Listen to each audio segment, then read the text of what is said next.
I need oxygen.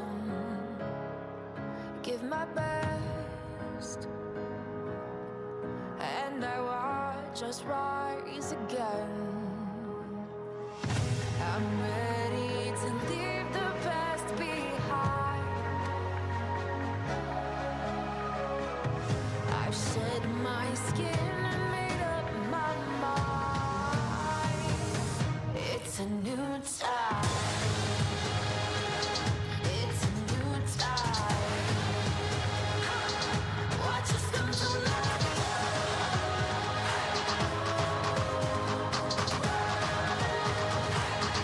It's a new time. I exhale, breathing out my sins, and I smile as a brand new day begins. I'm ready to leave the past behind. I've shed my skin and made up my mind. It's a new time. It's a new time. Watch us come to life.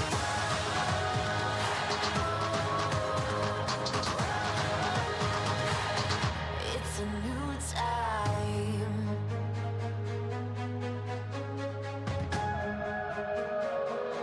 Watch us come to life. It's a new, it's a new, it's a new time. Oh, it's a new time.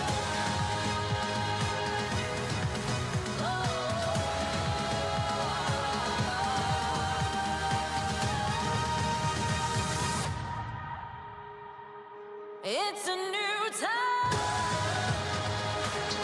It's a new time. Watch us come to life. It's a new, it's a new, it's a new time.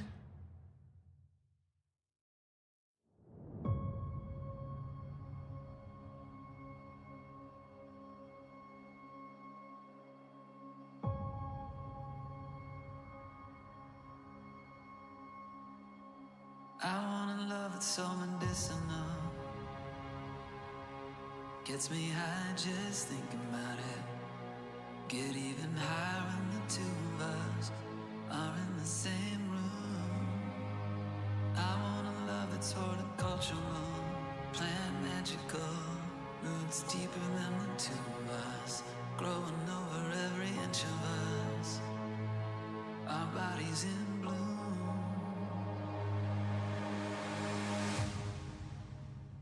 I want a love that's so medicinal.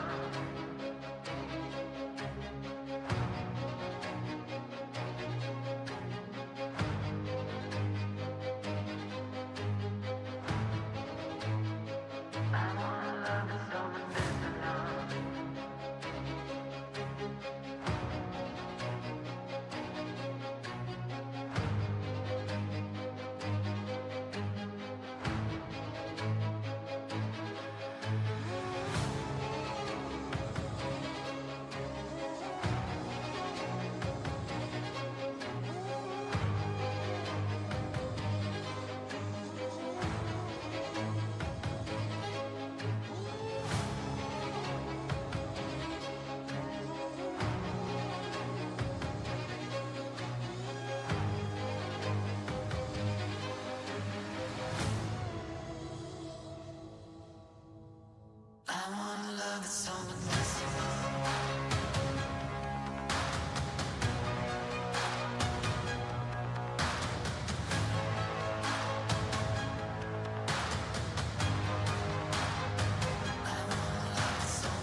You had it coming, babe.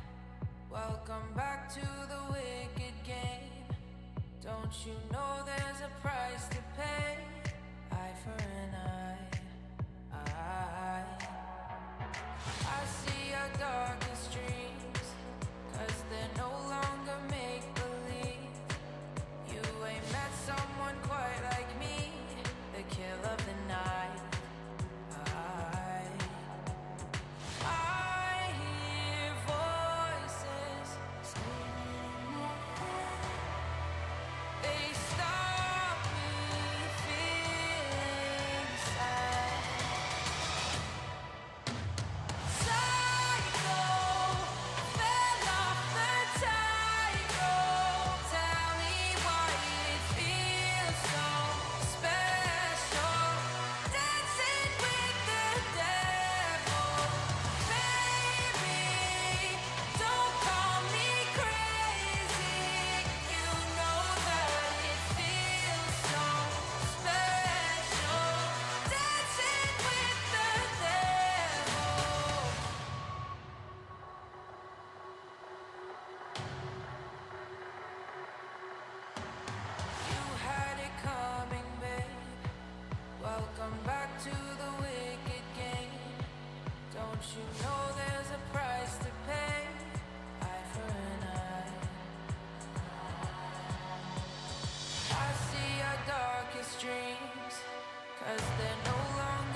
Take a breath. I need oxygen.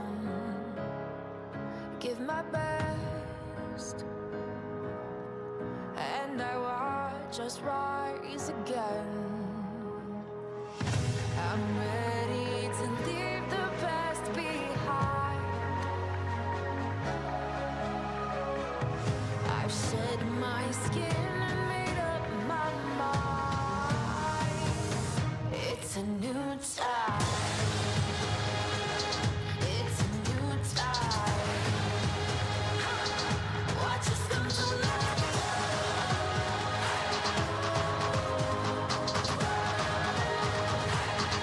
It's a new time. I exhale, breathing out my sins, and I smile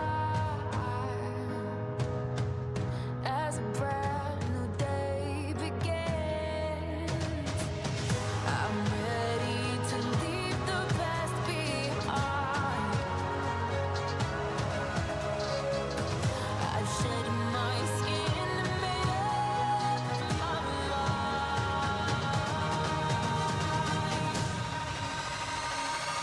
It's a new time. It's a new time. Watch us come to life.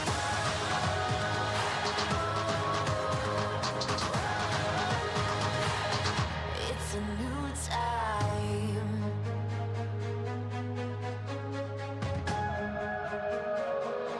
Watch us come to life. It's a new, it's a new, it's a new time. Oh, it's a new time.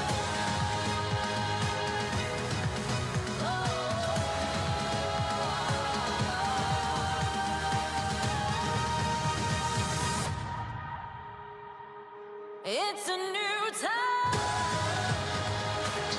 It's a new time. Watch us come to life. It's a new, it's a new, it's a new time.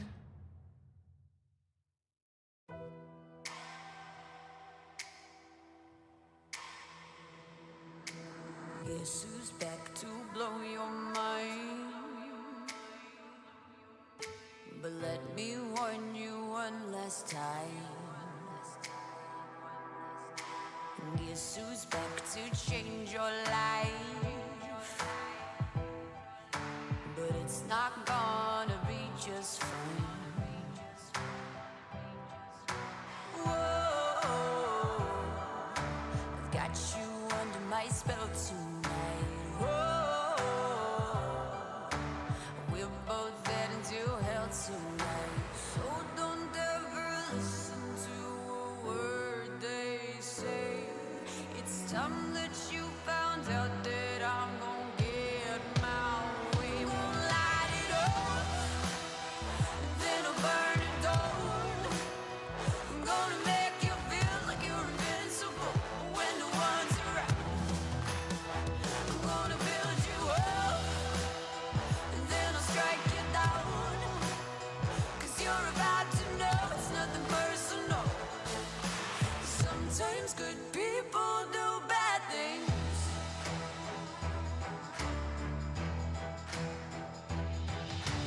I have always tried to be nice. I've sat right back, I've tried to be quiet. But I can only take so much, and then I just explode. To feel it building inside, then I just need to let go. So don't ever listen to a word they say. It's time that you found out that I'm gonna get my way. Okay, I'm gonna light it up, then I'll burn it down. I'm gonna make you feel like you're invincible when no one's around.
Welcome to the hour that waits for you. The time feels like it could be right for our dream to come true. Welcome to the start of something new. Start of something new.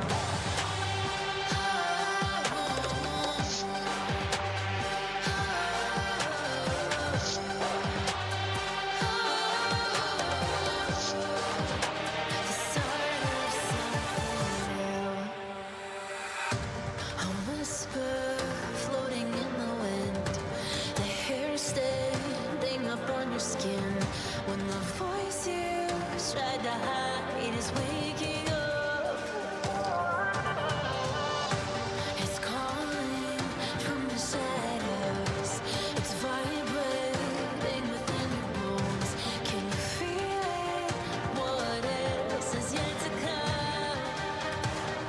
Oh, it has begun. Welcome to the start of something new. Welcome to the hour that waits for you. The time feels like it could be right for a dream to come true. Welcome to the start of something new. Something new.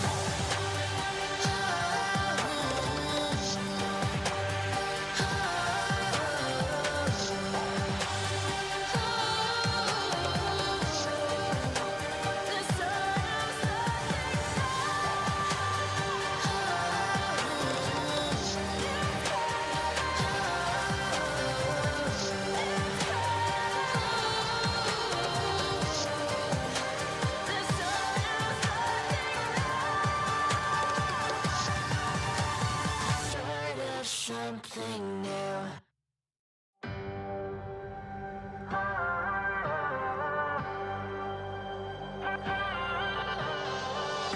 A story begging to be told. A moment pausing to unfold. In the silence, can you hear it, anyone? A memory scared of letting go. Fading to a distant glow. In the darkness, can you still feel the sun? As it's coming up. Welcome to the start of something new. Welcome to the hour that waits for you. The time feels like it could be right for our dream to come true. Welcome to the start of something new. Start of something new.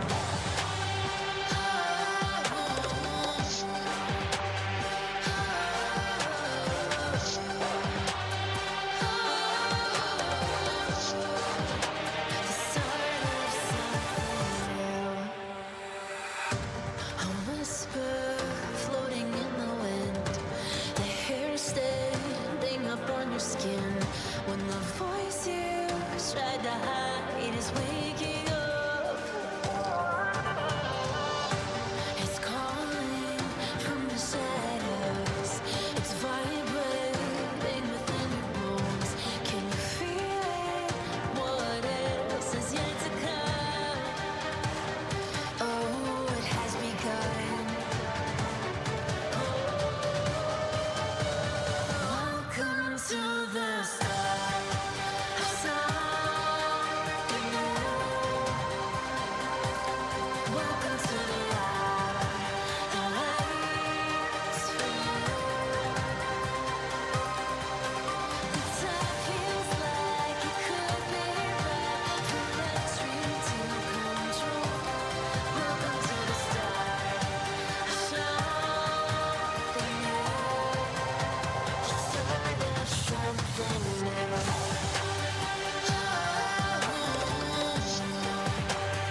sink into the ground. I am buried, but I'm still alive.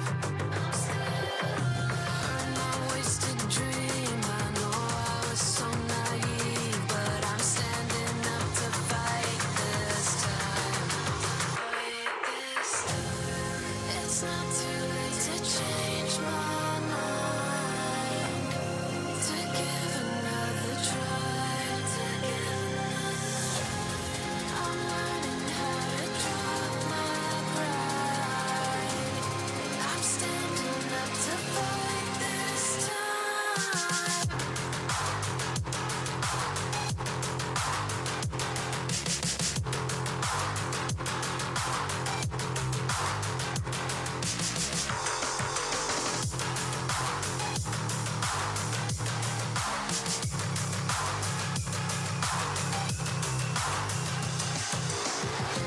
Tie me in the knot, you can trash that. Put me in the bed to get out back. I've been tossed aside. It's not too late to change my mind. I'm standing up to fight this time.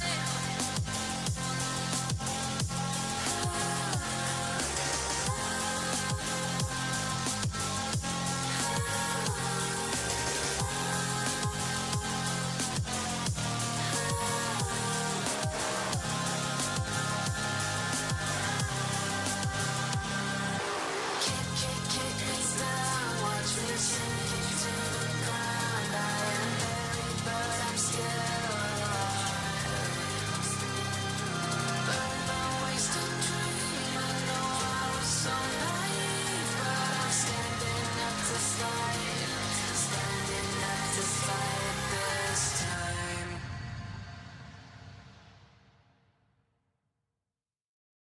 Somebody breathe a lot. Get lost, don't need a hobby. Somebody breathe a lot. Get lost, don't need a hobby. Somebody breathe a lot.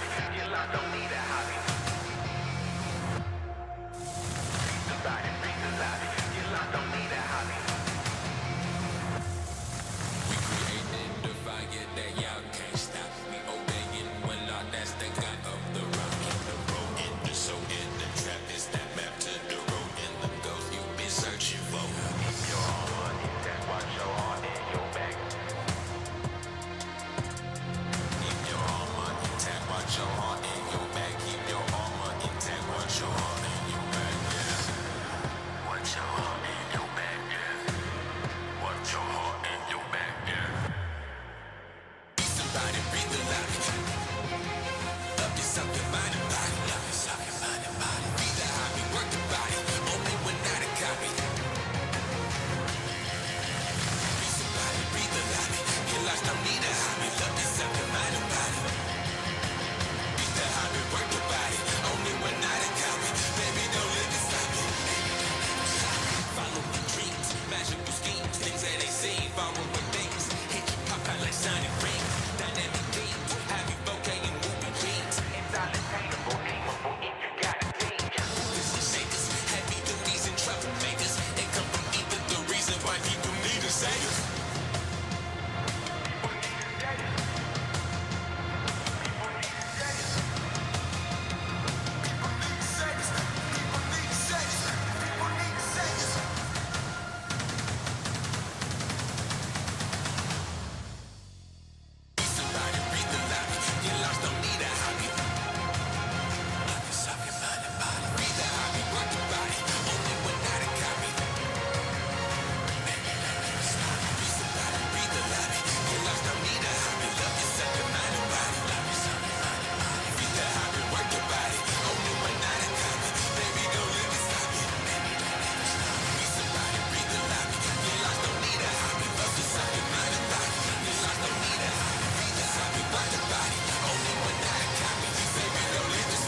pausing to unfold in the silence. Can you hear it, anyone?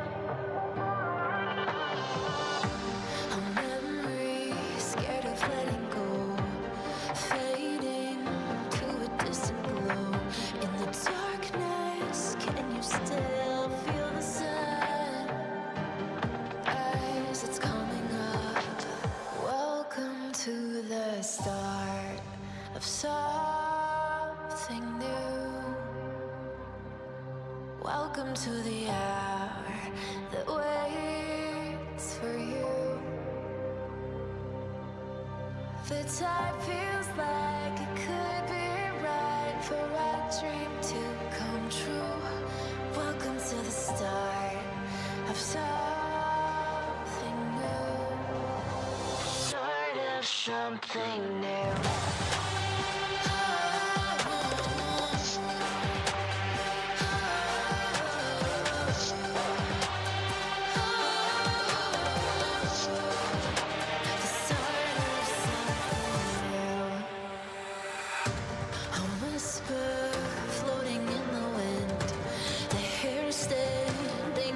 Skin when the voice you tried to hide is waking up.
that's so medicinal.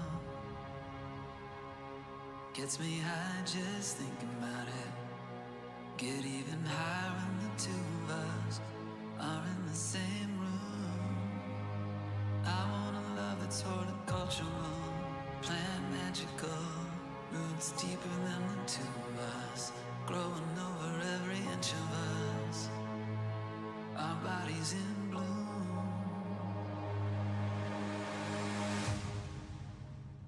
I want a love that's so medicinal.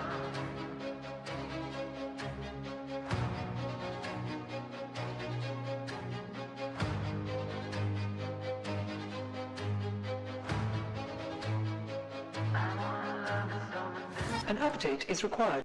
Financial system updating.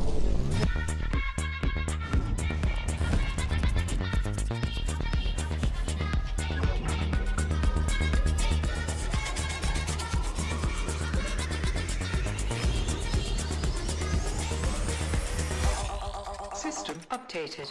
We will dance together. The future of money is here. Feels good.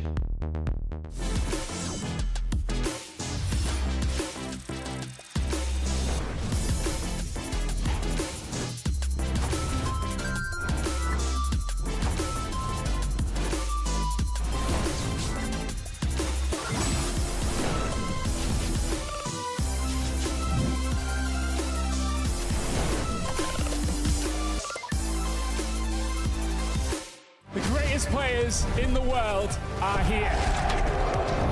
They can just burn this one down. Oh my god, he'll forward by 9! You are going to see them like you've never seen them before. Rocked it well as the Arcane Storm doing so much work, and Genji! They are just going to ace them! 누구 만나도 이길 수 있다는 자신감 정도로만 생각하고 있습니다. Genji, the EWC winners! Alright guys, I just landed in China. Let's go.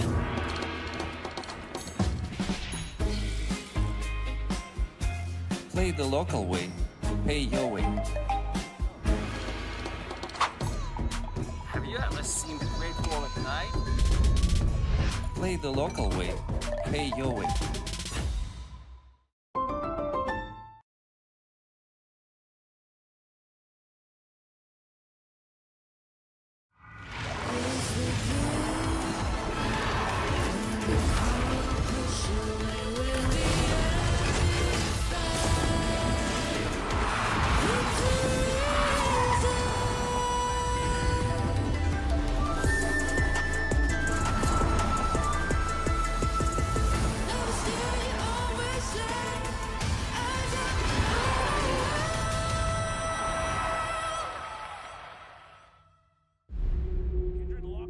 Drake is now Doran, decent position, double Break down my walls, but I won't rise again. Cause I stand tall in my environment. How could I ever close my eyes and stay silent since they try to take me down with their violence? Oh, they go back in! Bishop flashes in, and down goes Knight!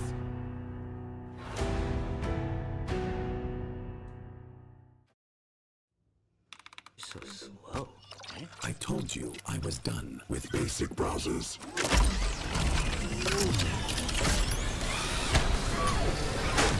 Your setup wants Opera GX, and you're holding it back.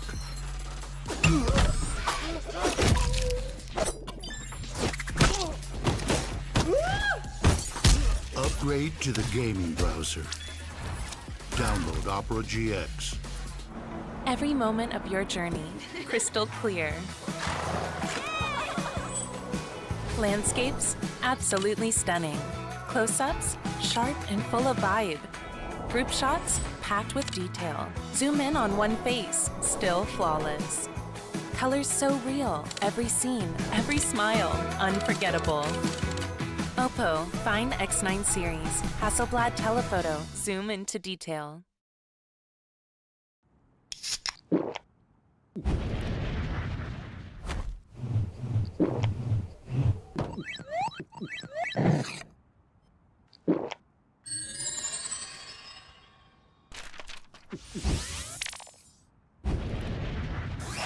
Red Bull gives you wings.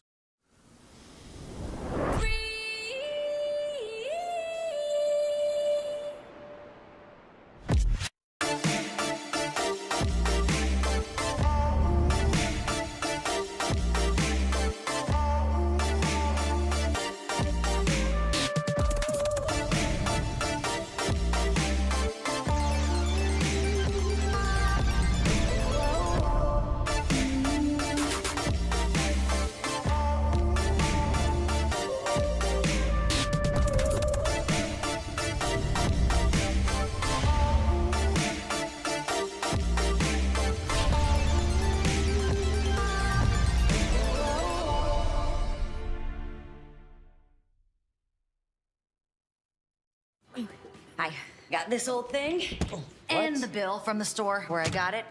Figured you could beat it with a better deal on one of these big boys. It doesn't work that way. Guess you're not as cool as Verizon. Bring in your AT&T or T-Mobile bill for a better deal. You don't know that? The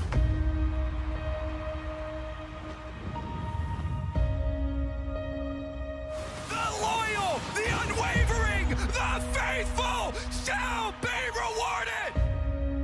It's at Worlds where legends will fall. This series has taken a turn, and he still lives on! The stage is set, the curtain is drawn. Through all the doubt, through all the disbelief, they earn their place. Winning is not a matter of chance. It's a choice.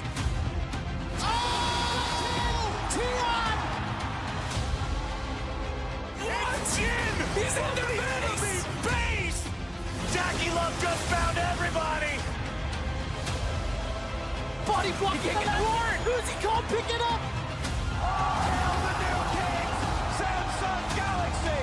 Double circles, double galleons! Pain Gaming have done it! Look at the teleport! He stopped him! These guys came to fight! What's a god to 5 non-believers? Oh! Are you ready?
Welcome back to Worlds 2025, live from the JDG Esports Center in Beijing, China, for the first elimination matches of the Swiss stage, as we see MKOI getting in the arena. They look happy. They look pretty excited, and Fnatic does as well. It is gonna be an LEC versus LEC matchup here in the hope of keeping the Worlds run alive. And hey, Law, it's a guaranteed win for the LEC. That's true. Yeah, but it's a guaranteed lose for the LEC as well. So I don't know how to feel about this one. Well, you're we'll used see. to that part.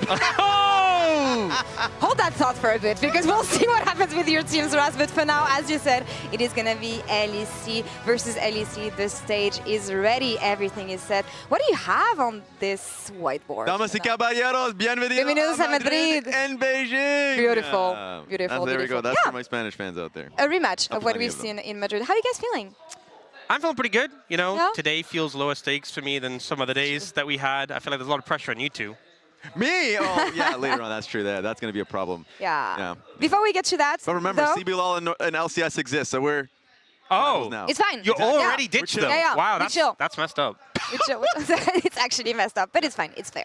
Before we get into that matchup, we want to celebrate, of course, the 15-year anniversary of Worlds here, and Riot is posting a bracket of memorable plays from Worlds history. So let's check out the next round. We have Praise Ash Arrow from 2016 versus Xpeke's Wombo combo from 2015. Let's check it out.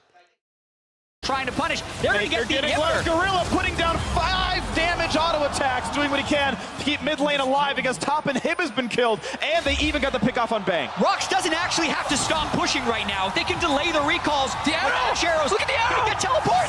He's gonna stop it. He stopped Duke, which means they can push. Mid lane, they're going to try to go. It's going to be a pincher maneuver. They're all grouped up. They got to be careful here. They're coming in. Imp is okay. Amazing takes a lot of damage. So as trying to get to the backline. He did get hit by Emo play. Expect is okay. Big old shockwave. That shockwave does work. Oh, and the wild growth. It keeps him alive. Expect gets a solo kill.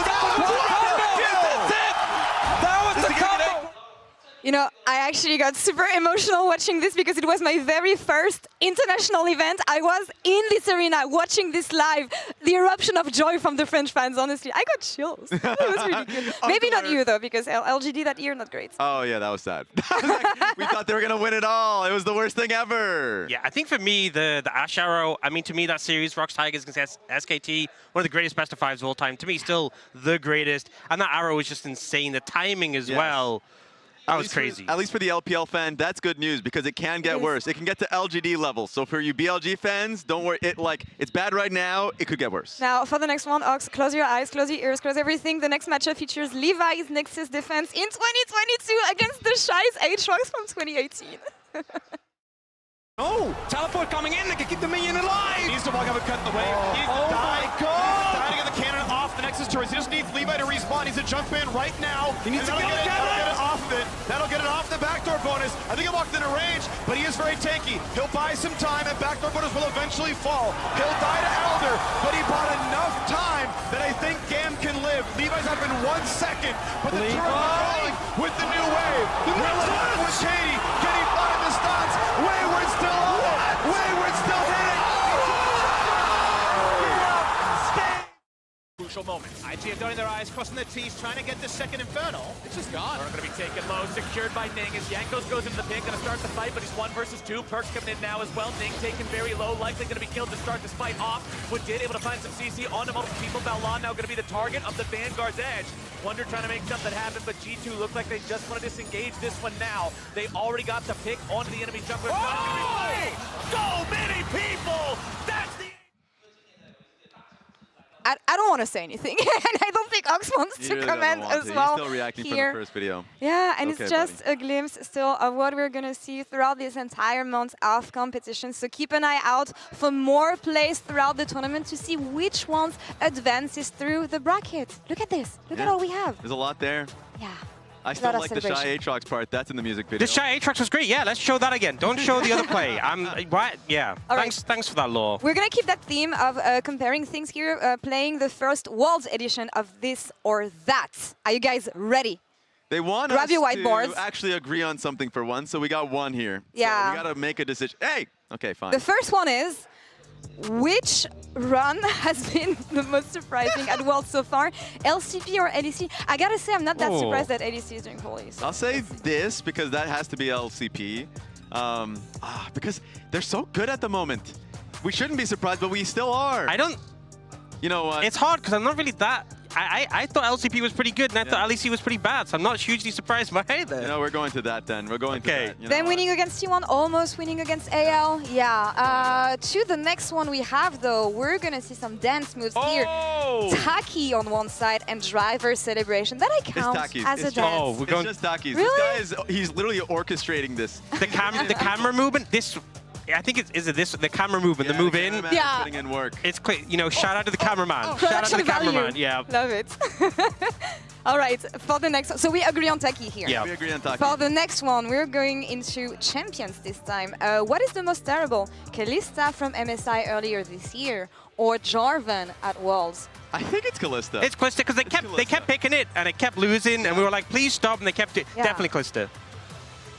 Yeah. J4 is 09 right now, so how long is this gonna go for? I mean, that's the thing. J4 has the opportunity to end up with, but I think Kalista right now, it was bad. Even we've been agreeing on this entire thing. Good wig, good wig. For now. Even Roller couldn't make it work, so yeah. Let's see who can make Jarvan work this time around. Next one is actually on the good champions. Flandre's Rek'Sai? Oh. Or Kyria's Bar? Carry bot. Why? Look, because we decided to give him, FlyQuest decided to give him the Bard, and he just showed us why he couldn't have it. He's not going to have it the rest of the event. Fondra Rek'Sai is really good, but you ain't banning it first rotation every single game. Yeah. The fact that we were even talking about it as a first pick, get out of here. Get out of here with that one. All right. And the last one we have here, it is God himself, the GOAT, Faker, and his pre-game ritual. Faker meditating or hip stretching ahead of the game. It has to be the stretching. No, you know, the Faker meditating is such a classic. We call the reboot. You know, he's just re-downloading a new patch. He's getting ready. Rebooting the software. But the thing is, because I have bad the meditation. Oh, you want to give us a performance? Yeah. I'm like 33, brother. I need this actual stretching power. Bro, he's 29 and he's doing it. If he's doing it, we all should. We should. Everybody, if you're out there, that's some get good up your movement. seats. I know you've been sitting on your computer seats forever. Please. Get up right now. That's some good neck movement. Production for showing us all of this. Now, good job, guys. Thank you. Let's dive into the bracket, shall we? And yeah, see we the actually games agree. that we have today. We're gonna send some teams home tonight. Sadly. Yeah. Sadly. Yeah. VKS versus PSG is gonna be our second matchup of the day, and first one is MKOI Fnatic, a rematch of Madrid. And yeah, one LEC team is going through, the other one is going home. So I don't know how to feel about this. How do you guys feel? I mean, at least it's not my team's on the line at the moment, so I'm happy until later on in the tournament. Yeah, I think it's been a bit rough for the LEC. I mean, obviously G2 gained some life with their win against PLG, but generally we've seen LEC struggling to get a lot of wins, except against LEC teams so far. Yeah. Yeah. Hey, they'll get one today. I love when you show up with the stats like this. Anyway, enough for us from now. I want to hear from the players, and earlier Jason caught up with Elioya in the Verizon Game Day interview. Welcome to the Verizon Game Day interview. I am here joined by Elioya on the side of MKOI. First off, thank you for your time. It's a survive or go home kind of a day for you up against Fnatic, a team that you have beaten multiple times back in the LEC. Does that give you extra confidence going into the game today? For sure. We've beat them many times and we know how they play, how they are as a team. So for sure we come way more confident. And at the end, it's also really important that we start building this confidence from today onwards, because if we want to last in this world, which is going to be the case, we need to start building the confidence and, yeah, becoming a much stronger team. Amazing. Well, Elioya, you have never missed World ever since you joined the LEC. However, making it out of the Swiss stage, the group stage, has always been a challenge for the past few years. What kind of advice are you giving to the younger players as the leader of MKOI? I think the best advice I can give is to play with no regrets. I think it's the most important, because as long as you do what you think is the best and you put on all the work that you've done throughout the year, you put it to a test, I think you will come out happily with the result. Because if you don't try, you're going to be much more angry at yourself that you haven't tried. You don't know if that was what you needed or not. If you're scared to try things, you don't learn anything. And I think not learning in Worlds is the worst that can happen to you. Well, adding on to that, who do you think will be the key matchup today up against Fnatic? I think me against Razork is going to be the key matchup. It always is. So, yeah, I know I'm going to come out on top. So, it will be us. Well, you've mentioned that jungler will be the key matchup today. Well, speaking of jungle and setups, well, it seemed like MKOI was struggling a little bit around the Otacon, whether winning or losing. Do you agree with that? And also, is the team kind of putting in a little more effort to improve on that? For sure, we have struggled the previous games in the Otacon sequence. I think it's something that we've worked throughout since we lost into G2, and even when we lost to KT, we started putting the work because we realized it was a problem in official, not so much in practice. So we've reviewed many cases and we've got the same idea on how to play it now, so we are much more confident. Amazing. Well, we can find out if that's way much improved in the game today. Thank you so much for your time Thank you. and wish you the best of luck in the game. Thank you so much.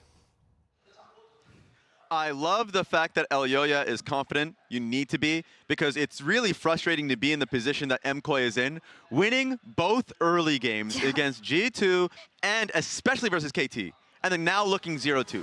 Like, the fact that he even mentioned they were in the position, yeah, it's not looking great unless if they're honestly owning some circuses, because the roller coaster work is beautiful. It really is. The fact that they were able to make these gold gains in the early portions of the game, and then the fall is something that's really tragic to see. The fact as well that KT have now gone undefeated to make it out of Swiss, and they were, I mean, this game was won, and it came down to this moment where I think MKOI as well got it into the heads that this game was won, overcommitted so heavily on a Cuz here who had the ultimate up to keep him alive, and they turn around this massive shockwave. This is what you need. This is basically the only way you kind of throw a game from this position is a huge shockwave coming out from BDD. They had so much engaged potential. They had so much scaling with the Yunara and the Lulu, and it was a big blunder that cost them the game. That's the thing. Like, that's what's so frustrating. So much of that game was positive. And then you get to that, and the game still was winnable, but then there was the overforce mid, so they know, it seems like it's good that they're aware of. But then you look at the side of Fnatic, that's when it kind of gets a little harsh, because there are so many issues for them to deal with. And that's the thing, yeah, we've seen glimpses of hope on the side of MKOI. For Fnatic, though, I'm struggling to find any hope here, and it echoes to what something Upset has been saying in an interview. We need to be a little bit more adaptive in game, see situations clearer. We need to know what we're going to do on the map, missing some bits in the game, starting objectives at the wrong time. We need to look at the early game plan, need to be more proactive in the early game. So what do they actually have? It's sounding like a copy pasta. Yes, really easy, straightforward, you know, just need to work on the macro, the early game, the late game, the mid game. Otherwise, we're an amazing team. But yes, it's very clear that the team has not been working out so far. What are you looking at when everything's going wrong like this, though, and you show up on a day like this on the verge of elimination when you don't have any indication that something could go wrong for you from what we've seen in game from them?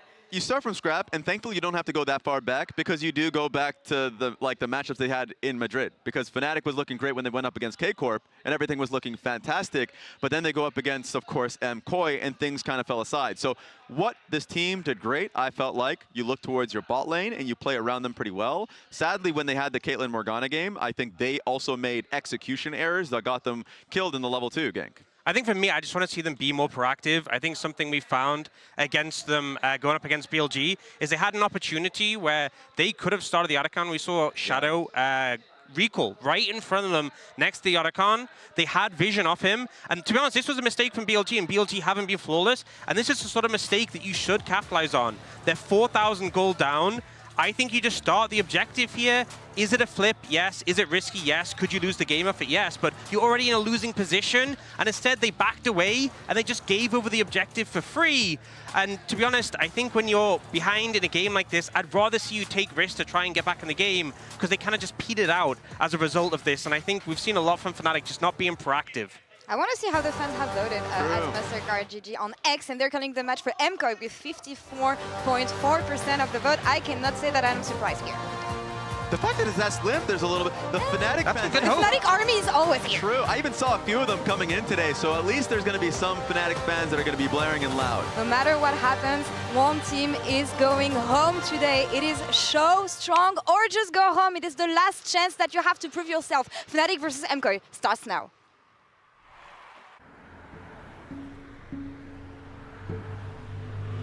Run starts. VKS moving to 0 and 2, but they are not out of it yet. I think it's going to get even more difficult. For VKS, it has to feel bad Com certeza, jogar o Mundial é um momento de maior aprendizado para qualquer jogador. Óbvio que existe uma pressão, mas eu acho que todo jogador aprecia isso. Então, essas 2 partidas que a gente teve já me ensinaram muito e eu acho que no próximo jogo, com certeza, eu vou voltar mais forte. They play for their tournament lives against the other 0-2 teams. 我觉得我们大家还是蛮有信心的，就是在之后的游戏内容上，我们要做出改变。No team has started 0-2 and then made that a Swiss. 觉得之后的比赛就是打得比较激进的队伍会比较有优势吧，因为毕竟是生死关头了。Eu acho que o sonho de qualquer brasileiro é conseguir fazer uma performance melhor para o Brasil no Mundial. Eu acho que todo mundo sempre busca sair da fase suíça e chegar nos playoffs porque é algo que o Brasil nunca alcançou. Então essa é a minha maior ambição, para falar a verdade. 要是在生死关头你还打得畏畏缩缩的，可能就没什么优势了。就是还是要保持我们能赢的心态，继续玩一把。Todos os dias, todas as horas possíveis para mostrar resultado melhor para o Brasil. 支持 PSG 跟支持我的粉丝们，我们会在最后的几场比赛好好的打，然后拿下来。国家不会是我们。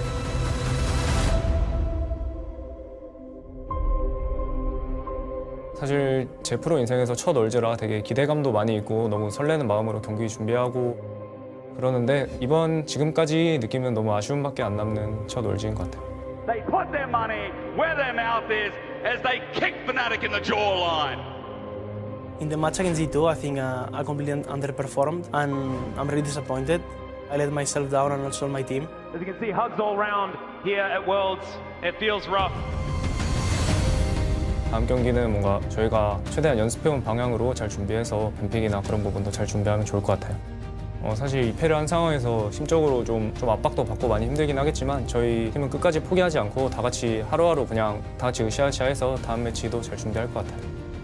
I think we are really good under pressure. We just have to perform right now or we are going home. That will make sure for my next series I'm in the best form possible. And this is not only for myself, it's for my team and for all the fans. 이제 다음 경기는 서로 기회가 한 번밖에 남지 않은 팀들끼리 붙는 매치인데 끝까지 포기하지 않고 최선 다해서 좋은 경기 만들었으면 좋겠습니다. No matter what, we'll keep moving forward.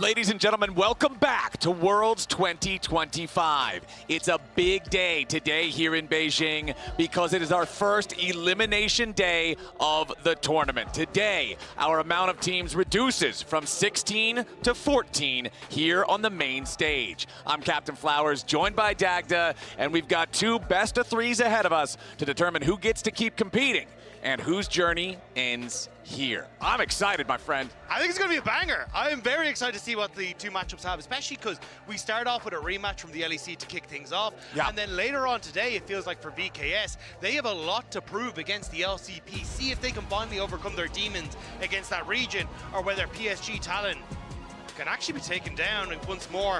As we hop into draft, though, let's see what's going to happen.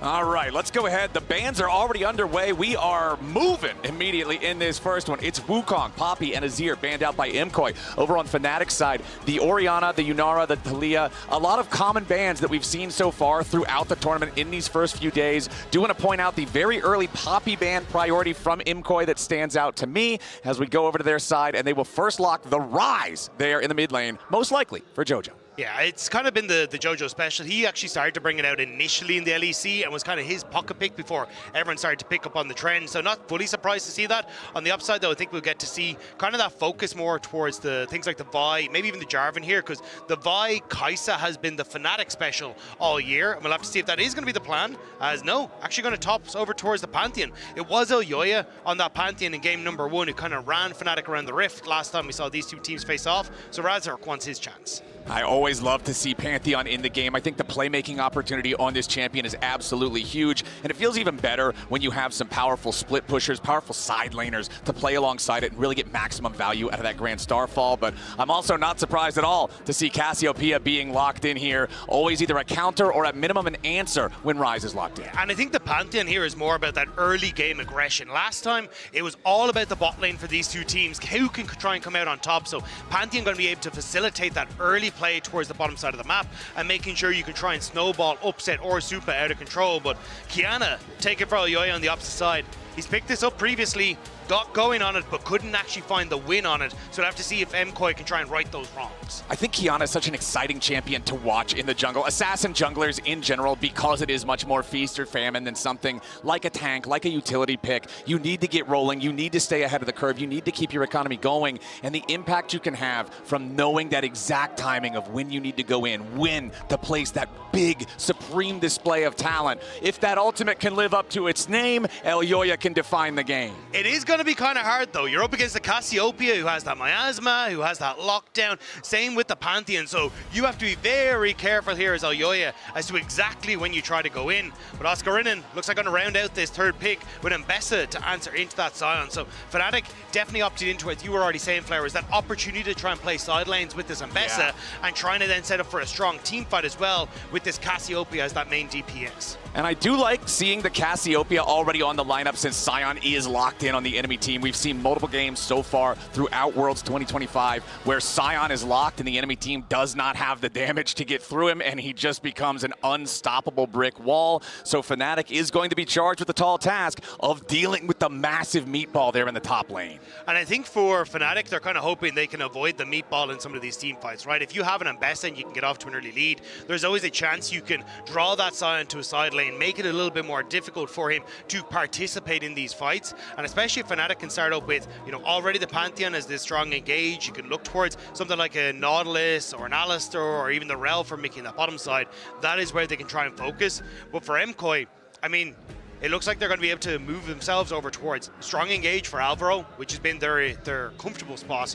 And then Supa, he has been spectacular. Honestly, like top 2 of the AD carries that we have in the LEC right now. And it's been, as long as he's comfortable on his pick, he should be shining. Okay, so we've got Ezreal, Nautilus, Tristana, Nico, all band away here in this second half. Xayah immediately slammed there by Fnatic. Always a great pick going up against something that's going to try to one-shot assassinate you like a Qiyana. What do we want to see from MKOI here for their bottom lane? I still think you have to go for some sort of engage. Like the Alistar has been an Alvaro special and it's been something he's shined on. So I wouldn't be fully surprised to see that one taken here. And then for Supa, I am unsure what he wants to try and answer with. Has played things like the Zeri. Maybe they really want to try and go for something like the Caitlyn and bully out on that bot side. But the only thing I'm worried about is if you go the Caitlyn, you are kind of hitting that trough. So it will be the Zeri that he's going to answer with. Okay, the very scary hyper carry Zeri, the thing that has terrorized League of Legends in the past in the metagame, of course, far from, yeah, exactly, there we go, picking it up. But we've got not obviously that level of Zeri in the past that had dominated the meta, but can still be a very powerful pick, very big carry throughout the game. And you have a strong front line there with the Sion. You have Ryze that can also create a lot of space around her. And now Rakan locked in next to the Zeri for that big initiation potential for the team fights. Yeah, and I wasn't sure what the answer here was going to be from Fnatic, because Mickey was hovering the Bard. And if you change over to the Bard, I feel like it changes a lot of the identity that Fnatic had here, because it ends up teetering more into that pick style composition with the Bard. But at least having the Alistar here, you now have a strong front line in both the Pantheon and this Alistar that can set up now for the DPS tools of the Xayah and the Cassiopeia. Whereas an MKOI side, some side lane that can be answered here with the Ryze, but definitely wanting to play that front to back with Elyoya threatening on the flank. So looking at both of the drafts now, we've got all 10 champions locked in. Do we feel like either side has a specific edge, or is it more of just differentiation in styles? I think the fact that you have the Cassiopeia means that you can deal with the Sion in team fights as Fnatic. It will still be tough, but I think a lot of this is going to come down to execution. One of the things I've loved about this Qiyana Ryze combo from like the top teams that we've seen playing it, like guys from like Tarzan and that, where it's you use the Realm Warp to reposition Qiyana mid-fight so she can find a flank. And I think that's something that's really cool that you can try and do. So if MKOI have been practicing this combo, it can open up Elyoya to be a strong carry. If he's not able to get into those positions though, and Fnatic are able to play that ease of front to back, I think they should have a lot of tools to try and win out there. All right, I'm excited to see what we get here. An LEC rematch of a head-to-head we've seen plenty of times throughout the year, but now with the biggest stakes of the year, whoever comes out on top in this best of three gets to stay here at Worlds at least a while longer. But one of these two teams' journeys ends here today. I want to see all the stops pulled out. I want to see both these squads bring in their best shot here. Obviously, Worlds has not gone the way they wanted it to thus far, but you can always try to turn things around, and you gotta start right now. As Jojo and Poby, it's just a quick trade of a Noxious Blast for nothing there, so Poby gets first strike in mid lane. Yeah, I think the issues that we've seen from both these teams in the LEC have only been exemplified on the main stage, where MKOI have got off to great starts, but they haven't been able to close it out. Whereas for Fnatic, it's just kind of been that team cohesion and finding the success that they really want. So I think both teams with a lot to prove, but we'll have to see who's going to be able to take it in the end. Okay, runes on your screen right now. The thing that I always look at least throughout the past split in professional League of Legends, is the presence of the spellbook for the supports. Both of them having it this time around. Rakan versus Alistar, neither one of these two are really playing to slam the lane, so spellbook makes a lot of sense. Yeah, and it just gives you options to so many options in the later portion of the games, with teleport and being able to get it back into the map quicker, exhaust for someone like a Kiana that's trying to get access to your backline. It just works so incredibly well. And for those of us who might not be as familiar with the LEC throughout the year, Dagda, we've got the information on the screen right now for kind of how this head-to-head has gone. Yeah, I mean, the main ones to look at are those last two, right? Like, you can see in our summer playoffs, end up facing off twice. It went to 5 games the first time around. It really looked like it was coming down to the wire. But the second time we saw them face off, honestly, it was MKOI dominating for a large portion of that. And that came down to a solid game plan of, we want to access the bot lane, we want to snowball Supa and make sure we can shut down Upset and Mickey. This time around though, having the Kiana will make that game plan more difficult to operate on. You don't have that same kind of ease of setup on the level 3s, the level 4s to look for the dives. So this may make Pantheon a little bit easier to work with. So checking out where our junglers are here at the very beginning, it is going to be cross-map starts for them, both of them starting on their own respective red quadrants. You're going to see Elyoya take a quick back after that first 3 camp clear just to pick up the additional longsword for the extra clearing power, as Jojo and Poby trade back and forth here in the mid lane. Jojo with the aggressive flash, though, forcing out the response flash from Poby. Only a slow on the Rune Prison, not a stun. So both of them very low on health, very low on mana. No flashes available for 2 immobile mid laners, Dagda. I'm feeling like this is a big flashing red light for either one of the junglers, and it's Razork swooping around this side first. We'll see if he can make this happen against Jojo, waiting for the minions to at least push up as far as they can so they don't see him early. Jojo without that flash from Razork into the point, and click stun. It's done. First blood, Fnatic. Great response from Razork, being able to move in towards that mid lane, but Supa and Alvaro even hovering up, but not going to be able to find any success. And it's a little unfortunate from Jojo. I love the idea. He was about to hit level 3, could get the root and look for the kill, but just barely mistimed that tick over to level 3. So it was a slow rather than the stun when he hit those buttons, and it means that you actually end up with Poby escaping. Yeah, that was tough, man. I feel like if you're going to play those aggressive early flashes, you've got to respect the possible presence of the jungler. Jojo doesn't do so, and it means that Razork gets paid early on this Pantheon, a champion that can really run away with the game if he starts to get accelerated, especially if he hits an early level 6. You catch somebody off guard with an early ultimate, but now it's MKOI invading the jungle. Razork trying to clear his blue buff here, as now it's a flash engage. Razork, remember, he already used his flash to make the play earlier, but now Jojo gets his revenge. MKOI, nice, seizing the opportunity there. Again, recognizing a flash down and pouncing. And Jojo being able to get back into that mid with the wave pushing and bot lane pushing set them up perfectly. And I was about to say, if Elyoya got a couple of those kills, a Kiana just as strong as a Pantheon if she can get rolling, but it's making sure that Jojo set up comfortably in the mid lane is the focus here for MKOI. Especially after the early death, right? You don't want your Ryze to get set behind. You want to make sure he's able to keep stacking. Elyoya not grabbing the kill on that one, but still 34-20 in terms of the farm count, so not feeling too bad about that. Of course, the gold still mostly even between the junglers because Razork was the beneficiary of the first blood,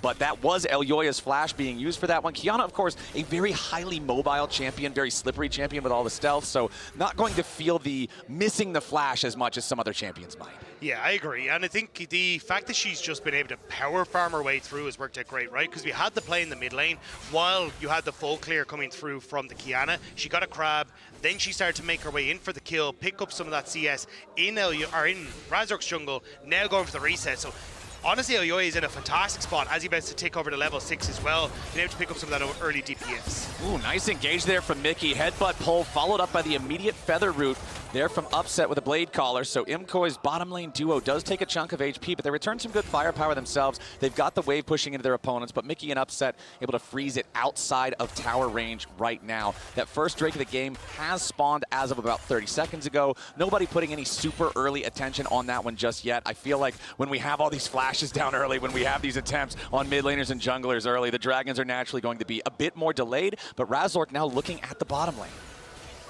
Looking to see if they can get the setup, but Mickey not able to get the pulverize on the play. It was a nice call, especially as this wave is frozen, but it doesn't really matter, right? You don't get the kill, you don't get the play, but Upset still has the wave in a perfect spot for him. Yeah, that wave frozen exactly where they want it, and Supa's walking right towards the pixel brush. Razork jumps in for the stun, but buffering through the wall there with a wall slide from Supa means the Zeri gets away very easily. Ward dropped in the Dragon Pit there from Fnatic just to keep an eye on it, just to make sure they're not going to try to sneak that one away after seeing Razork show up down here, but instead it's the mid lane. That's your target. Beautifully done from Elyoya and Alvaro to set it up for JoJo to knock it down. Kill number 2 for the Rise as Mickey X wanted to try to get something back here with his Alistar, but he just doesn't have the chance to do it. And that's that unsealed spellbook that you were talking about, Flowers. TP taken from Alvaro, so in the mid, Poby thought he was safe, but Alvaro comes in on the teleport play, sets up then with his jungle, and manages to get a perfect play in that mid lane. And here's the thing, Dagda. Yep, they put the ward in the Dragon Pit. Yep, they know that Imkoy's taking it. Nope, they have nothing to say about it because their mid laner is dead. He's just making his way back out onto the map right now, and JoJo and Elyoya have plenty of damage to be able to secure this first objective. So that one's done, and nicely on top of that, if you note in the top left, it's still 50 seconds until the Void Grubs spawn, so it's not like you're losing priority over that side of the map to secure the Drake. And it's actually Fnatic who are scrambling to try and keep some semblance of control in that regard. They move Poby to bot lane because you can't actually get the Embess out of top to catch that bottom wave. So it's Poby who has to move down there. Now you've got Upset is in the mid lane, and it means that if we end up going for this rotation, which I assume is going to happen for Mkoy with the Zeri moving up towards those Void Grubs, you're just in a great spot as Mkoy where you can push in top and have first access in towards those Void Grubs. All right, Upset with level 6. Means we do have the ability to drop some of that aggro there with the ulti if they try to engage on him, so that's going to be a consideration here for Imkoy. Mickey's Alistar only just ticking level 5. Means that if we do get a grub fight, there's going to be no chance for the Alistar to be able to use the Unbreakable Will, really start the fight off with impunity. Alvaro also pretty far away from being able to have the grand entrance for this one here as well, as the Scuttle Crab is the target for Elyoya, wanting to secure that for the extra vision and control over the top side river. Alvaro and Razork both just kind of going to whiff there, so not a whole lot to be traded back and forth, but I'm seeing a lot of bodies show up to this potential grub fight, my friend. Yeah, Fnatic really want to try and break this, but Mkoy in a good spot will push mid and top, and they're going to start up the objective. At least get one. Looks like they don't want to contest for more. First grub already secured there with the smite, and now they're going to go in. Supreme display of talent onto Mickey. He's already down. Feet of Warfare claimed by Mkoy. Razork wants to get away, but here comes the Realm Warp to seal his fate.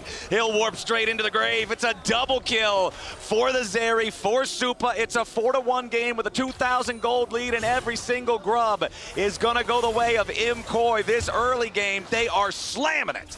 And the fact that Fnatic couldn't match those lane assignments from Mkoy came back to bite them. Mkoy get pushed mid, JoJo's able to isolate Upset from being able to join in the fight, and in a 3v4, Mkoy take down Fnatic. This is a rough game state here for Fnatic now. Hex flash over the wall though from Mickey. Here comes your Grand Starfall from Razork. Supa's gonna die for sure. Shut down for Razork means Fnatic at least gets something back there to staunch the bleeding. Yeah, still, the kill going to Razork isn't ideal. They would have liked to have given that to Oscar and try and have something, but Mickey gone too far forward. Yeah, Mickey very far forward into enemy territory. The Alistar's got to be careful here. Elyoya does a lot of damage on this Kiana. Oscar returning a little bit of fire, just trying to create an escape route here for his support. But now Oscar locked down. JoJo cannot arrive in time, however. No flash available on that Rise to try to get in there for the extra damage. Mickey down to 50 HP. Brother, you have got to get out of here. Yeah, I think if you want to stick around, it's not going to be a good time for Mickey's. May not be for Oscar as well. Again, the overextension for Mickey causing so many members of Fnatic to try and join, and now Jojo control over the wave, denying Oscar in the back. Like, MKOI are dominating this early game. This is about as much as I think you could ask for. You've already claimed Feat of Warfare. You're up 1,500 gold. One more objective. They're also going to secure the feats in their entirety because they secured first Drake plus those Void Grubs. It's still about 2 minutes out until we get the next Drake spawning on the map. However, as Jojo crashes this practically double-stacked wave into the turret here, into the tier 1, wants to get this first play, does a lot of damage to Oscar, but now got to be a little bit careful. Here's Public Execution. Jojo taking a ton of damage from the initial Ambessa burst. Teleport coming in to try to save Jojo. But he cannot stay alive long enough. Nice pickup there from Fnatic. And a much needed pickup for Fnatic. The fact that they'd already started to lose out across the board and now Oscar Redding gets something back opens up that opportunity for him to be a threat on side lanes and a big threat in those team fights. Nicely done by Fnatic as MKOI might be looking to answer back here as they move in towards the jungle.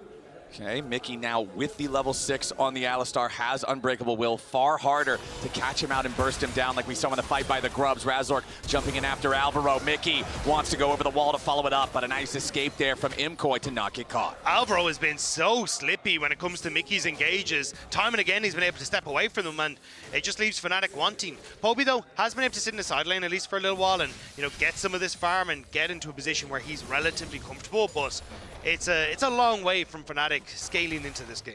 Speaking of scaling, just checking in on where we are with itemization here because we are seeing first items come online in a few different roles. You've got the Eclipse for Ambessa, makes her trading patterns that much more brutal in the lane. Sundered Sky and Profane Hydra available for the 2 junglers, and Rod of Ages for Jojo stacking up. Both mid laners stacking their tiers about 2/3 of the way done already, but the big difference is that Jojo has that Rod online earlier. It means he's going to hit 10 stacks earlier. It means that that's going to be another point of power that MKOI could potentially play around later on in the game. Yeah, and it's where they have been putting their focus, right, is having, hey, Jojo in a side lane, we're going to try and play off of his pressure into potential invades, into putting down wards, and now it's opening up that opportunity to keep pressure on both mid and bot, start up Dragon, and I mean, for Fnatic, they need someone to try and face check it, but I don't know who does. All right, top side, neither one of these top laners has their teleport available to join the bot side fight, so it is just going to be a 4v4, unless you can try to get Sion out of the lane and use the ulti, but no, the Dragon is already secured, and considering Elyoya and Alvaro both have the ability to just exit safely through the back of the pit. However, Supa dropping the lightning crash there versus Upset. Does not want to take any more of the fight, though, considering Mickey was nearby, would be able to turn that into an unfair fight very quickly. Yeah, this is great start though from MKOI. 2 dragons to their name, already with a gold lead, and there just doesn't really seem to be a way for Fnatic to break this. You now are so far behind, it just makes it difficult, and in the goal difference you can see at the bottom of your screen, whoever got the gold lead fairly much won at the game. Razor, can you try and change that? Yeah, he wants to try to alleviate some of that gold lead, but the Grand Starfall just ends up resulting in a whole lot of nothing. So Pantheon ulti ending up being a whiff. That feels so painful. The cooldown on that ultimate is pretty long. You really want to get value whenever you're making those plays, because not only are you not getting the value you hoped for, now your opponents have 2 minutes to just sit there and say, okay, we don't have to worry about Pantheon ult. We can make the map moves we want to make. It does feel a bit bizarre to be trying to play around Poby though in this sort of regard, because one of the things I love about Pantheon and Ambessa is that setup, but Mickey wants to be that setup. Yeah, Mickey trying to set it up for the Cassiopeia, gets trapped in the Rune Prison here as Jojo wants to buy a little time with the phase rush. Elyoya's coming around from the side. Jojo wanted to use the Realm Warp to get away, but he's trapped in the Petrifying Gaze. Redemption coming down, but Jojo is already dead. Elyoya cannot arrive in time. Nicely done from Fnatic to get another pick onto Jojo. That's 3 of their 4 kills on the enemy mid laner, and the game is tied up, at least in kill regards. Yeah, and at least it's going to Poby, who can do some damage in team fights. And again, you've got that decent setup where instead of trying to come in with the Grand Starfall, where you've plenty of time to try and run away, especially on a phase rush rise, they actually managed to get the flank and set it up. MKOI trying to respond to the mid lane, but Fnatic starting to move out and should be in the position to defend this.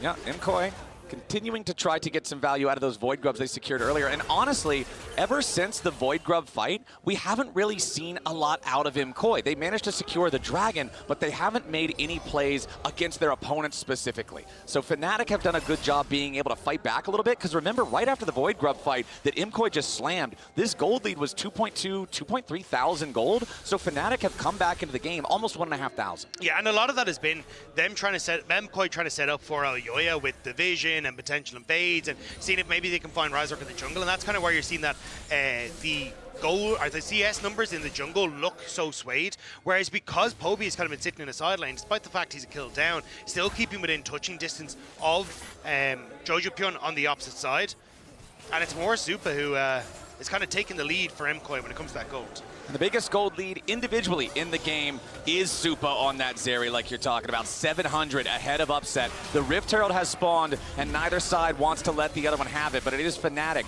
first to the scene. They've got it down to about half HP already. Oscar in here off to the side. Elyoya looking to distract him, as now MKOI wants to move forward. Fnatic all grouped up around the pit. Alvaro going in here with a quickness, as immediately Razork gonna lose about half HP, but now Alvaro is all trapped up. It's the first kill going over to Fnatic. Razork still low, but he ain't dead yet. Supreme display of talent, gonna find multiple targets here, but everybody on Fnatic still hanging on for now. Finally, Razork is going to die. Upset and Poby still staying alive for now, as Oscar Renan is down to 200 HP. MKOI are cutting off the escapes, and they are cutting off the hopes of Fnatic. Upset and Mickey trying to get themselves away back through the tribe rush. Elyoya and Jojo on the chase. Mickey with the flash of the wall, but Supa is ready to tumble right after him. Upset, the last man standing. He's gonna summon up the Herald to try to get away. Maybe try to take the taxi home. A little bit more damage might just be able to stop him, but no. Upset will use the Herald to be the only man on Fnatic who survived. But that was supposed to be the only silver lining for them, and it's Upset who has to use it to escape. MKOI played that fight so incredibly well, but Razork finds Elyoya. Yeah, Elyoya sticking around a little bit too long, perhaps. Dodges the Comet Spear there.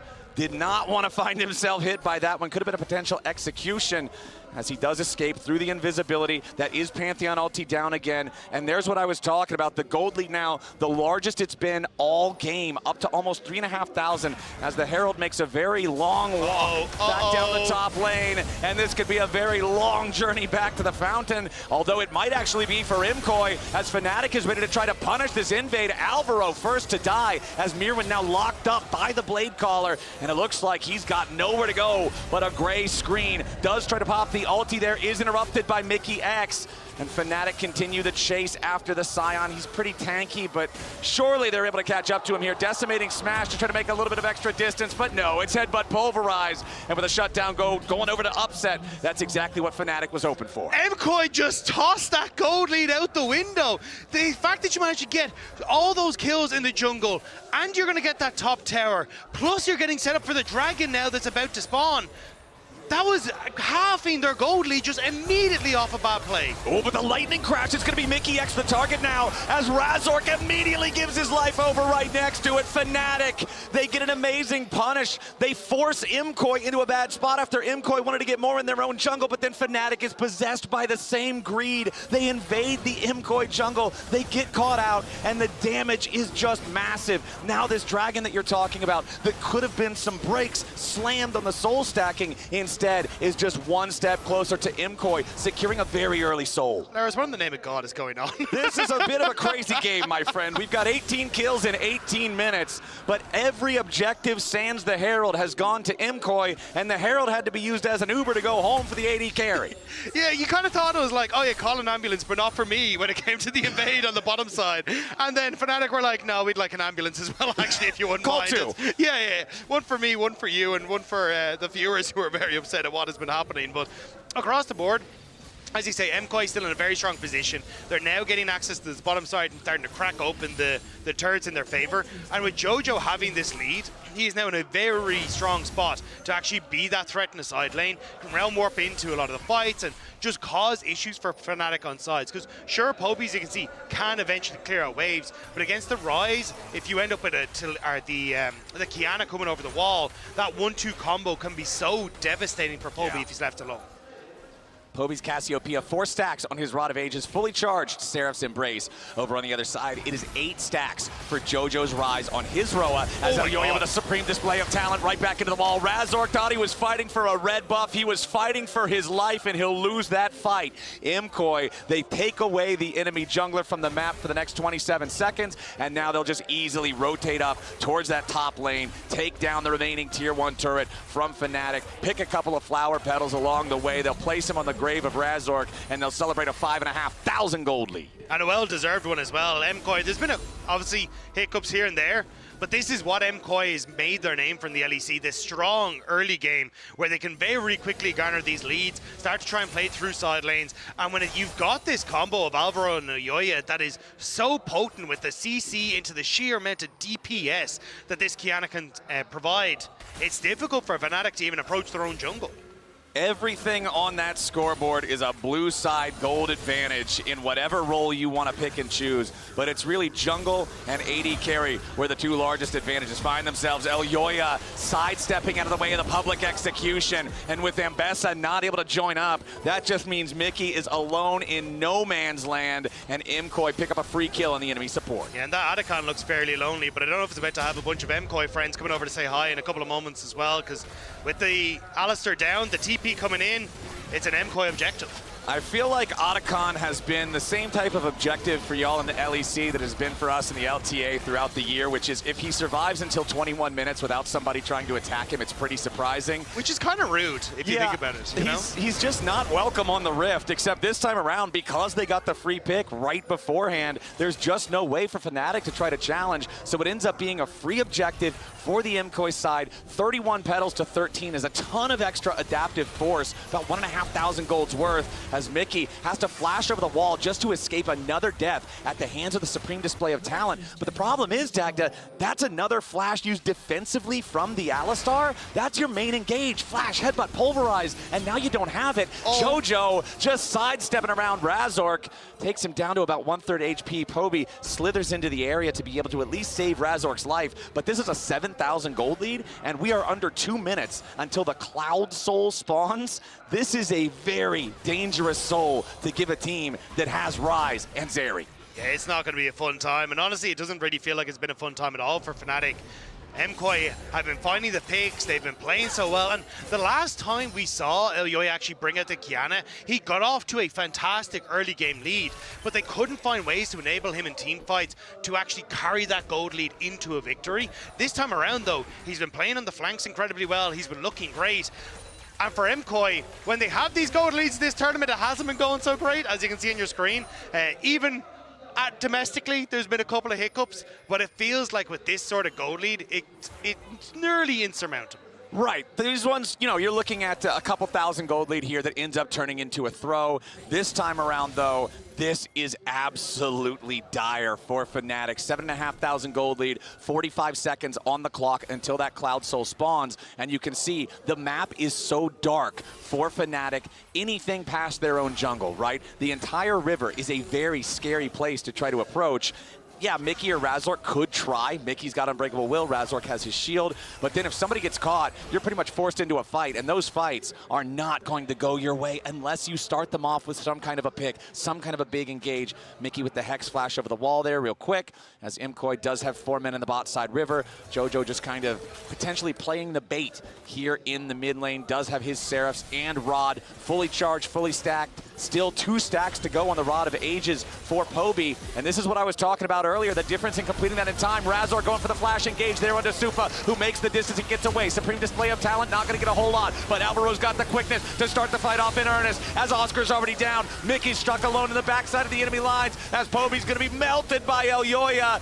Razor can't stand any longer either, and Fnatic fall to pieces again. It's only Upset left alive. Try as he might, he can't win the fight. Fnatic are going to find themselves aced before the Dragon Soul, and MKOI have got this one all sewed up. Fnatic are just too far behind when it comes to the gold.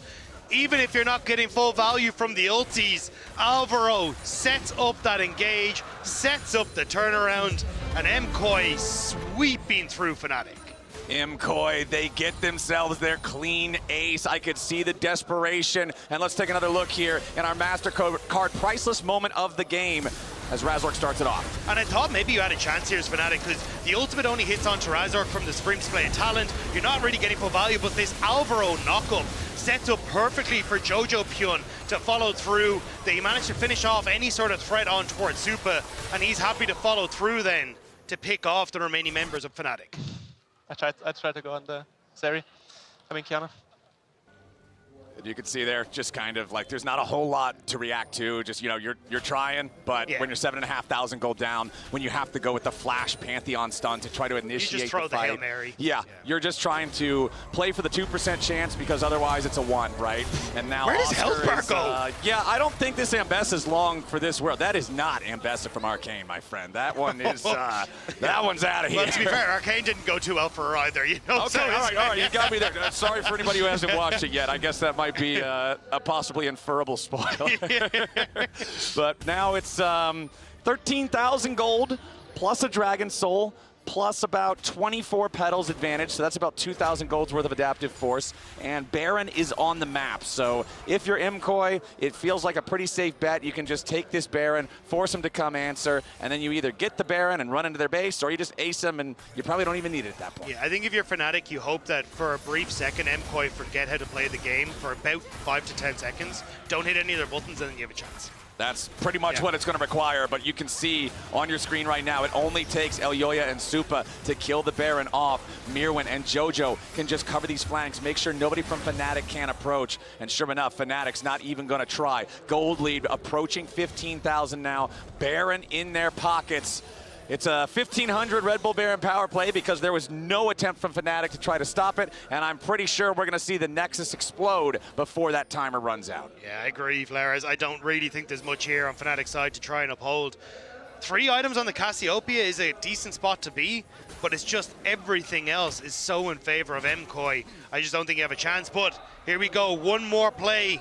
Can Fnatic do it? Well, there's already a ward right where the unsealed teleport was coming in from Mickey. Jojo flashes to the other side, but Mickey's ready to flash after him. Alvaro coming in to cover for his mid laner as Jojo is still alive now. Fnatic continue trying to press the assault, but now Mirwin is charging in from behind. A supreme display of talent right back into the wall. Fnatic tried, Fnatic died. There's no way to stop MKOI now. Oscar Renan's the only one standing. It's a double kill for Elyoya there. An ace to end the game, 24-7 with an 18,000 gold lead. What'll be a 20,000 gold lead, I would have to think, by the end of this one. We'll see if those towers give it to us. It'll be just shy, but it won't matter. 27 minutes into the game, MKOI slam game number 1.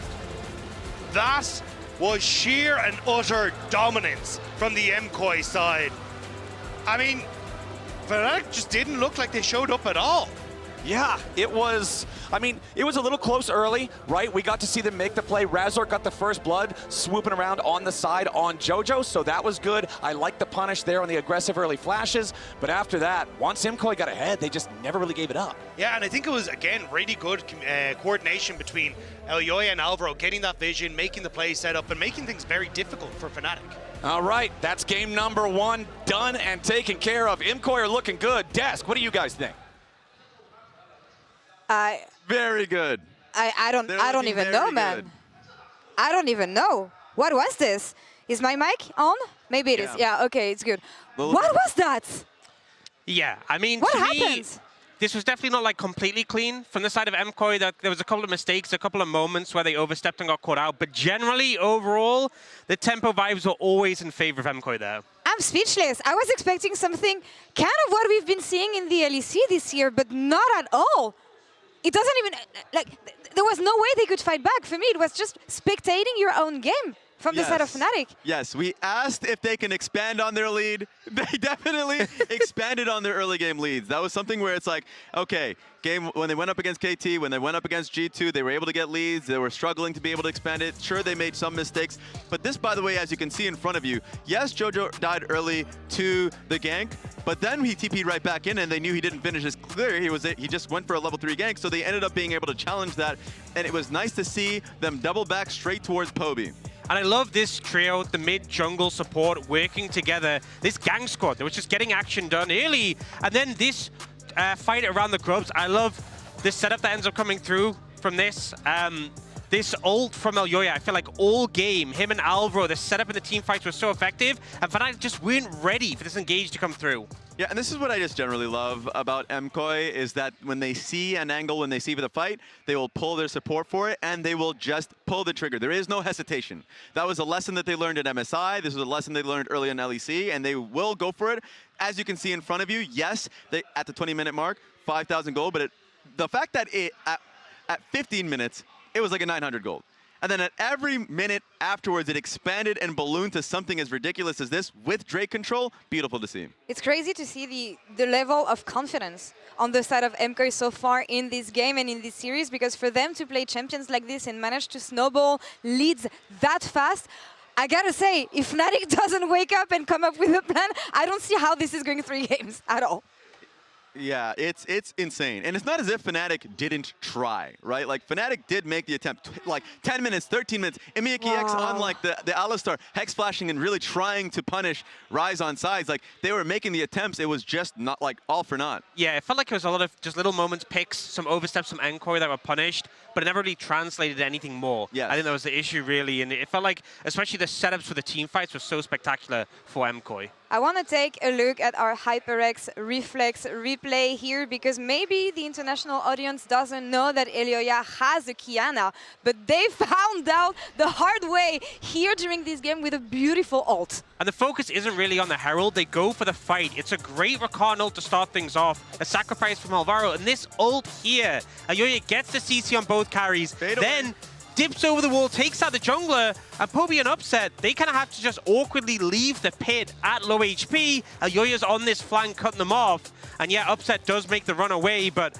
the fight is won at this point. It's just cleaning up the kills. That's the thing. That's what I love about Kiana. There's 2 angles to the fight, like you mentioned. The angle is you have to deal with Supa in the front, but then what the hell is Kiana doing in the back line? Elioya is so talented on these carry options, and the fact that he's able to get the assassination, like take attention of 3 players, he creates so much space for Supa, who went massive this game. And I'm just going to be real, we had a lot of Kiana games in the LCK and a lot of Kiana losses, right? It is not the easiest champion to execute, and Elioya really made it work here. Something I want to ask you guys, looking at the compositions, do you feel like there was a comeback potential on the side of Fnatic? Outside of the mental aspect, outside of what we've seen from these players individually?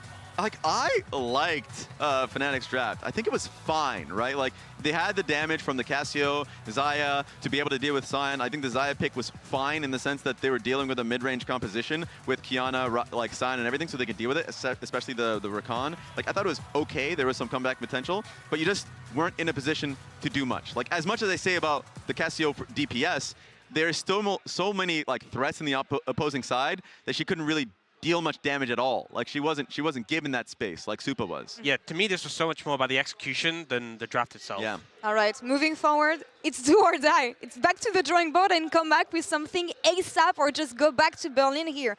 What do we want to see from Fnatic? We want to see something. We haven't seen anything yet so far at Worlds, and especially this last game. One last chance to prove it all. It sucks because I think if they want to take those fights on Herald or Grubs, being willing to pull more members, because MKOI are bloodthirsty. They will look for the fights. You know they will look for the fights. So at least in the early Grubs fight or something, if you want to pull the Cassio earlier on, sure, it might be a risk. You might lose a little bit on sides, but that's something that MKOI is looking for. You need to be able to match them. I think I've been saying it a lot already, but proactivity, I think you need to be one starting the fight. You need to be one engaging. And it feels like in a lot of the other games, and this one too, it was the other team leading the charge, and Fnatic just kind of getting caught up in the mixer. And so far, Summoner's Rift belongs to MKOI in this elimination series. Fnatic will be on the blue side for next game. Let's see if they can come up with something, or if MKOI will wrap this one 2-0. Okay, right, this. No flash Cassio. Slow. Hit front, Pant will die. Can I? Pant no flash, okay? Slow. I'm best around. Cassio 1 HP. Nice done. Cassio 1 HP, Pete. Slow. We win this, okay? Hit front. All of them no flash. Keep going. No flash. Dale. I go. I'm coming. Look my position, okay? I can bait them. In 4. I'll bait them. 3. I'm going to.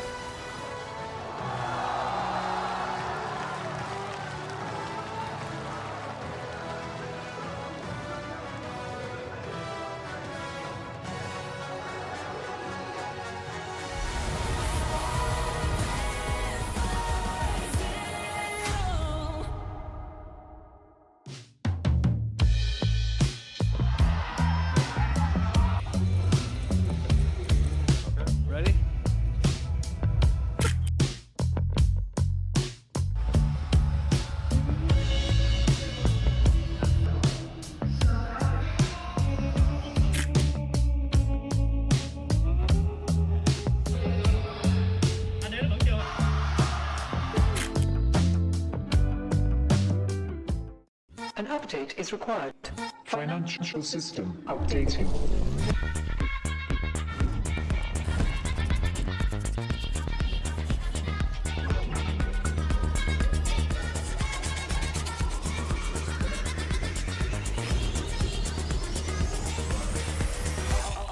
System updated. We will dance together. The future of money is here. Feels good.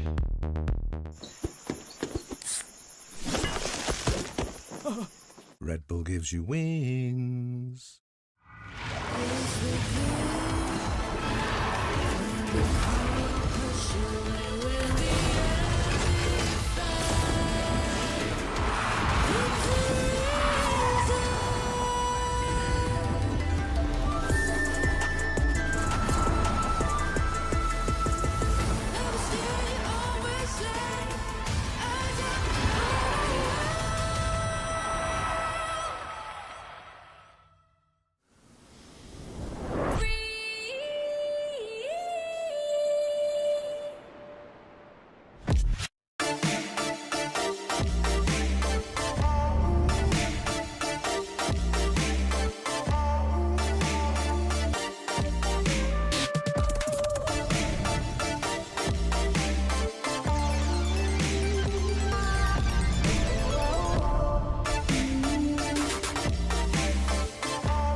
Ladies and gentlemen, welcome back to Worlds 2025. We are one game in to our first elimination series here in the Swiss stage between MKOI and Fnatic. Although Fnatic struck first in game number 1, securing a first blood after some aggressive mid lane play, it was ultimately MKOI that would then take control over the game and never let it go, resulting in almost a 20,000 gold lead by the time they won 27 minutes into the game. Fnatic are now one game away from elimination completely from Worlds, and they've got to fight back here.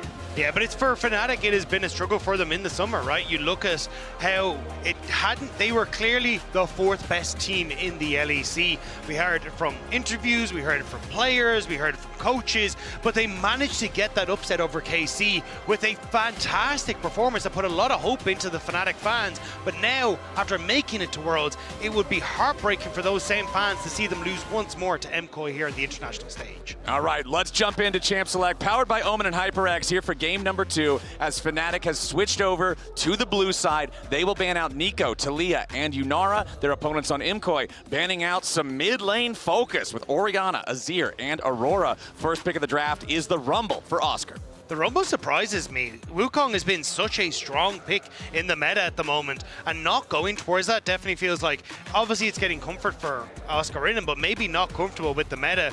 Because now you've even got opportunities for Mirren, who has liked playing things like the Cassante into this in the past and has looked incredibly strong. There it is, into Oscar Rinnan specifically on this. Like, Mirren 1v2'd Razork and Oscar Rinnan in this pick in game 4 of their last series. Yeah, I remember seeing that one. I remember that highlight. Yeah, it echoed across every sphere of social media. Yeah, that was a pretty tough one there for Fnatic to deal with. Now, interestingly, with this Poppy, I wouldn't be surprised to see this locked in. It's very effective against Wukong. And remember that in the previous game, MKOI actually banned Poppy in their first rotation. It was their second ban of the draft, which is pretty unusual. So clearly they were noticing that Fnatic does like to lock the Poppy. So that one will be slammed here. It is also a bit of a Mickey special, right? We saw it in internationals last year when he was on G2 and he had a very strong showing on it, but something that Razork can play exceptionally well too. So you do, as you say, have those options to rotate it, but there is upset going back towards the Kai'Sa. So this says to me what Fnatic are probably trying to go for is Poppy into the bottom lane, and they want Razork to be able to go back towards the Vi. This Vi Kai'Sa has been a really strong combo for them, works well with the Rumble as well. But if I'm MKOI, I'm probably just going to ban it on this next rotation. Exactly, right? You don't have any more picks for Fnatic before the next round of the bans come through. It looked like MKOI was thinking back and forth there between the Annie, which is a pretty common pairing with the Wukong, but instead they go with the Sivir, locking that one in for Supa for the powerful wave clear, the AoE, the late game carry potential. Yeah, especially, you're already setting up for a great team on an MKOI side. Opportunity to go for like another control mage in the mid lane, facilitate that, and you've strong front to back. Alvaro can go towards the engage if he wants to, but if I'm the MKOI, I'm probably trying to leave counter pick here for Alvaro until I know exactly where that Poppy is going and give Alvaro a good matchup.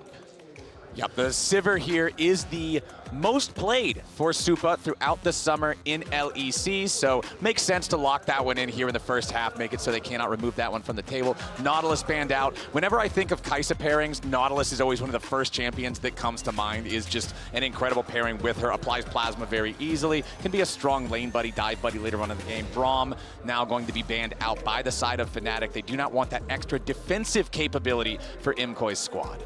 Yeah, I think you're kind of in a bit of a pickle here as MKOI on what you want to do with your mid pick here for Jojo, because oftentimes what we see is even when Rumble just exists in the game, they're happy to take the Galio mid and say, hey, we don't have to think about any of the control mages that you can bring out, but there's always the opportunity for Poby to try and flex in towards something like the Yone, have some sort of AD mid, which then doesn't give you the best of times here for Jojo. So with all these support bans, he's just going to lock the Bard, okay? He says, doesn't matter, I'm happy enough to just go with this. All right, Bard locked in here for Alvaro. I love watching this champion. I think it's super fun. It's one of the best champions in the game if you're really good at it, and it's also still a champion in the game if you're bad at it. That's kind of where we've seen that mix match here. The Alvaro has won on the Bard consistently, doesn't look the best on the Bard in those games, can oftentimes position poorly, being points where he's in a bit of trouble, but we'll have to see as this game goes on if he's kind of righted those wrongs since the summer split. Ooh, and Fnatic fans, I think, are going to be worried about this one because Jarvan, so far at this tournament, I believe, is 0-9. This was a pick that I know a lot of people coming into Worlds 2025 were talking about looking at as potentially the best jungler on the patch, or at least a top jungler on the patch. He's been locked in by a lot of different teams, and he's not won a single time.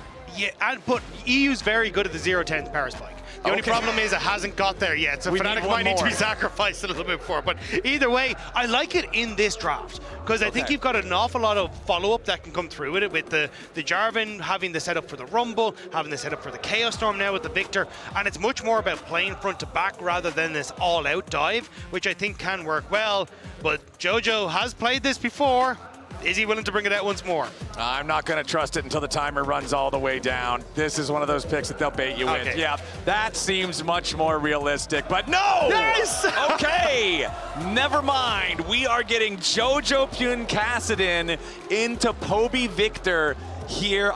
This is what I want to see teams do with red side 5th pick. Slam the counter pick. Show us what you've got. Kassadin, you want to be able to have easy access to CC to lock him down. Kai'Sa doesn't have CC. Rumble has a slow. Jarvan has CC, but you have to be able to hit the EQ combo. Victor has CC, but you have to stand in the thing for the entire time. And Poppy has conditional CC.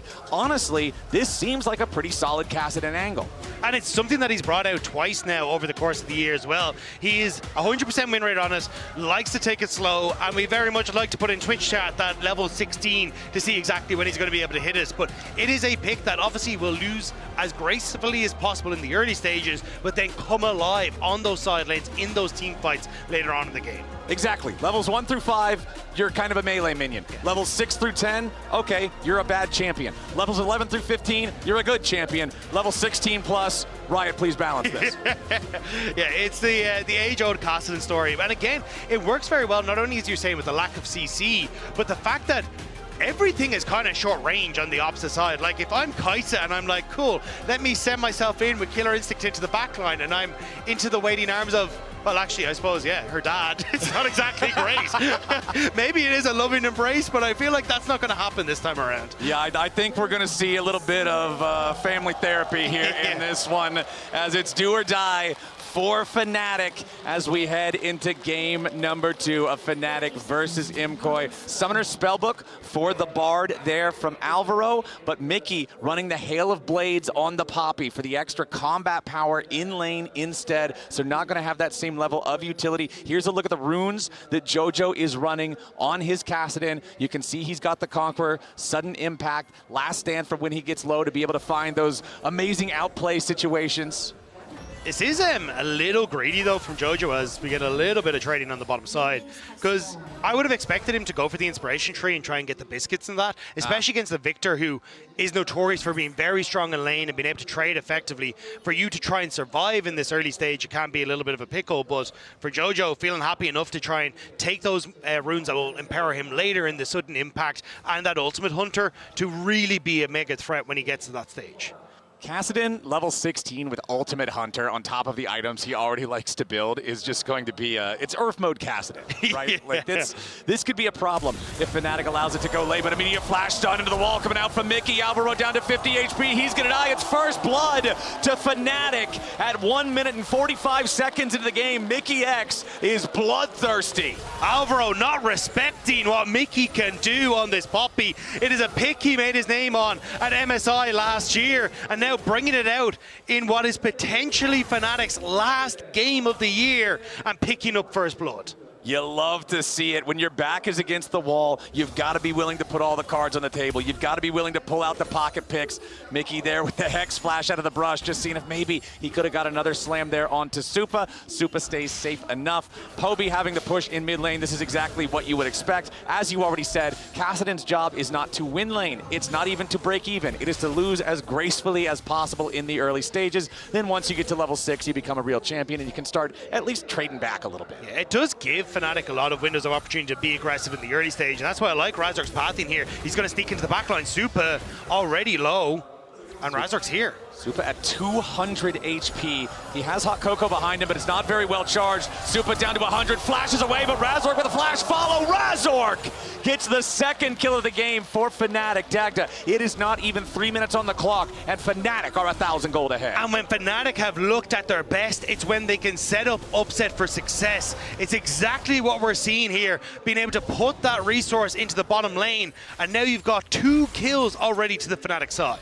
And I mentioned in draft how this Sivir was the most played for Supa throughout the summer in the LEC. Well, Kais is also the most played for Upset throughout the summer. This is a champion he's got a lot of reps on. This is a champion that hopefully, with this early extra gold, with this extra early power, he's going to feel empowered on. And this is what I was saying. I love this pathing from Razork, avoiding all the vision that could potentially be set up, making his way in towards this bottom side. And Supa knows he has to push out this wave, or he's going to be in a terrible spot. Fnatic use that to punish, and the follow on the flash from Razork was perfect there.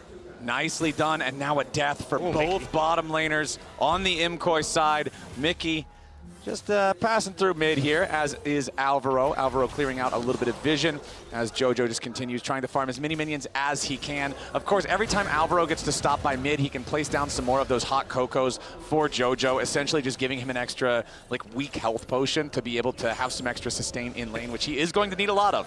Yeah, you've heard of Mojo Jojo, now it's Coco Jojo. Yeah, Coco Jojo is what he's going to need a lot of here to get to level 6, have a little bit more presence in the lane. Supa gets tackled out of the way there. Void Seeker doesn't hit him. Mickey's going to take a little bit of damage here. Only one side of the Boomerang Blade connects, however, so Mickey not feeling too bad. Yeah, again, I think you're perfectly happy for Fnatic with the way this early game has gone. And again, you kind of get to continue this for a little bit. Elyoya wants to be level 6 before he really starts to interact with the lanes. Doesn't have great setup anywhere if he tries to interact, and Alvaro actually. Yeah, Alvaro is going to find a level 4 Razork waiting on him. This Bard is level 2. It is very difficult to deal with a Jarvan as a level 2 Bard. And under the turret goes Razork, back to the fountain, goes Alvaro. Fnatic claim the feat of warfare, not even 5 minutes into the game. They are 2,000 gold ahead of Imkoi. And looking very impressive doing it. This is when, again, Fnatic have looked at their best and most confident, and Mickey is zoning Supa off entirely by himself and denying him from being able to re-access this lane. Dragon going to be secured. Fnatic off to a great start. Yeah, there's no way that anybody on Imkoi is even approaching this first Drake. The 2,000 gold lead for Fnatic, the total control over the bottom lane, upset level 5, just going to rotate over and help Razork take this thing down. You can see there when Plasma procs, it procs for about 500 damage. It does quite a lot to the neutral objectives. And so then that leaves Razork the opportunity to just finish off the smite, take the Drake. That was not even a full minute after the Drake spawn. That's the Mountain Drake, that's the tanky one, and it already belongs to Fnatic. Yeah, and again, they kind of just get to keep up with this pressure, move in towards bottom side. I think they might be trying to, oh no, he's going to be spotted, but using Razork to just hold this wave on the bottom side for upset. Again, it's kind of everything on Fnatic playing around this AD carry. Now, obviously, again, as the game goes on, you do have a lot of threats for this Kai'Sa in the Wukong and this Kassadin, but it doesn't really look like Fnatic are letting them get to that position as Mirwin. Yeah, I mean, Mirwin's getting aggressive here on Oscar, but when you look down at the scoreboard, Oscar's an entire kill's worth of gold ahead of Mirwin just based off of farming, because there haven't been any plays on the top side of the map, because everything has been about this bottom lane where Mickey got so aggressive with the flash at level 1, because Razork is then down there in the bottom lane, and Elyoya, like you said earlier, is just trying to power farm. The top laners are left to their own devices, and Oscar Renan is handling the matchup plenty well. Yeah, he's going to be very happy with the way things are going. The fact that now as well, you can end up using this push to try and reset for the Void Grubs on the top side can work out well as well. You can already see Supa trying to move up into that top side and prevent that push. But if I'm Fnatic, I think just rotating upside and Mickey to continuous matching into this Sivir is going to be perfect. Okay, let's see how close Elyoya is to making a play. He is level 6. We do have the Cyclone available on the Wukong, but they're going to need to find a good angle if they want to go for anything. When you're this far down in gold, every play just becomes a little bit scary to make. Oscar Renan rushing the plated steel caps up there in the top side for the extra mobility to sidestep away from those third and Tofo strikes alongside the armor to deal with Kassadin in general. Of course, Mirwin wants to go with the early Negatron cloak, as pretty much any tank wants to do into the Rumble matchup. And in the jungle, Razork 1-0-1 here on this Jarvan is building towards that bruiser itemization, towards what should be Sundered Sky, of course. And then back in mid lane, Poby, level 6 on the Victor. Only 6 stacks, so not stacking a whole lot here just yet, but still 500 gold lead from the farm advantage plus the kill. He's feeling great. I do like these rotations from Fnatic though, moving upset to mid this time around and keeping Poby on the bottom side. Poby probably has the least amount of damage that can be brought to the table at this point in the game, so using this Rumble instead as this touch point with the Jarvan can be crucial to the success, but it looks like it's going to be a boy group fight. Okay, you've got Cataclysm plus Equalizer. Equalizer, of course, still on cooldown for about half of that duration right now. Exactly, the spicy hot pot combo. Very deadly for the enemy team as Jojo now makes his way up towards the top lane. Imkoi trying to approach towards this grub area here. Razork gonna go ahead, use his combo plus his smite to take the first grub. Elyoya wants to step in. Imkoi's goal here seems to grab at least one grub here. They do so with Elyoya's smite, but now they're trying to get back away. Alvaro wants to flash in the magical journey. The Cataclysm wall was on top of the normal wall, so he could still get away with it. Fnatic now trying to get back as Elyoya goes in for the Cyclone, but he only finds the knock-up onto Oscar. Now Razork's going to be the next target, and Supa's on the board. Imkoi, they steal away one of the grubs. The third grub is still alive, and they get the kill afterwards, despite their disadvantages in the game so far. Imkoi find a decent play there, but now Elyoya's in some danger. Tries to jump back in on Oscar, but Elyoya sticking around a little bit greedy with that positioning, and Fnatic get a punish. Yeah, Fnatic weren't accounting for their own, but here comes the Equalizer. The Equalizer finally off cooldown for some immediate pain on Supa and Alvaro. Of course, they cannot get any kills on that one. Another magical journey to keep Alvaro safe as Mirwin goes all out on Poby. Does need to find some more damage here on the Cassante. Poby trying to kite this one out, but Cassante is very dangerous in these types of situations. His cooldowns are so low. He tries to dash forward with the footwork, but the stun from Poby is clutch, and he gets away.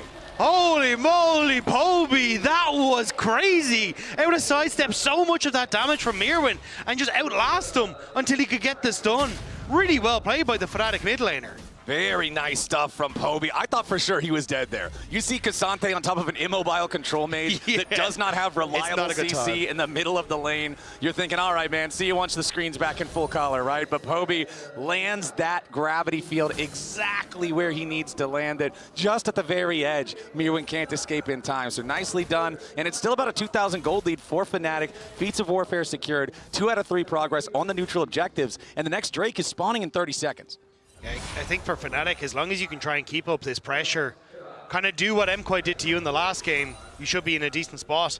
Reset's starting to come through. I don't think Upset will have finished his Kraken Slayer just yet, but either way, the lack of ultimate from Oscar Rinnan again was used to good effect, so I'm not blaming him for it, but it is going to mean that it's putting a bit of a slow on Fnatic and how they want to try and operate on the map. I think they will have to wait for that ultimate to come back up before they really do anything.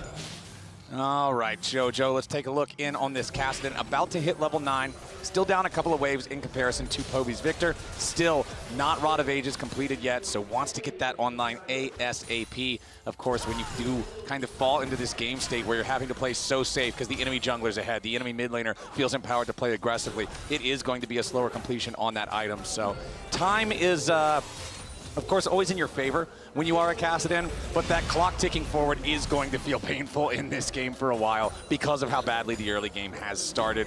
The Drake is alive, and already Mickey is in the pit, Razork's coming over, and Elyoya on the other side of the map looking to make a play lets you know that Imkoi just, they're not going to try to contest this. Okay, Elyoya going forward, but no, the Cyclone misses. There's just no play to be found from Imkoi, so this is nothing but a win for Fnatic. Yeah, Oscar Rinnan had to flash to get away from that Cyclone there on the top side, but that is something where Oscar Rinnan in the past has got caught out on those plays. So having that flash keeps him safe, means that Fnatic can get the Dragon. And at the moment, there's no real response, but there are several members of Imkoi here. Okay, let's see if Imkoi can get something else done. They are bringing up Alvaro to maybe Tempered Fate the turret, but nice using the Equalizer from Oscar to burn down the wave. Good roam from Upset as well, knowing that if they could get some damage down, have that killer instinct to try and follow through. So keeping Imkoi out of that top side, and Oscar Rinnan stays safe.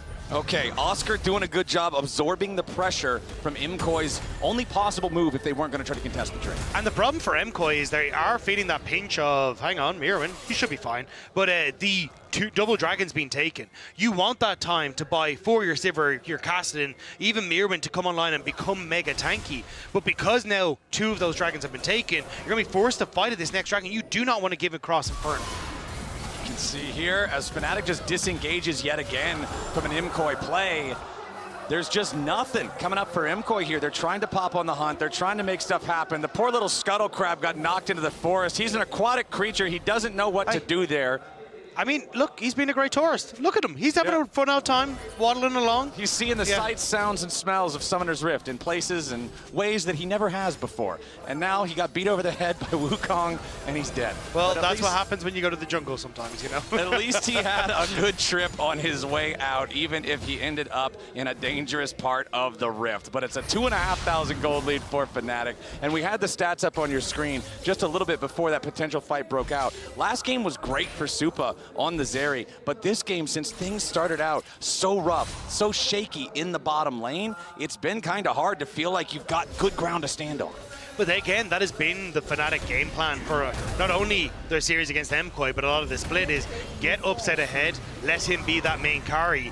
And again, that focus has paid dividends for them now, as Supa and Alvaro always love to play aggressive on that bottom side, but sometimes it can come back to bite them.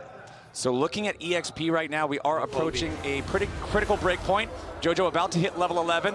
Alvaro has the stun into the follow-up Cosmic Binding. Now Poby dropping the Arcane Storm, trying to get away. And again, they try to put the pressure on Poby, but they don't have enough gas in the tank. Poby gets away and doesn't even have to flash to do it. Just barely able to get that gravity well down, which gave him the chance to step away. It's a little bit worse for wear on that top side.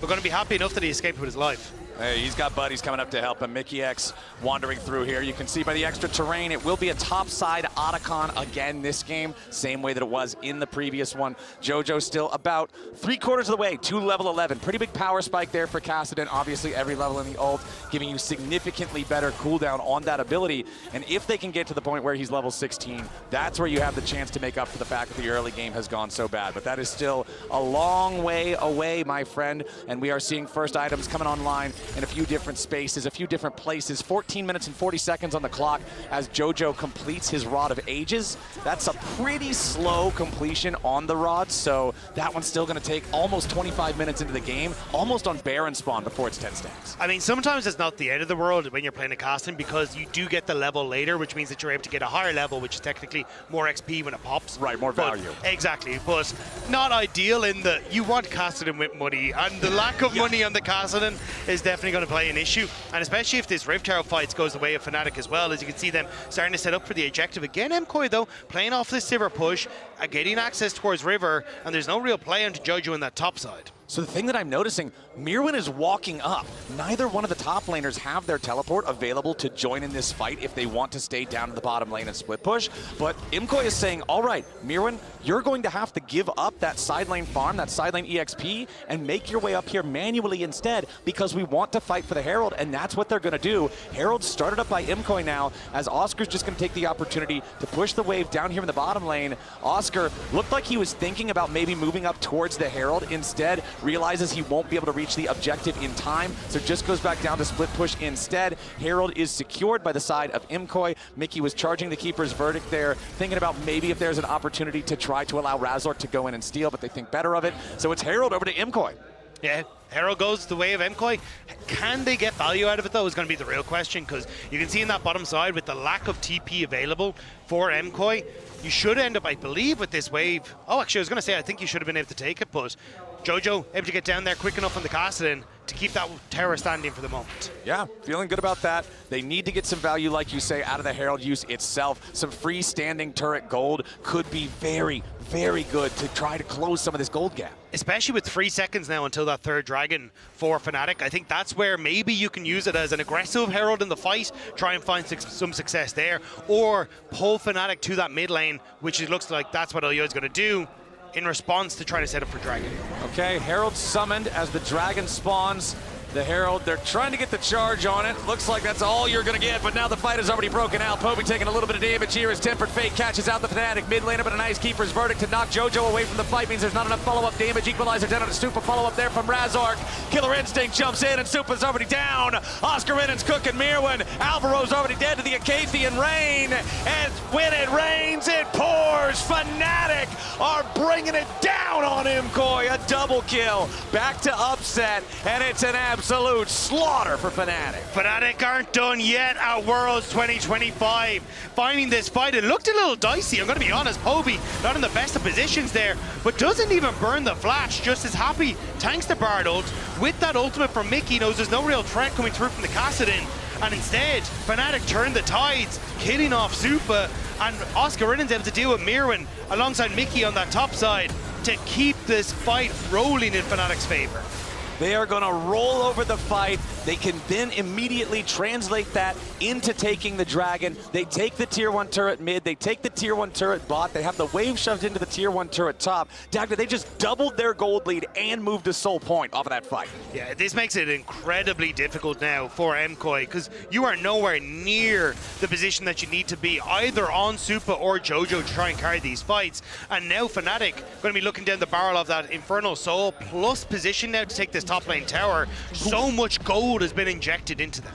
This game state, this gold lead, is almost unplayable now for MKOI when you're looking at 18.5 minutes into a game of League of Legends, being down 5,500, being not allowed to surrender another dragon for the rest of the game.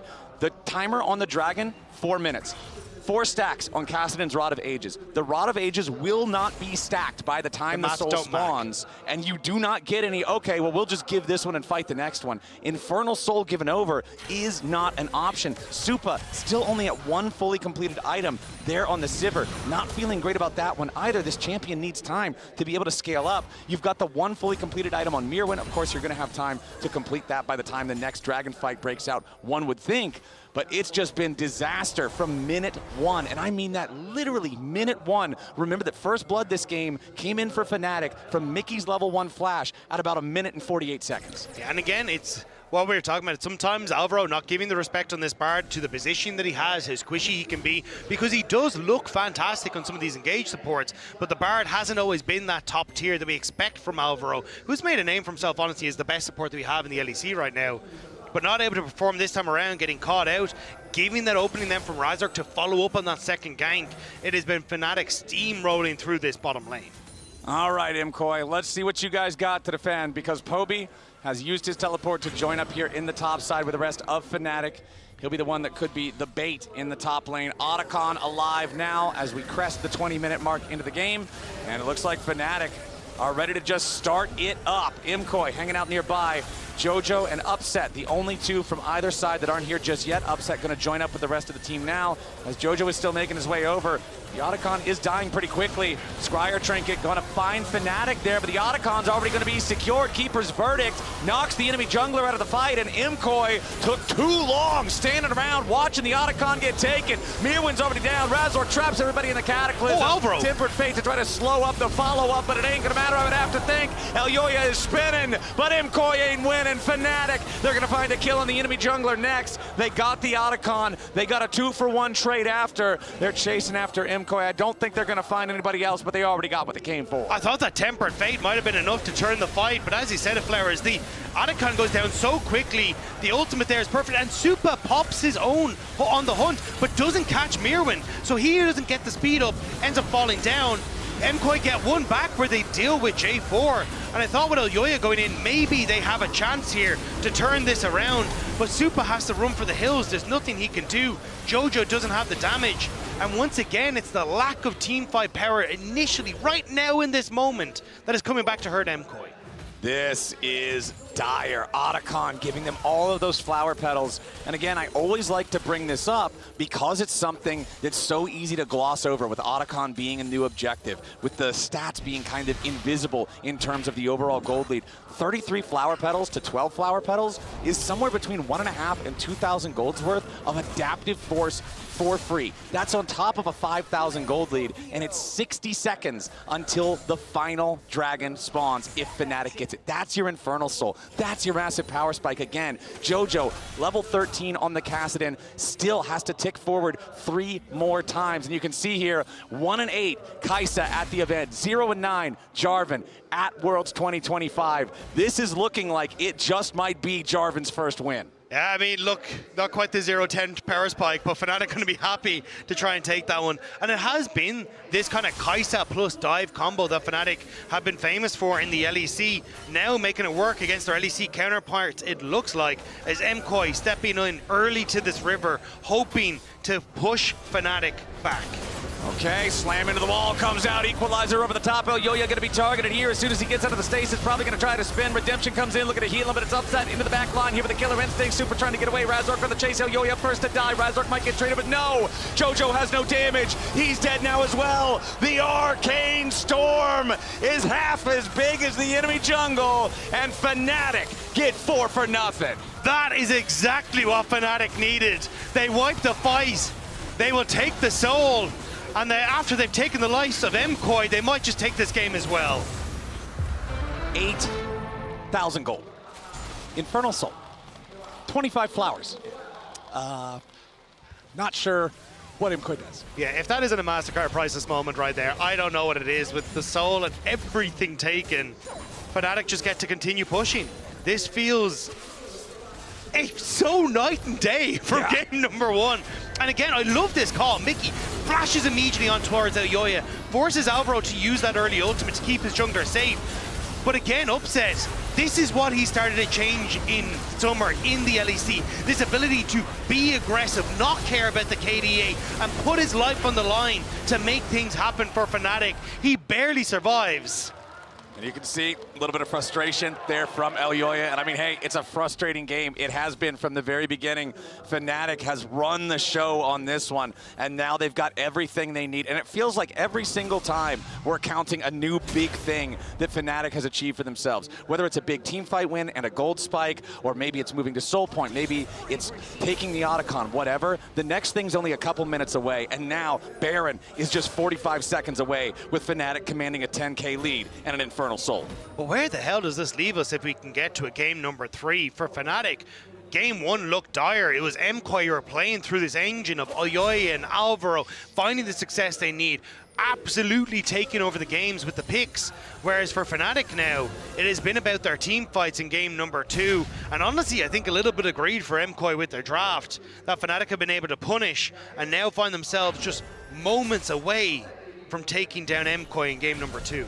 Okay, so the one big thing I will point your attention towards, Jojo did have his Rod of Ages finally proc, and it procced, I believe, once he was level 14 to spike him to 15, like you were talking about earlier. He needs 5% more EXP, and he will hit level 16. A level 16 Kassadin might be the only chance for MKOI to try to come back into this game. There it is, Jojo Pune level 16, but the Baron is already down to half HP, and Fnatic still commands a 9,000 lead with an Infernal Soul. MKOI on the approach, Tempered Fate doesn't hit anyone. Baron at 2,000 HP, and it's already going to get secured by Fnatic. Mirwin trying to escape now. Razork still pushing forward. Poby's also got a stasis. Keep your eyes on that armband. If MKOI try to turn, it can't be onto him, as now Mirwin wants to drag Razork forward. They're going after the Fnatic jungler. He's already dead, but he cost the Cataclysm before he died. And that means MKOI's going with them. Upset is dominating. Supa's out of the picture. Fnatic end up getting a 2 for 1. They've got the Baron. They've got the Soul. They've got the lead. They've got their eyes on the Nexus. And that first inhibitor turret is not going to stop them. Mid lane inhibitor about to die next as Mirwin, Elyoya, and Jojo will try to defend. Jojo using the ultis, trying to get the stacks up, throws forward a little bit of damage, has to again ult backwards, trying to escape the gravity field. Mirwin burns down, and Upset is godlike. First Nexus turret down to half HP. Elyoya just trying to juke him, maybe make him think he's going in. Alvaro's back alive, but it's a level 10 Bard. He can't do a whole lot about this. Tempered Fate's not even available to cast.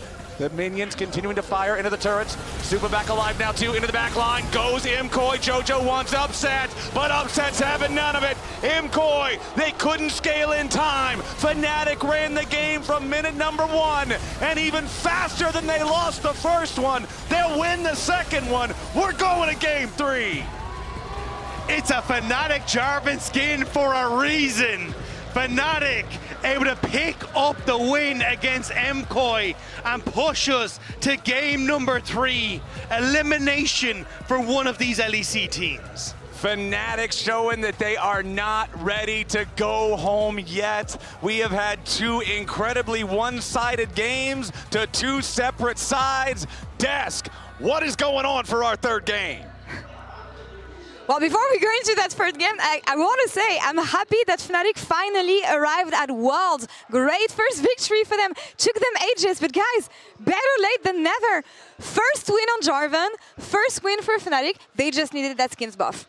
True. Somehow, the looping logic of picking the worst win rate champions gives you the greatest chance of victory. Yeah, the Jarvan and the Kai'Sa, it's your elimination game. You lose and you're out. You pick two of the picks that just haven't been working for a lot of teams, and you just lock in. It's that simple. It's that simple. Yeah, absolutely. And honestly, we had two compositions that wanted to do the exact opposite. On the side of Fnatic, you want to win fast. On the side of MKOI, you want to stall for as long as you can. Turns out they were not able to do it, and thanks to the reliable Cisco network, Razork hits a flash follow gank to lead Fnatic and J4 to their first win here at Worlds, right in the first minutes of the game. Yes, sir. Following up with a flash to get the kill on towards Supa, Razork really stamped his early presence this game. Like, not only, this is, by the way, following up of a 2v2 kill that Upset and Mickey X were able to get on towards the MKOI bottom lane. So it seems like they looked at MKOI's early games to the last few games. They're like, no, we must be proactive. You definitely wanted to be able to see it, and we got it this game. Yeah, you know, Mickey took Halo Blades and Ignite on the Poppy. Like, he wanted that early aggression, and it's something we've been criticizing Fnatic for not being proactive enough, for not being aggressive enough. And I feel like maybe MKOI picking the casting was like a call-out. Like, we're going to pick a champion where if you're not proactive, we'll just at level 16 and you lose the game. And Fnatic said, bet. And from those first place, they just kept on going, and it was Razork every time being at the initiative of this. We talked about Kiana on game 1, Razork on game 2. Is that just a jungle diff? Oh, looking like it. It's kind of looking like it. Even just here, being able to catch out Alvaro with no tunnel and just being able to catch him in the banana bush. So this is just nice to be able to see Fnatic not only get the early kills, follow it through early. Yes, at times you were expecting them to be on sides. They knew that MKOI wanted to be able to take these fights even from a deficit, and they challenged them. And this fight as well, using the Cataclysm to get the flash there from Supa and then the follow-up with the flag and drag.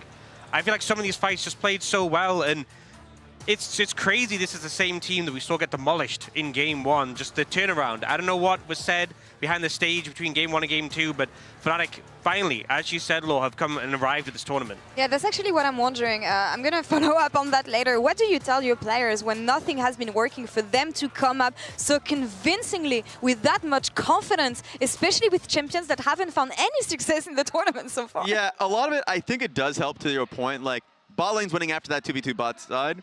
Mid lane has push. Top lane has push because it's Rumble into Cassante. So they did have 3 hard winning lanes early. And if you're going to get disrespected in the way that you are getting based off that draft, and you're like, okay, we must like push for advantages. And they did. So really kudos to Razork, who throughout his entire career, he's never going to get criticized to being sleepy in the early game. He is going to try and push for you. And it was Fnatic's teammates that really rallied around it. I didn't want them to, like, you know, be disoriented, like maybe Rumble be on sides or something. No, they recognized the team fights were happening through mid, like the last replay, and they were together for that one. So they were sacking waves for it. Yeah, and LEC, the first region to get a win with Jarvan, which is pretty good. Also, the first region to lose to Jarvan. I didn't think that this first Jarvan win would come from Fnatic. From every team, honestly, they're not the ones that I believed in here, but they make it happen. They save the day, and they save this series here as well. Now, Elioya was telling us it is going to be about that jungle matchup. It is going to be about me versus Razork, because that is exactly what it's been about all year long in the LEC for both teams. Yeah, honestly, for the past couple of years, you know this better than anyone, Laura. Like, these two junglers, one of the best early game junglers, mechanically skilled junglers. Even when Elioya is talking about it in that interview earlier on today with G-Sun, that he does think it's going to be about those two, it's not ego, it's just true. It's just the reality. So maybe you should be looking to build a draft around it, but I think MKOI realized that you just can't build something like this and expect that, you know, that Razork won't just punch you in the mouth. And now everything is on the line. One last game to prove it all. For both of those teams, we see MKOI backstage sipping coffee, good. Get that energy, get everything you need, Alvaro, to make this one work, because it is going to come down to this one game, this last game, to save the Worlds run. What are we looking at here? I think things like the Kassadin didn't really make as much sense to me. I think you want to be proactive. Strong mid jungles, give your junglers the tools. I think like the mid jungle support combo we saw in game 1 for MKOI really worked. I think just play like it's your last game potentially at Worlds and be active. Try and make those early ganks happen. Yes, and I know there's a lot of negativity right now about Fnatic from the fans, from everybody out there. Just know they randomly turn it up. Like K-Corp knows that more than anybody. So don't sleep on them. Really play well around Jojo Pyun. That's my expectation. So just following up your point. Do you think the momentum has shifted here? Because we were thinking that MKOI had the upper hand. They were favored in this matchup, given what we haven't seen from Fnatic. They wake up here. Is Fnatic taking the series? Are you willing to make that take? I'm not willing to make that take yet. I'm not willing to make that take, Lore.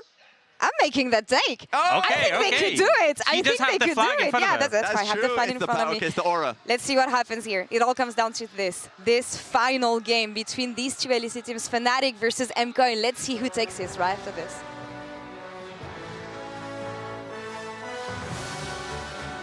They want to take some control with this, guys. Yeah, come here. Oh, they're flashing it. Look at the Wu, guys. I knock him. Yeah. No flash, no. No flash, the Wu. I have flash. Kassadin is out. Yeah. Look at the Sivir, Mickey. Yeah. Look, no flash, Sivir. She's dead, she's dead. Getting fucked, Kassadin is getting fucked. Yeah, we can kill this guy too. Yeah, Kassadin one HP. Guys, I can dive here, I can dive. Look. I tank tower, I tank tower. I keep tanking. I'm out now. I can kill. Nice, boys. Fuck them up.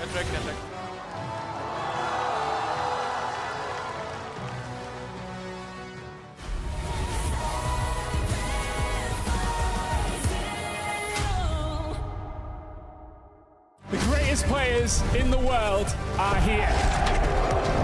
They can just burn this one down. Oh my god, forward by 9! You are going to see them like you've never seen them before. Rocket Will as the Arcane Storm doing so much work, and Gen.G, they are just going to ace them!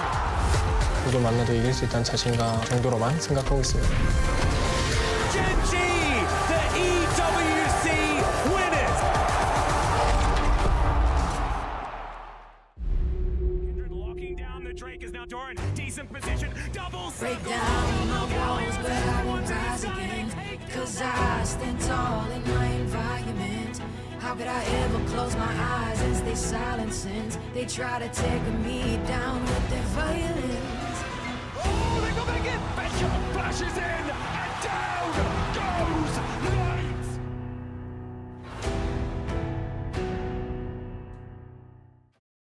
Alright guys, I just landed in China. Let's go.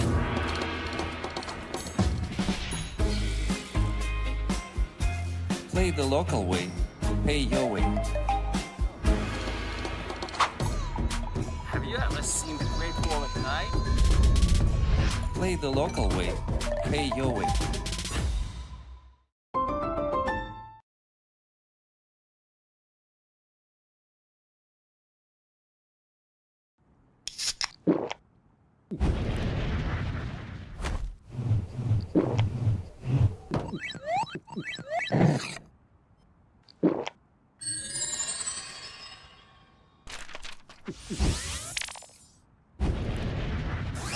Red Bull gives you wings.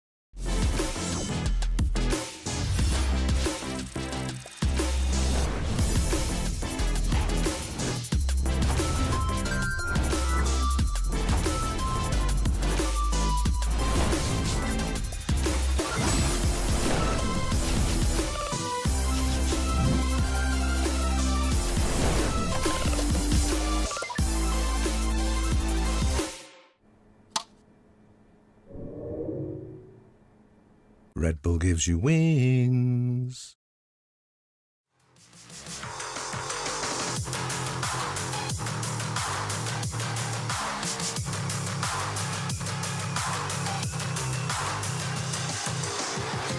Tie me in the knot, you can trash that. Put me in the back to get out back. I've been tossed aside. It's not too late to change my mind. I'm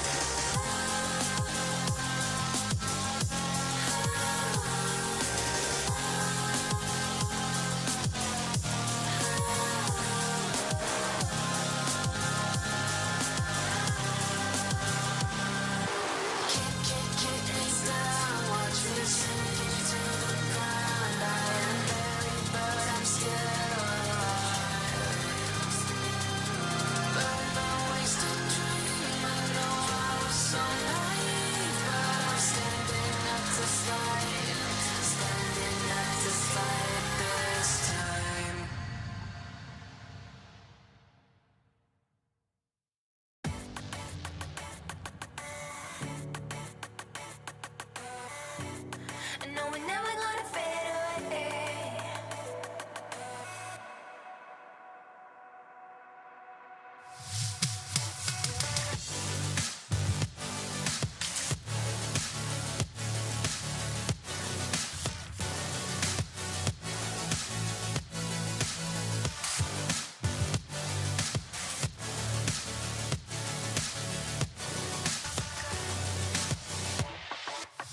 Let's take it to another level. No holding back, that's right, yeah, it's now or never. And keep up the fire with something special. Yeah, we're doing this our way. And we're never gonna fade away. No, we're never gonna fade away.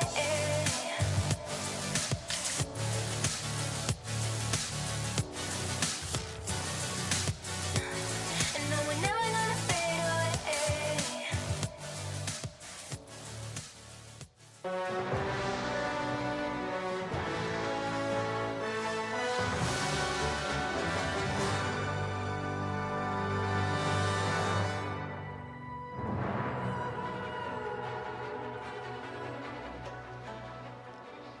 Welcome back to Worlds 2025. We're tied 1-1 in this first elimination best of 3 between Fnatic and Imcoy. Imcoy slammed the first game with nearly a 20,000 gold lead in 27 minutes of gameplay.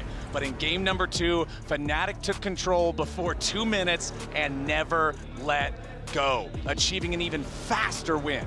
Now, one of these two teams is about to play their very last game at Worlds 2025. As we hop into Champ Select, powered by Omen and HyperX, it's Imcoy back on the blue side, and the mid lane bans are taking priority, with LeBlanc and Aurora banned out alongside the Nico. Over on the other side, Orianna remains a top priority ban alongside Yunara and Vi.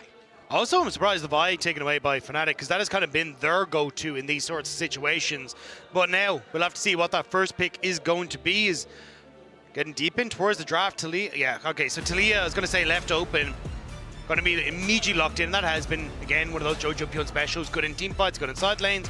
It's going to be on Fnatic now to try and disrupt those. Exactly. Talia tied with Ryze there for most picked by Jojo throughout LEC Summer at 5 picks. So we'll see what he can accomplish with the powerful roaming potential, with the powerful pick potential of this champion. Over on the Fnatic side, though, let's see what they've got cooking, because last time around it was Mickey's Poppy that made so many plays. It's what facilitated the first blood. He played so aggressively on it. He absolutely gapped Alvaro in support in game number 2, and we want to see what they can get for playmakers this time around. But we're going with the Azir for the mid lane, the answer into the Talia, alongside Ezreal for upset. Yeah, and the Ezreal hasn't worked out too well for Fnatic this time around at the tournament, but there is no Sion, that mega tank available on the opposite side thus far, unless Miro wants to go back towards the Ornn.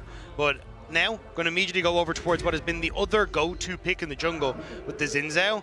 Razor could actually end up opening up with the Trundle in response here if he really wanted to. Right, we always look at Trundle as one of those picks that feels really good about Xin Zhao. So much of Xin Zhao's power budget as a champion is target access. He has the ability to threaten carries in the back line. Trundle's target access is much more limited, but if you're standing there fighting him in melee range, he's very, very powerful. So it looks like we'll get the... wait, not locked in just quite yet. I'm not going to get ahead of myself here. Okay, Braum picked up for Imcoy for their support. Yeah, I would double down on the Trundle pick now, because Braum doesn't give you the engage tools that you really want. Xin Zhao not going to be great into things like the Ezreal and the Azir for trying to set up those fights. So you imagine Mirwin has to go for something that's going to be a bit tankier, a bit more engage, and that's why it's going to work fantastically here for that Trundle pick. Well, it looks like they're thinking what you're thinking, my friend. I'm not going to call it until they lock it in, but I wholeheartedly agree. It seems like it's a good jungle matchup. It seems like it's a good comp matchup, and it seems like it's Trundle on pick 3 here for Fnatic. So now, what do we want to see banned in the second half?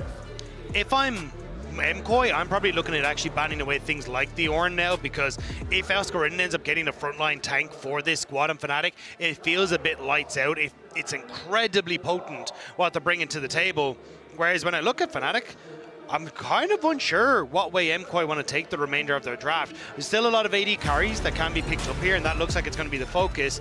And Mirwin, the specialty that this guy has is that flexibility in his top lane champion pool. So maybe if you want to try and limit that, something like the Rek'Sai, if you are going to go for a tank in the next rotation. Okay, let's see here. What's it going to be, MKOI? Do we want to try to target those tanks? No, instead, going to look towards that Yorick. They don't want to deal with the powerful split pushing pressure, and I can understand that, considering you've got Ezreal and Azir, who should be able to just like group up mid, clear out some waves, deal with that. That could be pretty facilitatory for a side laner to just wreak some havoc, so they want to take him off the table. Will they? Now Fnatic continue with these 80 carry bans. It is kind of taking away those picks that have that safety. Yep. And going to be the Caitlyn taken away. So definitely wanting to force MKOI onto something that's a bit more steady and immobile, which is perfect again for what I think could be an Ornn rotation here for Oscarina if they really want to. And I like this Karma ban here because when you're banning out Tristana, when you're banning out Caitlyn, when you're banning out these long-range 80 carries, it's telling me that you're kind of thinking, okay, well, if we force you onto something shorter range, we can play Ezreal Karma and just terrorize the lane. So MKOI's got that read. They're going to ban the Karma out. Looks like instead, Fnatic are going to think about their support here. I feel like this makes a lot of sense. You're on red side. You want to get some kind of a valuable counter pick here for your 5th pick. So they'll just lock in the Rel alongside the Ezreal for the bottom lane, knowing the support matchup already. So it's not going to be great in lane, but will be nice if it goes. And that was immediately locked in. Wow. That's a Vayne. Yeah, that's an instant Vayne. I'm just checking. Okay. Okay, so I'm just checking this really quick to make sure I see no Vaynes for, okay, never mind. But there's a Vayne, but it's only for upset. Yeah. This is Vayne for Supa. This is Supa's first Vayne of summer. I don't actually have the stats pulled up for the rest of the year. I don't know if he played Vayne earlier on. No, okay. it was not a thing.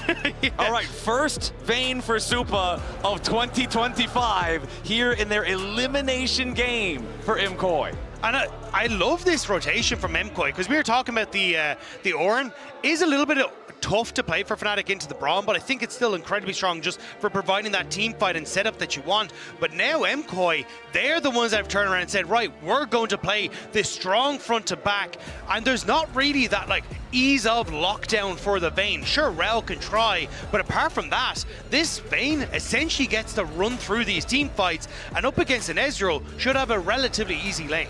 Okay, I'm excited for this. I have not seen a Vayne game in a little while, my friend. Like, this is going to be exciting. Obviously, Jax can be a little bit of a problem with the Counter-Strike, being able to dodge away from the auto attacks, but a well-piloted Vayne can be such a menace without adequate hard CC to lock her down. So yes, Jax has Counter-Strike. Ezreal has nothing to lock her down. Trundle can throw out a pillar, but again, when you're in final hour, your tumble is such low cooldown, it's very easy to get away from the pillar pretty easily. If Azir doesn't catch Vayne in the shuffle, he's not CCing her.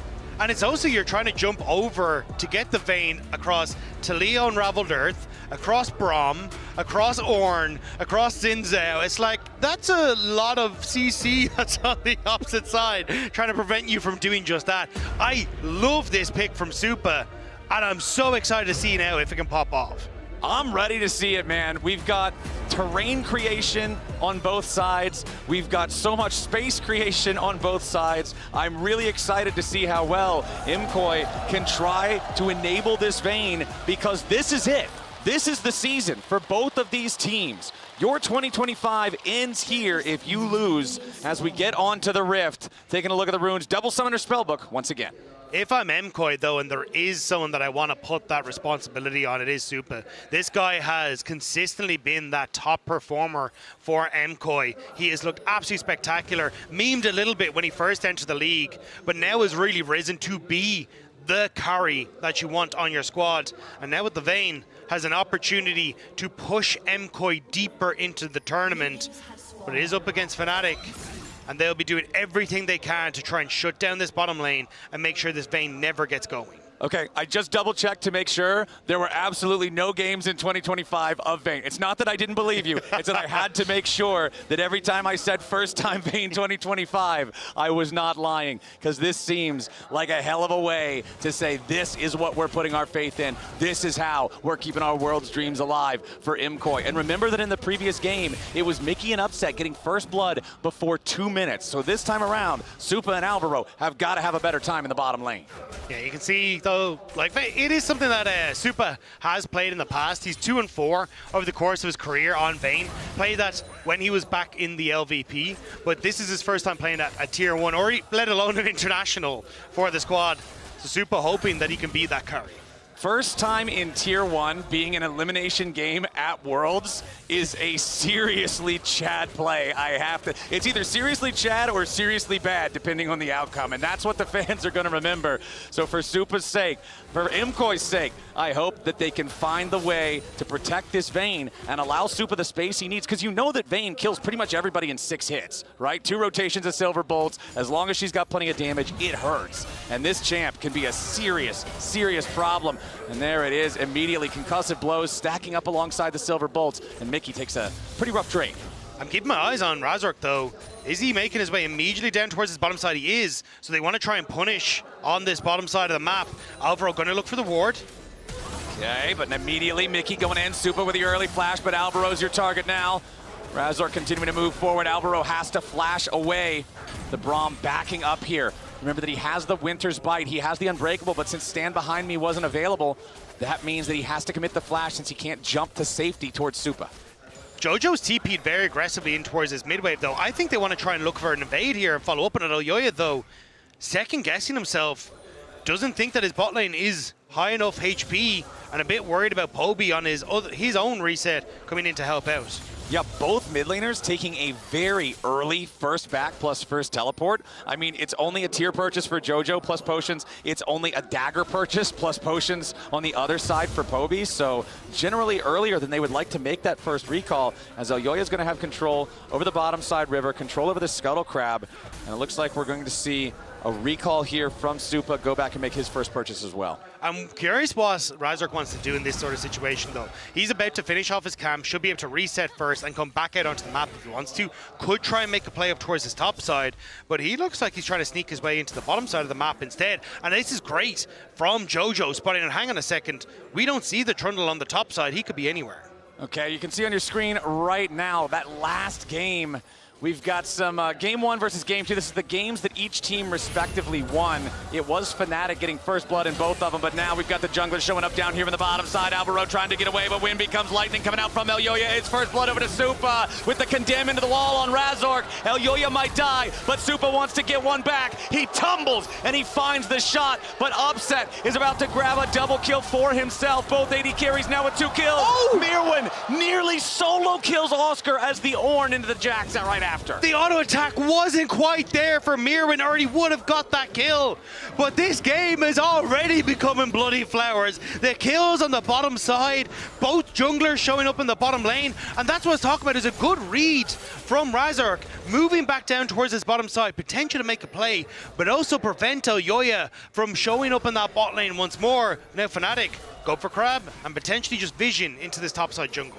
And the fact that both AD carries get the kills, the money is right where both teams would want it. Let's take another look. But this, remember I was saying, but Razork had a chance because you'd assume Elyoya had gone back in towards jungle. Level 4 versus level 3, you can make the play, but that CC was clutch onto Mickey, prevents any sort of follow-up. Then Supa with the condemn on Razork and the Braum starting to follow up, allows them to get 2 kills for Supa. Upset will answer with a double kill, but if it's kills to a Vayne versus kills to an Ezreal, I know which side I'm picking.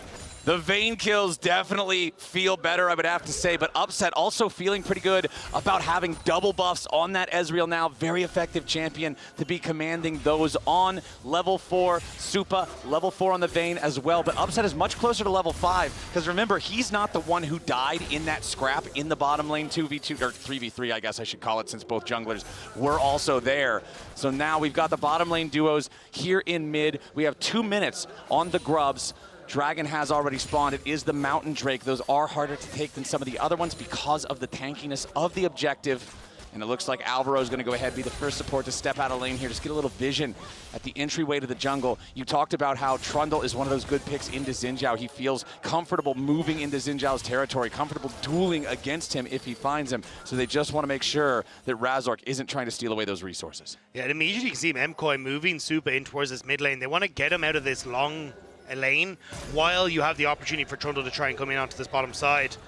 So instead, making things a bit easier for Supa, and Razork finding Jojo, but ooh, Jojo now stunned up by the Shattering Strike. Razork and Poby going in for the shuffle. Jojo forced to flash, otherwise surely would have been dead there. A good flash from Jojo to get over the Azir wall. Still, though, this pressure is coming through, and I like seeing Razork taking these aggressive trades. Knows he's stronger when it comes towards the backup he has and how just much presence Trundle has in these early stages. Will net the Dragon for Fnatic and buy them a little bit of space on this bottom side. All right, so also the thing that I'm looking at, once we get into these larger fights, you already mentioned the amount of CC. Super takes a little bit of damage here. Mickey an upset, gonna keep looking for a little bit more, but Alvaro doing a good job protecting his AD carry. You already mentioned the amount of CC that the team built around this Vayne is able to provide. But the other thing that I'm looking at, Ornn makes that volcanic rock appear. Jojo makes the entire Weaver's wall. Trundle even makes a pillar. There's a lot of stuff for Vayne's Condemn to knock people into, and Supa's going to have a lot of extra tools through that to play around in these team fights to knock back whoever's trying to dive onto him. And that's the thing, I think if I'm Supa, that's the key to this, is not using that Condemn proactively in a lot of these situations. You have enough people that can use that terrain as well. Like Ornn is fantastic, the Taliyah can work well with this. You don't need to be the one using your Condemn. Use it for whoever manages to slip their way through all the cracks. Keep them pushed back, and as long as you're not getting locked up by Oscar and CC or Mickey CC, you can carry these engages. Elyoya happy to start up the Void Grubs here. Going to be jumping on those shortly after they spawn. Mickey is around the area, going to step forward and at least see what he's up to. Elyoya has secured the first grub, so even if Fnatic wants to overload this area, there's no way for them to grab all three. Mickey just going to kill the little grub mites there as Elyoya heads back towards the area. Double buffs on this Xin Zhao does make him very strong, and we'll see Upset shoving in the wave, and now he and Elyoya can rotate over with Mickey to get priority over the topside river. Yeah, Fnatic going to be able to push this back. So because we're seeing the Blade of the Rune King build coming out from Supa, this is where you are going to be much stronger in a fight, but you're bad at contesting on the wave, which is where you're going to have Upset continue to be able to shove these waves in and Supa approaching later.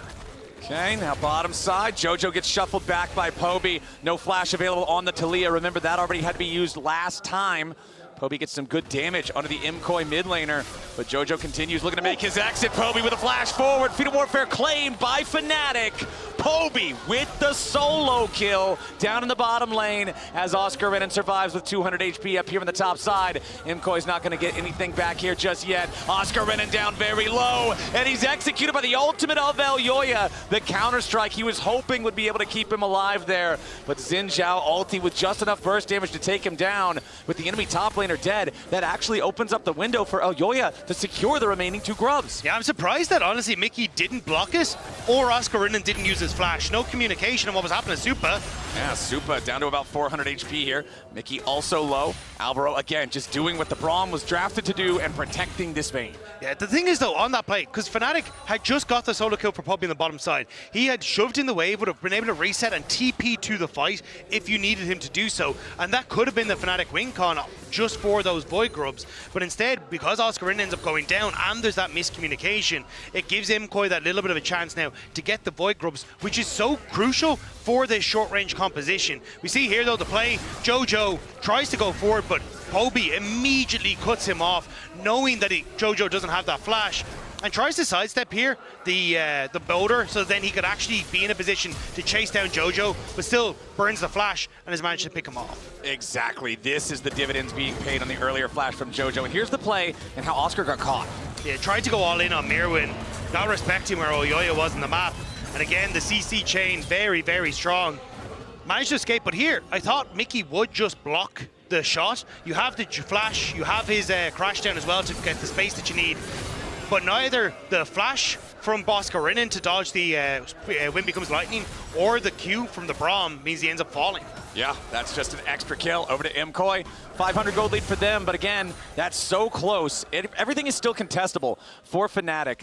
This next Drake not spawning for another minute and a half. It's one neutral objective to either side, as we did have the first Drake go the way of Fnatic. We did have all of the grubs go the way of Imkoi. Poby now, nice footwork there, making sure that he does not get caught out by the seismic shove into the unraveled earth. 60 seconds left on our Drake timer. Upset doing a good job trading into Supa, as we still see neither one of those 80 carries having their first item fully completed. And critically, with this dragon fight becoming imminent, the Sundered Sky completed for Elyoya. This is one of the strongest single item power spikes in the game. He has his item fully completed. Razork does not. All of these Trinity Force builders are at pieces of their Trinity, and now Mirwin's got to try to get away. as Oscar and Razork want to make the move on the MKOI top laner, but they don't have the damage. Razork also just not quite in range to get that pillar down to stop the charge away from Mirwin. So it means that Razork not able to get in position. I don't think they wanted to overcommit to this play anyway, because as you say, Dragon in just a couple of seconds time, hoping they could burn a flash or an ultimate for Mirwin before that objective starts. And now Yoya looking to do the same, but Oscar Rinnan, Spidey senses were tingling. Exactly, he knew. He's like, all right, if my guy was doing it, his guy is probably at least thinking about doing it. We do have teleports available for both of those top laners to join up with this dragon fight if they want to do it. We have items completed in both mid lane inventories now, with the Archangel Staff critically not fully stacked into the Seraph's Embrace for Jojo Pyun, and then the Nashor's Tooth done there for Poby. Trinity Force and Blade of the Ruined King in the inventories of Upset and Supa respectively here as well. So everybody's kind of hitting the same power spike at the same time, which means nobody's got a decisive advantage in this dragon fight aside from the jungle roll, unless Razork goes and completes it right now. Should have it now, yeah, but it's the back timers that are advantage for MKOI, and that's the part that's making the difference. They've already set up in River, and now being able to push back Fnatic, who are trying desperately to use this bot lane to gain access, but they might have just found Mickey. Good sidestep though. Not getting tagged by the Winter's Bite means he doesn't have to use the crash down defensively over the wall to make sure that he stays safe. Shattering Strike does not hit. Alvaro now could be in a little bit of danger for the Glacial Fissure. Right back onto Mickey. He's the target. Elyoya goes in and Jojo Pyun secures the kill. Now Razork flashes over the wall trying to stay alive. Upset stunned back by the Condemn. Supa's on the chase. Elyoya wants to hit him with the wind becomes lightning and Supa flashes forward. Upset's out of there and Supa just goes in on him. Supa forcing the duel versus Upset and almost catches him off guard. I think Upset was expecting Supa to chase down. Oh wait, Razork caught as well? Yeah, Razork stepped a little bit too far forward. He seismic shoved back into the unraveled earth, just disrespecting MKOI's control over the area. And Razork is punished. Enemy jungler dead. Here's your blank check for Dragon Money. Nothing to it there for MKOI. As Mickey's back, he's looking around. He's trying to find some vision to clear out, but Elyoya should be able to take this Drake no problem. Yeah, well, Poby has stuck around on this bottom side. Mickey just trying to be a bit of a nuisance, but Elyoya chasing him down. The Dragon does a reset here? No, patience isn't ticking down quite yet. He's at the very edge of his patience, Dagda, as Mickey continues to take a little bit more damage. Supa finally arrives. Dragon's finally going to lose some patience there, but ultimately secured by Elyoya. Mickey did a good job of being a distraction, but could not distract enough. Ultimately, as the TP is going to bring Jojo up into the top lane. This was a little bit sketchy. Does manage to use that seismic shove to knock Oscar into the furthest forward rock of the unraveled earth, stun him up and stay alive. But Jojo losing 60% HP there off of a little bit of an aggressive teleport. Not exactly what you want to see. No, at least Alvaro coming up here to help him out and ensure that he can continue to push in this wave. Even having Elyoya to back him up as well means he should be fine. But with Rift Herald here, oh, nice pillar coming out from Razork. Immediately pops the subjugate as well. Supa is the target, and Fnatic needs a little bit more damage to secure the kill. Mickey wants to go for the Magnet Storm, but Mickey dying gives triumph over to Supa. There's no way for the Trundle damage to get the kill, plus Blade of the Ruined King with a lifesteal. Supa stays alive. Fnatic overplays their hand, and with the enemy jungler ultimate down, with the enemy support dead, MKOI will say thank you very much. Collect a free Herald. And it's Fnatic members just dying at unopportune times that are causing these issues. We get Oscar Rinnan before the Void Grub's dying. Now we're getting the kill onto Mickey just as the Rift Herald spawns, and Oscar Rinnan might fall afterwards. Oscar trying to get away from this one. Elyoya and Jojo moving together. Nice placement there on the seismic shove. Counter-Strike trying to turn it around a little bit, but there's nothing to turn around in a 2v1 when Talia hits her CC. It's another free kill over to MKOI. Razork will at least steal the red buff away, but a red buff traded for a kill, now going to be traded for a tier 1 turret. That's not enough. And I don't know if Oscar Rinnan's allergic to his flash button this game, but kind of needs to start using that a little bit more. As Fnatic now on the bottom side. Fnatic's on the bottom side. They're trying to secure this first turret. They want to try to win the feats of warfare with this. However, the Herald was already used on the top side, and the feats are going to go over to MKOI. Now they're still trying to beat the turret down in enough time to take the fight. Poby summons up the Sun Disc, but Alvaro and Mirwin will just walk away. Yes, they lose the turret, but they only needed to hold it long enough to win the feats, and that's what they did. Exactly, and for MKOI, honestly, I really like the scaling that they have on their squad. The fact that they're sitting with a 4K gold lead, 1.5 of that is sitting on this Vayne as well. They're in such a strong position, and because Fnatic are trying to play over towards these side lanes, they're not punishing Supa, who's continuing collecting money for free underneath this mid tower and just getting so incredibly strong. It feels very tough for Fnatic to find the advantages that they want. Let's take another look at how this happened in mid lane. Yeah, I mean, you get the all-in here, but great condemn here from Supa just before the CC went through onto Mickey, prevents that crash down, which would have bought them enough time. But Mickey hoping, look, if I trade 1 for 1 on this play, it's worth it. We can then look towards the Rift Herald. But Supa outplays in the 1v3. And you saw there, when Mickey hit the auto attack and Supa went into the invisibility, he thought, okay, maybe Magnet Storm's damage will kill him, but it takes him down to 20. And then since Blade of the Ruined King has that % HP lifesteal, it just gives him enough HP to survive. Supa lives, and those are just the heartbreakers.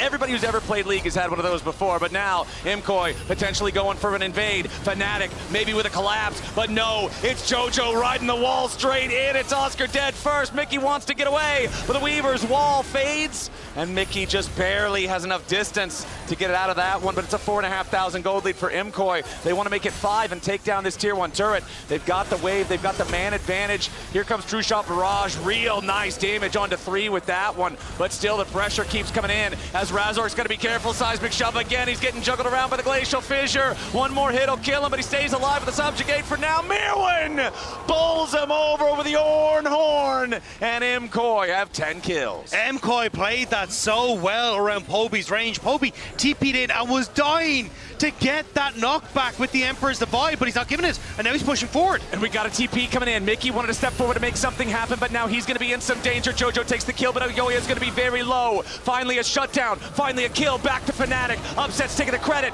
and Oscar gets another shutdown, this time on a JoJo. Supa and Alvaro trying to disengage. Fnatic gets something back, and at least try to staunch the bleeding. It's something back, and crucially, some of that gold going into the hands of Poby is going to be very nice for them alongside Upset, but still, it's MKOI kind of dictating how these fights happen. Look how they play here. They know Poby is fishing for this Emperor's Divide, so they're constantly kiting back just out of his range, denying him that opportunity. And Mirwin with the snipe down in the back line. At this stage, though, MKOI done their job. All they need to do is back away. Sticking around for the tower was a little bit too greedy. They don't have to burn the flash on JoJo. Aoya does help get a kill back, but with Oscar Ridden coming in, it's more on the dinner plate for them, for Fnatic, than it is for MKOI. And then the flash there from Alvaro at the very edge to escape the counter-strike from Oscar Ridden. That counter-strike, if it would have hit him, would have gained another kill over to Fnatic. So Fnatic happy to shrink this gold lead here a little bit, come back into the game slightly. It was up to almost 5K, now down to 3.5, but it is still a very large advantage for MKOI, who will collect their second Drake of the game. This is a bit of a mistake from Fnatic, though. They're not actually going for the third trade on the top side. They're sending Poby back, and it means that MKOI get the dragon, there's no real trade, and they won't be able to protect this bot side turret either.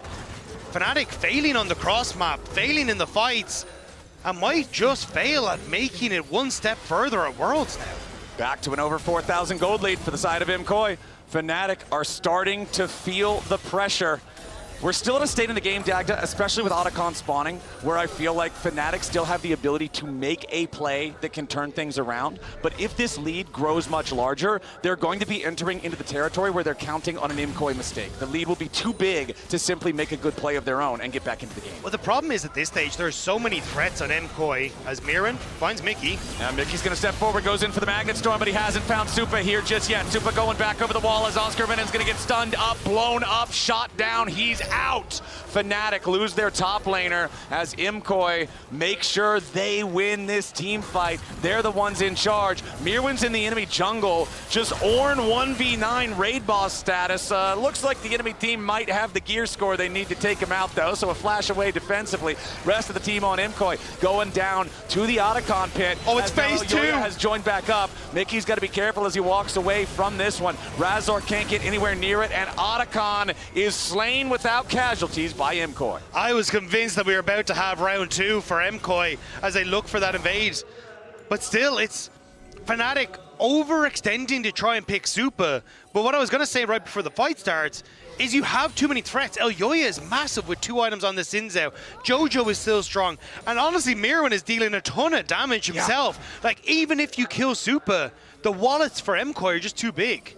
It is seriously a problem. You can see now with Mirwin hitting level 14, empowered Blade of the Ruined King for Supa as well, so making that advantage rise even larger. I think in the current iteration of Ornn, the ornaments are worth about 800, 900 gold each, so you can just go ahead and add 1,600, 1,800 extra gold to the already 4.8 thousand gold lead as Mickey tries to escape. And Alvaro and Supa have arrived. That Rel is shot down in the air. Jojo picks up kill 3. Yeah, at this stage, Mickey just trying to get out onto the map to see if he can do anything to catch MKOI out. But this game is already slipping very heavily in favor of MKOI. And it looks like MKOI will manage to, if they can hold this, keep themselves alive, go to 1 and 2 in Worlds 2025. Exactly, man. This is where the pressure really starts to mount. Both teams obviously not starting with the type of opening they would want in the first couple of games of Worlds. Being in the O2 bracket is always such a daunting task because you have to then play and win 3 best of 3s to earn your spot in the knockout stage, in those quarterfinals. And winning this one is the first step. Fnatic currently down almost 6,000 gold. They're down 17 flower petals. They're down an extra Drake, and they have to try to find a way back into this game, but all of their attempts so far have not been coordinated enough. No, they're trying to pick off Supa again. Everything is here, but MKOI reading it well, knowing that they don't want to give too much across. And Fnatic floundering and find nothing. And we knew it was going to be difficult for Fnatic. Over the course of this year, it has not looked so hot for them against MKOI. But again, MKOI just doing a great job of keeping them in check. Yeah, when we looked back at the head-to-head throughout the year, back in game number 1, I believe it was 4 victories for MKOI to the 1 of Fnatic. Has been very MKOI favored throughout 2025. They've had Fnatic's number most of the time, and it looks like here in game number 3, they're set to do it again. Fnatic moving forward, but Razork is immediately met by Alvaro and Supa. The rest of MKOI not here quite yet, but a nice horn onto 3. Mickey's gonna die before we can cast a spell. Now Razork's trying to get away, but he's exhausted. Killed by Jojo. The remaining 3 players of Fnatic try to escape, but MKOI's in hot pursuit. Sundisk at least going to buy enough time to stop the MKOI assault. But a nice opening there from MKOI. The Call of the Forge God knocking up 3. The exhaust onto Razork so he couldn't do anything. The unraveled earth right underneath of everybody. There was no way out. MKOI are just playing this slow. They understand as long as they stay together, they're going to be in a fantastic spot. And if Fnatic can't find these picks, they're just running more and more gold into the hands of Jojo, into the hands of Supa. And now they respond 20 seconds until that next dragon is up, and MKOI get to spend their gold.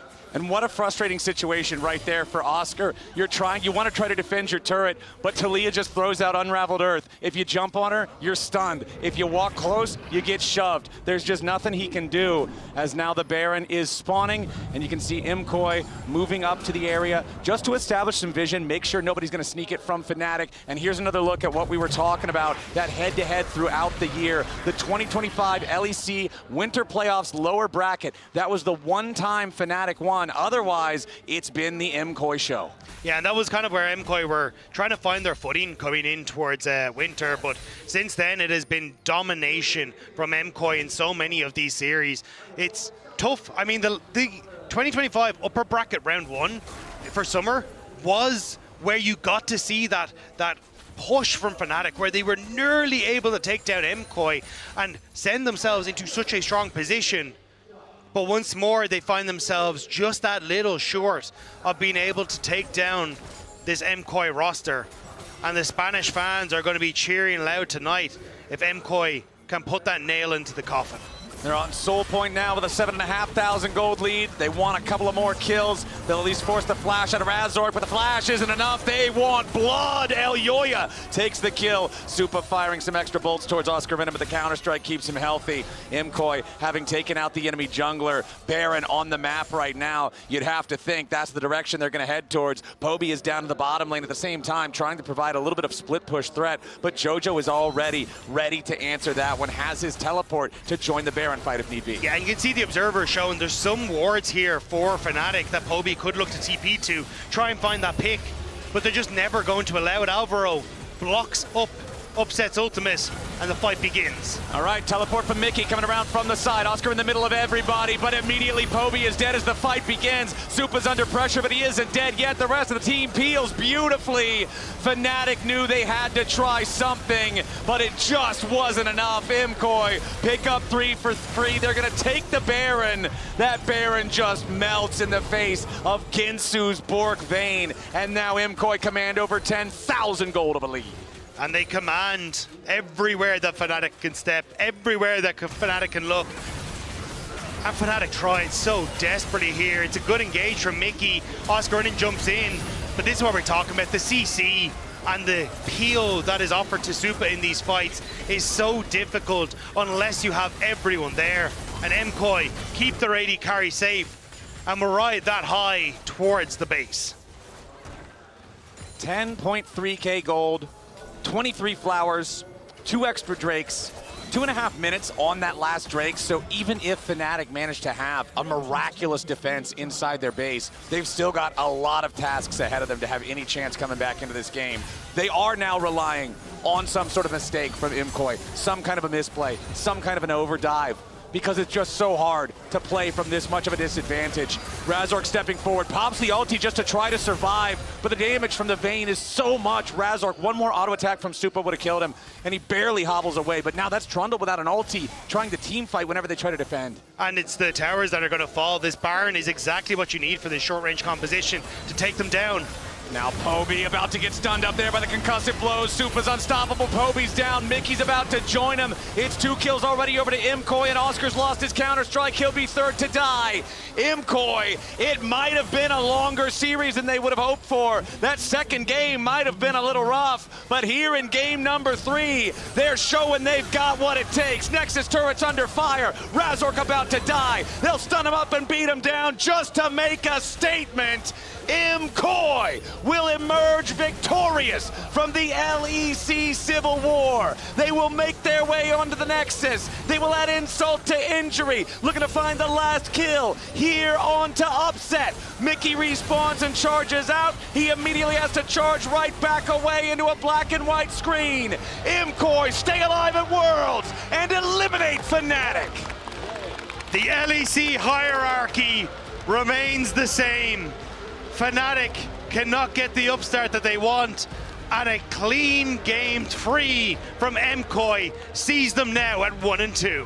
This looks now at the overall head-to-head for these two teams throughout 2025 at a 5 out of 6 victory record for Imkoi against Fnatic. These two teams have faced time and time again, and almost every single one, it's Imkoi coming out on top as they make their way to the stage now to take their bows as they have earned the right to continue their competition here at Worlds. And we always knew it was going to be difficult. Imkoi have looked fantastic in their early games at Worlds 2025, but haven't quite been able to get it across the finish line. Now though, against Fnatic, against familiar territory, they're able to do just that. And Fnatic, they showed some serious signs of life there in that game number 2. A very dominant game from the early plays from Mickey. But unfortunately for Fnatic and all the Fnatic fans, this will be their last bow of 2025. It has been a turbulent event for Fnatic, and unfortunately not able to pick up any wins. And it's got to be heartbreaking for so many of their fans. But for Imkoi, it's time to hit the VOD reviews, particularly for game number 2. It's time to start prepping because the road remains long here at Worlds 2025, and the spots are few for trying to make it into the quarterfinals. We're about to head to a break, on the other side of which we'll hear from Elyoya before VKS take to the stage against PSG. Don't go anywhere.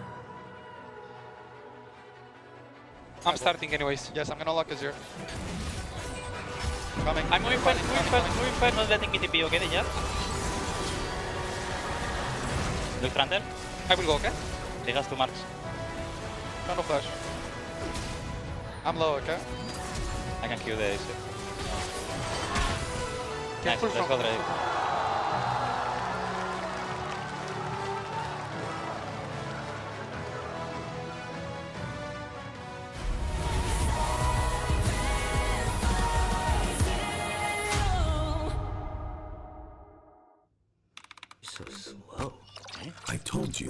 done with basic browsers.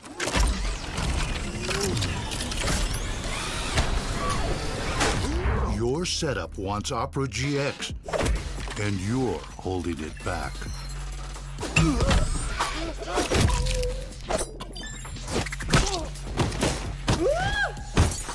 Upgrade to the gaming browser. Download Opera GX. Every moment of your journey, crystal clear. Landscapes, absolutely stunning. Close-ups, sharp and full of vibe. Group shots, packed with detail. Zoom in on one face, still flawless. Colors so real, every scene, every smile, unforgettable.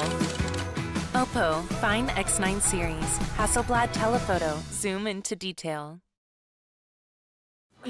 I got this old thing and the bill from the store where I got it. Figured you could beat it with a better deal on one of these big boys. Nah, it doesn't work that way.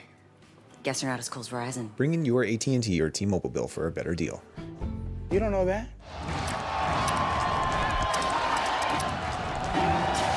Red Bull gives you wings.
Welcome back to Worlds 2025 and welcome Elioya to the desk for our Verizon post-game interview. Felicidades! Thank you so much. Oh my God. Thank you.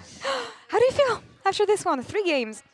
I mean, I obviously right now feel good. I feel relieved because we have one more chance, and more than anything, this means that we have at the very minimum 3 more days to practice to get things going, because I think with our actual level right now, we are not gonna make it. Honestly, our objective is to win Worlds, so being honest right now, we don't really have the level. But I also know that we are the fastest team at learning, so if we use these 3 days well, I think we're going to continue ramping up, and we will be a really scary team. Fantastic. How has practice been going compared to like the stage games? Do you feel like you underperformed relative to practice, or has practice been a bit tough too? It's a tricky question. I think we've had a bit of both. I think what we showed in the G2 game usually doesn't happen in practice. Well, actually, it sometimes does too. So I think it really depends. I think we have some games that we get things going, and we seem like a really scary team in which we still struggled in attack and sequence, as we could see in the official games. Yeah. So that was a really good reminder for us we need to work harder on this during practice, and it's something that we've done. But I think it's somehow similar, yeah. I think the game 2 of today, I haven't seen this much in practice, thank God. So, yeah, I think it was more of a castle in Jojo's opinion, you know. Sometimes he demands it, and it's the tax you need to pay for having a player like him. Yeah, get it out of the way. It's fine, just not again. Actually, kind of expanding on it, because you guys, it's so fun to watch your drafts. Obviously, sometimes it could be difficult, but you get the Cassidy game, and then at the end of it, you already see Supa on stage. The Vayne game, apparently it's his first Tier 1 Vayne game. What's the process of being able to pick something like it? Is this something that on stage, he just sees the angle? Yeah, honestly, I mean, sometimes there is the case that we practice certain champions. Today was not the case. We haven't practiced in either Kassadin or Vayne. Oh, wow. So we just pulled them because they were good angles, or we thought that they were really strong. Still, Supa is really good on Vayne, and cannot say the same for Jojopion, but he tried on Kassadin, so yeah. I know that historically, you're a team that trust each other so much. Again, I remember in the LEC, you could just like play champions that you haven't played in scrims and haven't practiced, but I also know that on the other side, Melzit, he's gonna tell you guys to just stop the issue, stop the problems, and just play something that actually has been planned. How do you know when to improvise or to actually go with something that has been practiced? I mean, luckily it's not up to me, because again, when actually happened something really fun in the second draft. Like Jojopion was like, you can pick me either Galio or Kassadin, I don't care. He gave the decision to Alvaro. And Alvaro, in the last second, he had Galio, so he was like, I have no time for Kassadin. To which I smiled. I was like, nice. We are going to have the good champion. And then he could type it as fast. So it really depends. Usually the players have the choice. Sometimes if he sees it really clear, he's going to ask you. And if you have the confidence to pull it out, he trusts you. And yeah, we pull it. I like the word confidence, because the way you guys lost the first 2 games and how quick Swiss can be, a lot of teams, it's easy to lose confidence like that. But obviously you had your first interview with G-Sun earlier, and you looked like you still had confidence in being able to know what the game plan was. How does it feel coming out of those games with the early lead that you had versus KT and G2? And what's the process in which you kind of keep that confidence and focus going into today's games? I think it's one of the hardest tasks to do at Worlds, because you need to process a lot of information in a really short period of time, in which if you don't adapt, you die. Yeah. So we really believed that what we were doing was good, that we had some minor adjustments we had to do, but the path in which we were working was good. Problem is, when these things don't really work out in official games, then it gets to your head. It's hard to maintain to that plan when things are not going as well. Yeah. But yeah, we had a really long talk in which we really believe in the process that we are doing. We believe that right now we are in the good track, and as long as we can learn as fast as we can and we can fix some things, again, we're going to be a really scary team. It's what we were saying. We were close of beating KT. We had 3 trades. We were in a really winning spot. Yeah. And then we just threw it. So we can be a really strong team. We can also be game 2 into Fnatic, so. I mean, just even looking at that goal graph, both game 1 and game 3, you guys were able to easily keep that goal graph. It seems like, at least from those conversations, you guys, it's working to be able to keep the lead. So that's been awesome to see. Closing thoughts, Elioya, you made Worlds every year since you joined the league. That's something that we've discussed in the LEC. How different does this run feel so far for you? Really different. Yeah. I mean, we feel like we can beat any team. We believe honestly, it's on us. If we show up on a good day and we do things like we know, we coordinate, we play tempo well, we do all of these things, we can beat any team. But at the same time, there is other moments which, for mental, attitude, ego, we don't really know the reason still, but we've shown really poor performances. But I mean, we're really confident this run. I think we can beat anyone. It's honestly on us. And we know it's just a matter of time that we will win Worlds. Yeah, you're all perfectionists, and something is sure, you said it yourself, you're always going to put in the work. So looking forward to seeing you guys again next week. And enjoy some time off with your parents, I hope. So that they're here. Thank you so much for joining us today. And congrats on taking this one. Now, we're going to take over for the next matchup. It's going to be VKS versus PSG. And here, guys, what can we expect? Because it feels like usually the toughest soldiers get the toughest battles, and it feels like it's been the run for PSG so far. Yeah, I feel like for me, PSG have had a really rough time in terms of their schedule, but despite that, have shown some strong performances. Particularly, I feel like they've had early starts. Cars has been trying to find a lot of early momentum up against the likes of, you know, HLE and Gen G. Tough teams to have drawn. And still trying to make some action happen, trying to make some life happen. And it did peter out towards the later points of the game, but that early momentum, that early life is always what you want to see when you're in a bit of an underdog matchup. Yeah, it has to be frustrating taking a look at that. Gen G, HLE, like what the hell is this? Please, the luck of the draw going our way. And so having Karsa basically even poke fun at it, saying, both Ming and JJ, please, what are you guys doing? Get a better touch on it. Justified. Justified, honestly. Justified crash out. Yeah, I mean, I would be madder too. As much as I agree on the fact that they had a really tough schedule, they showed a lot of signs of life here. What do we think of PSG so far? Yeah, I mean, it's been fun because in both games at the 20-minute mark, they've been ahead of kills, obviously behind in gold, but that just means that they've been really proactive. Not only have Karsa been looking topside for ganks in the first game that they had versus HLE, but against, or at least versus Gen G, but versus HLE, like we got to see the pick that he had, and then he was constantly looking for invades again and again. So it seems like they're very proactive trying to find angles. Something that we're going to be looking at here is the mid lane. It is our featured matchup presented by Mercedes-Benz. Maple versus Mirror. In today's featured matchup, presented by Mercedes-Benz, it's a battle for the tournament survival between Maple and Mirror. Maple's last dance hasn't had the start he would have liked, but with a 12-year career to his name, he is no stranger to pressure. He will need to level up one more time to make sure that his final Worlds run will not end in humiliation. Once again, they're just full sending the same play over and over, and it's over working. and over, it ends up working. Facing this household name of internationals is Mirror, the shining light in an otherwise shaky team thus far. As you said, so far it's been really good. Dye, meanwhile, though, a little bit low. Room prison under Tara Miru. Who will keep their tournament run alive? And who will be sent home?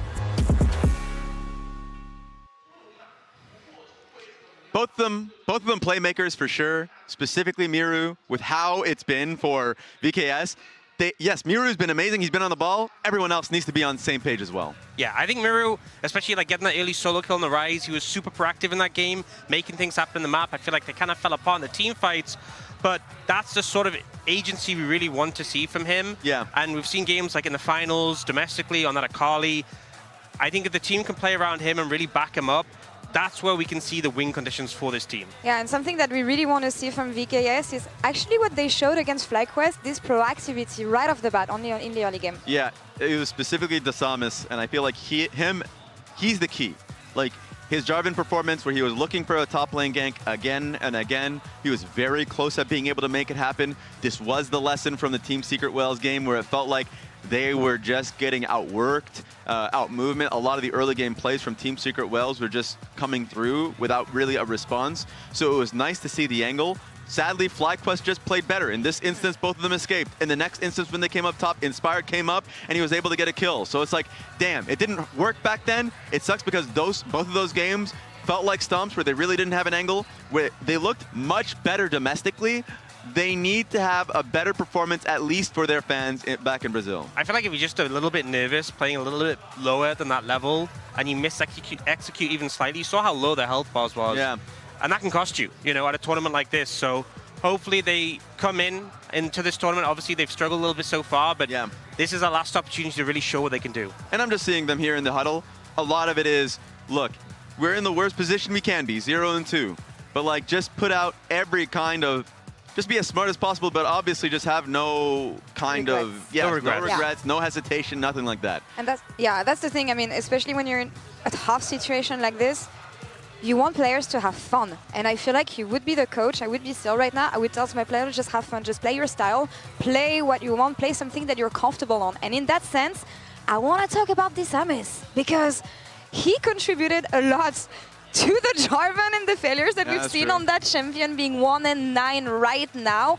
I don't want to see him on this champion because obviously one of the issues that we've seen so far is Let's go! Yeah. Let's go! See, that is the energy that I want to see from them. That is the energy that I want to see from them. I want to see them hungry for that win. I want to see them confident here. I do not want to see this miss on Jarvan though, because it feels like they have an issue closing out games. They haven't won any. So what kind of jungler do we want to see him on? I mean, the Disamis that I saw dismantle 100 Thieves back in the LTA and really took a game off of FlyQuest, he is a player that is active, that we saw from his toe when they were playing versus Team Secret Will. So like, he's somebody that when they have a tempo advantage, they're bringing Miro topside, they're bringing Trimby up there. We haven't seen that team, and you can make the case of like, well, there's better teams at international play. Well, no, like FlyQuest is the team they place against, and 100 Thieves are playing better than they did when they were in back in the domestic region. So it's like, we just need to see the VKS that we saw back then.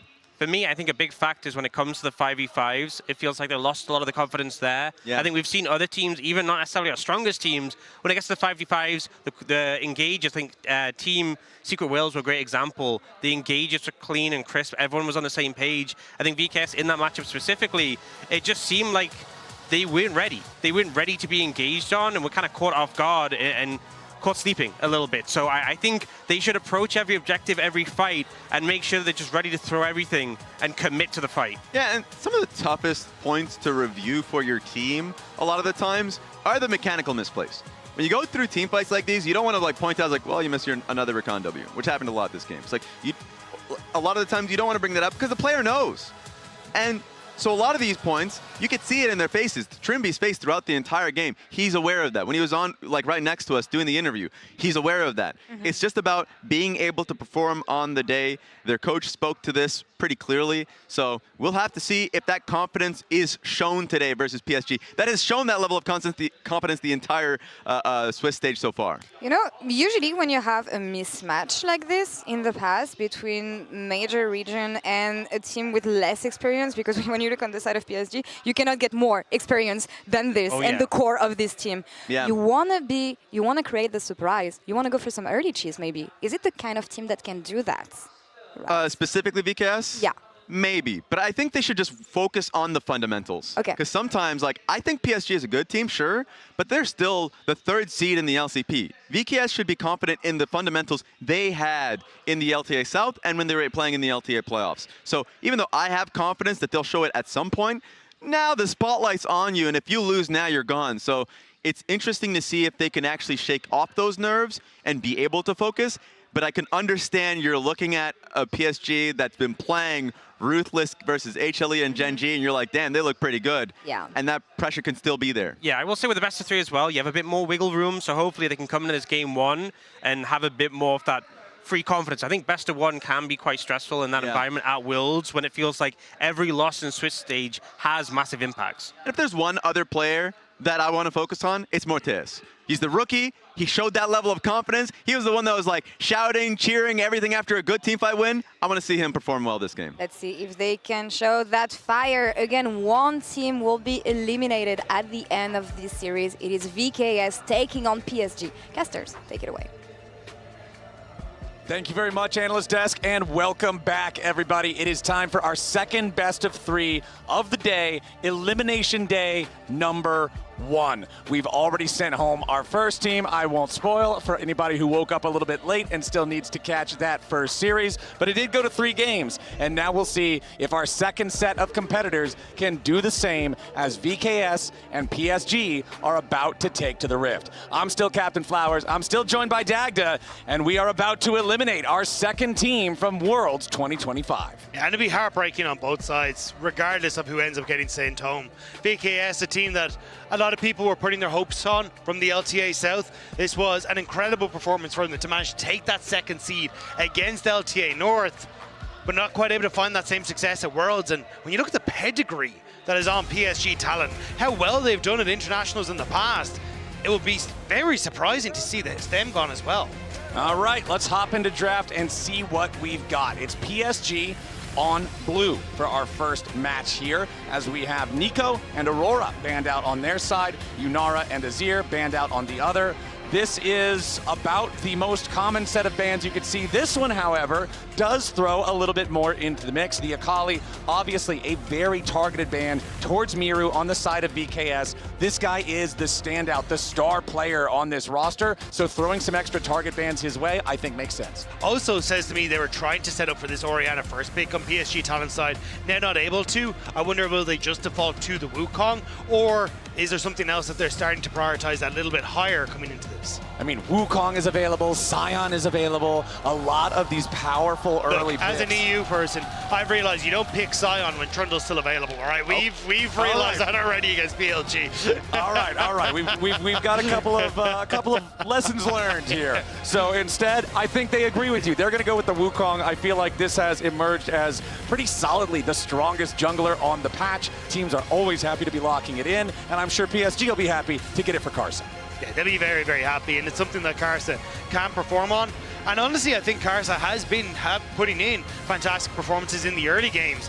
It's just been when it gets to the team fights and around those objective setups that they just weren't able to match up toe-to-toe against people like Hanwha Life and Gen G. That Sion, though, going to be taken on the opposite side because there is no Trundle. Exactly. You either have to play Trundle top into him, which is not super common these days. We also learned that in EU because Oscar Vernon tried us. So we have a lot of learnings when it comes to Sion. Yeah, it sounds like you guys are... yeah, we've got the whole smorgasbord. All right. All of the lessons of Sion are learned in Europe. We have discovered here today, but it will be the Sion locked in for VKS. There for Wall in the top side. Desamas will lock in the Xinjiao for himself. So two very powerful junglers here for both sides in game one. And definitely something that gives Desamas the opportunity to try and be that bit more aggressive levels 1 through 5, where he can have impact in the lanes as long as he's got set up.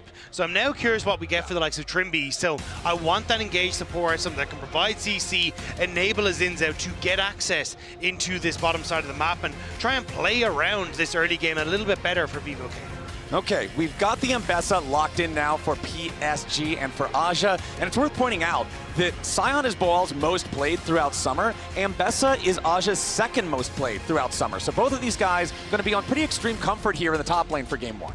Yeah, and even, I mean, Maple taking the rise, this guy's been around for so many years. He's going to be more than happy to operate in this kind of 1-3-1 style, and this is something the PSG talent domestically work quite strong on. I would have to see if they're going to be able to bring that now to the main stage as well. VKS, though, we're going to have to see what they want to try and answer with, because, again, I think you kind of have to take your mid laner here to answer the rise, and it will be that Taliyah.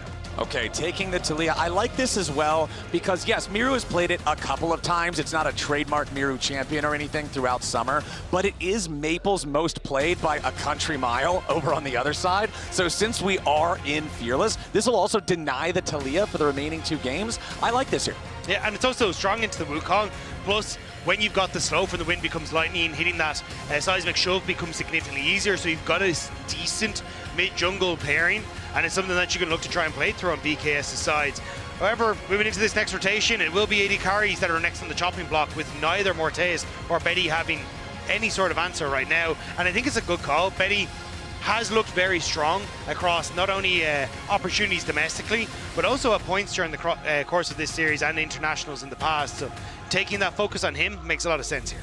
Okay, Caitlyn off the board. We'll see if we want to continue targeting those long-range AD carries or if the switch changes to support instead. And yeah, looking at the Poppy. Remember, the support Poppy from just the last series was very impactful, so keeping that one off the table could be a good choice here. 1 AD carry ban, 1 support ban. Obviously, both teams only looking at bot laners here for this second half of the draft. What else do we want to see banned by VKS?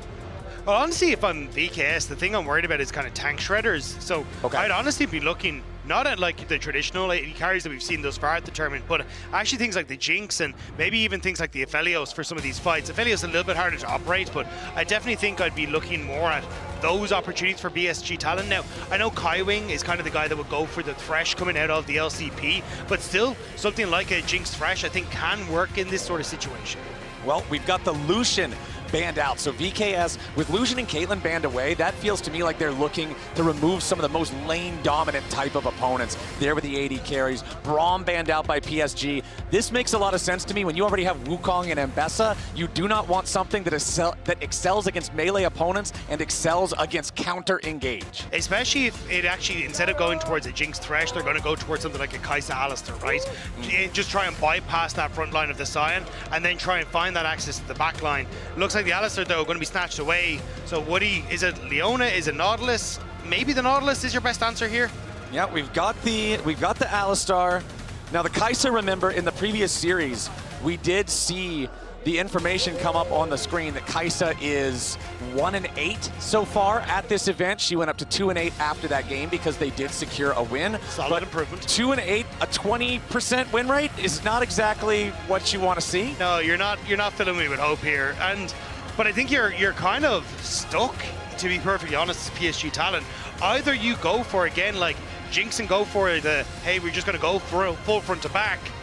But that opens up then for Morteus to try and answer in kind with something like the Aphelios, or you try and go for the Kai'Sa and take the opposite end. So I think for PSG Talent, it is a bit tough to be in this position. Okay, they locked Rakan, so again, it's more engage, it's more full send, it's more of this ability to dive right in, and instead, okay, no Kai'Sa this time around, but we are going to get one of the champions that is tied for Betty's most played throughout the summer, the Corki, locked in. This does have some powerful DPS potential as the game goes on to get through something like the front wall of a Sion. It does feel like for PSG Talent, though, they need to get the ball rolling early, because otherwise you just don't have that, especially locking in the Sen if they're going to go for your DPS is severely lacking. Maybe that actually will give an opportunity for PSG Talent to come back. Yeah, okay, they go with the Sivir instead. So looking at PSG Talent, like good side lane control and a decent lane neutralizer in the Corki to try and just provide access for PSG Talent to play a 1-3-1. And if they can find picks and snowball through that, that is their win condition. But for Vivocade, I mean, great scaling, decent side lane in the Talia, fantastic front to back. They are all about playing this slow, steady grind through PSG Talent as they look for those objectives. And I like the Sivir, particularly when I look at Sivir, I look at how easy is the spell shield in the lane for the matchup. Rakan's Grand Entrance, you better not miss it. Corki's Phosphorus Bomb, it sails through the air at the speed of molasses, right? Like, both of the main spells that your opponents use to trade are very easy to spell shield. So I like this pick here. We'll see how well it works out for VKS and PSG, who have both not yet found their first wins here at Worlds 2025. Both now have to battle through 3 best-of-3 wins in a row if they want to make it to the next stage. I do agree with the desk, though, in that one of those roads have felt a little bit easier to try and go through, right? Yeah. You have Homwa, you have Gen G for PSG Talent, and although they did try their damnedest, and they did give them a good run for their money, they just weren't quite able to take down the LCK Seed 1 and 2, which I personally think is fairly okay. Whereas for Vivocade, it's a tough draw. Yeah. Whereas for Vivocade, it just wasn't quite the same. And I think that's where, if you're coming into this game, I'm favoring PSG Talent, because like it was Team Secret Wales and FlyQuest that Vivocade lost to. Yeah. And I think there's a little bit of a difference there between the two squads. And if you look back at the game that was played against Team Secret Wales by VKS, it was very scrappy early. It was VKS invading at level 1, getting punished, but then getting something back. It was VKS trying to make a play on the top side and misexecuting and getting punished, but then getting something back. And so they would have just kind of these back and forth swingy plays that they would start but miscalculate, but then they would still be able to find something. It was unfortunately for them the Rift Herald where the game got completely blown open in that one. Their matchup against FlyQuest, unfortunately, there's not a lot to really talk about because it was just very one-sided for FlyQuest. So for VKS, what I want to see here is I do want to see them continue to play aggressive, but as they play aggressively, I want them to really make sure they've got those calculations down and they're hitting it when they first go in. Because it also feels like we haven't got to see the VKS that we saw in LTA, where they would get these early leads, use that to overload a side lane, find those success and find the picks in a side lane, and be able to blow a game open like that. Instead, they've been on the back foot, look like they're doubting themselves, and even when they go for some of these side lane plays, they aren't even working out for them. Like, I was heartbroken for them in the FlyQuest game, where they went for that dive with the Jarvan, and, I mean, barely not able to finish off the FlyQuest bot lane.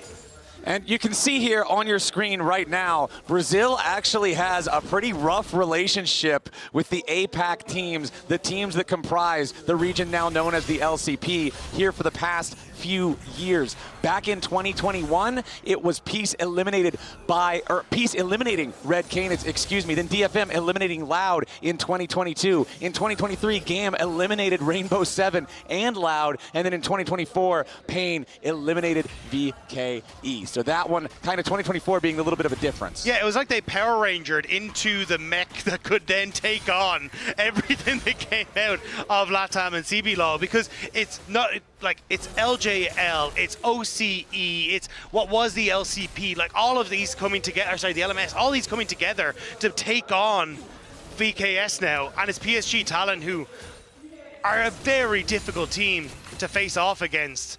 And I don't know how VKS can try and overcome it. They haven't looked as confident, and I need them to try and find that success once more if they hope to take down PSG Talon.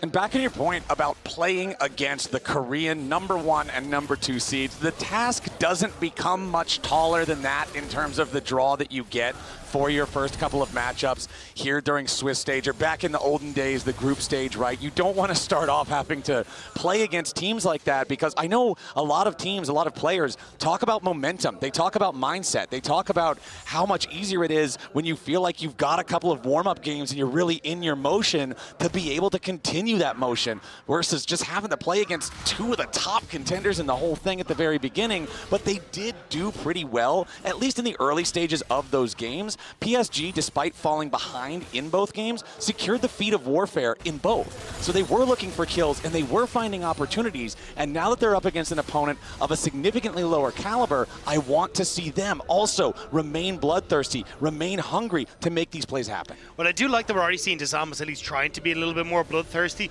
just showing up in that mid lane, see if he could punish the Rise on the early levels, but not quite able to make it happen. That's what I want to see from Desamas, especially in this game. Try and get active pre-level 6. See if you can implement some of these lanes you could set up, but it's Trimby taking a lot of damage, having to burn the heal to escape away. Yeah, the Alistar not in great shape down here, but Desamas does have a distinct advantage in this game compared to the previous two, and that is he is not playing Jarvan. So he was, unfortunately, on a champion that wound up with a pretty rough win rate in his first couple of games. This time around on the Xin Zhao, on one of these champs that has just been a staple, I feel like, worldwide throughout all of summer, has just been a reliable kind of everything. Swiss Army knife champion in the jungle. So I hope that he can find some angles for some plays here. As early on, honestly, not a whole lot happening from either side. Desamas just going to sweep, make sure that there's not that common chicken pit ward in his jungle, make sure that they don't have any eyes on him as those chickens spawn for the second time. Oh, actually, great engage here. Yeah, nice double knock-up coming out there from Trimby as Betty already had to use the barrier and the flash. Wants to get away. Morteos going forward, and it's first blood over to Brazil. VKS first on the board. Huge win for VKS on the bottom side. Morteos getting off to a great start thanks to that engage from Trimby. And it's not only the fact that you get the kill, this is a nice wave that will be lost for PSG. Yeah, it's not like Corky's one of those 80 carries that's playing teleport. He dies, he just teleports back into the lane. It's not that bad. He's got to walk all the way back down there. Let's take another look at how this started with Trimby's nice knockup.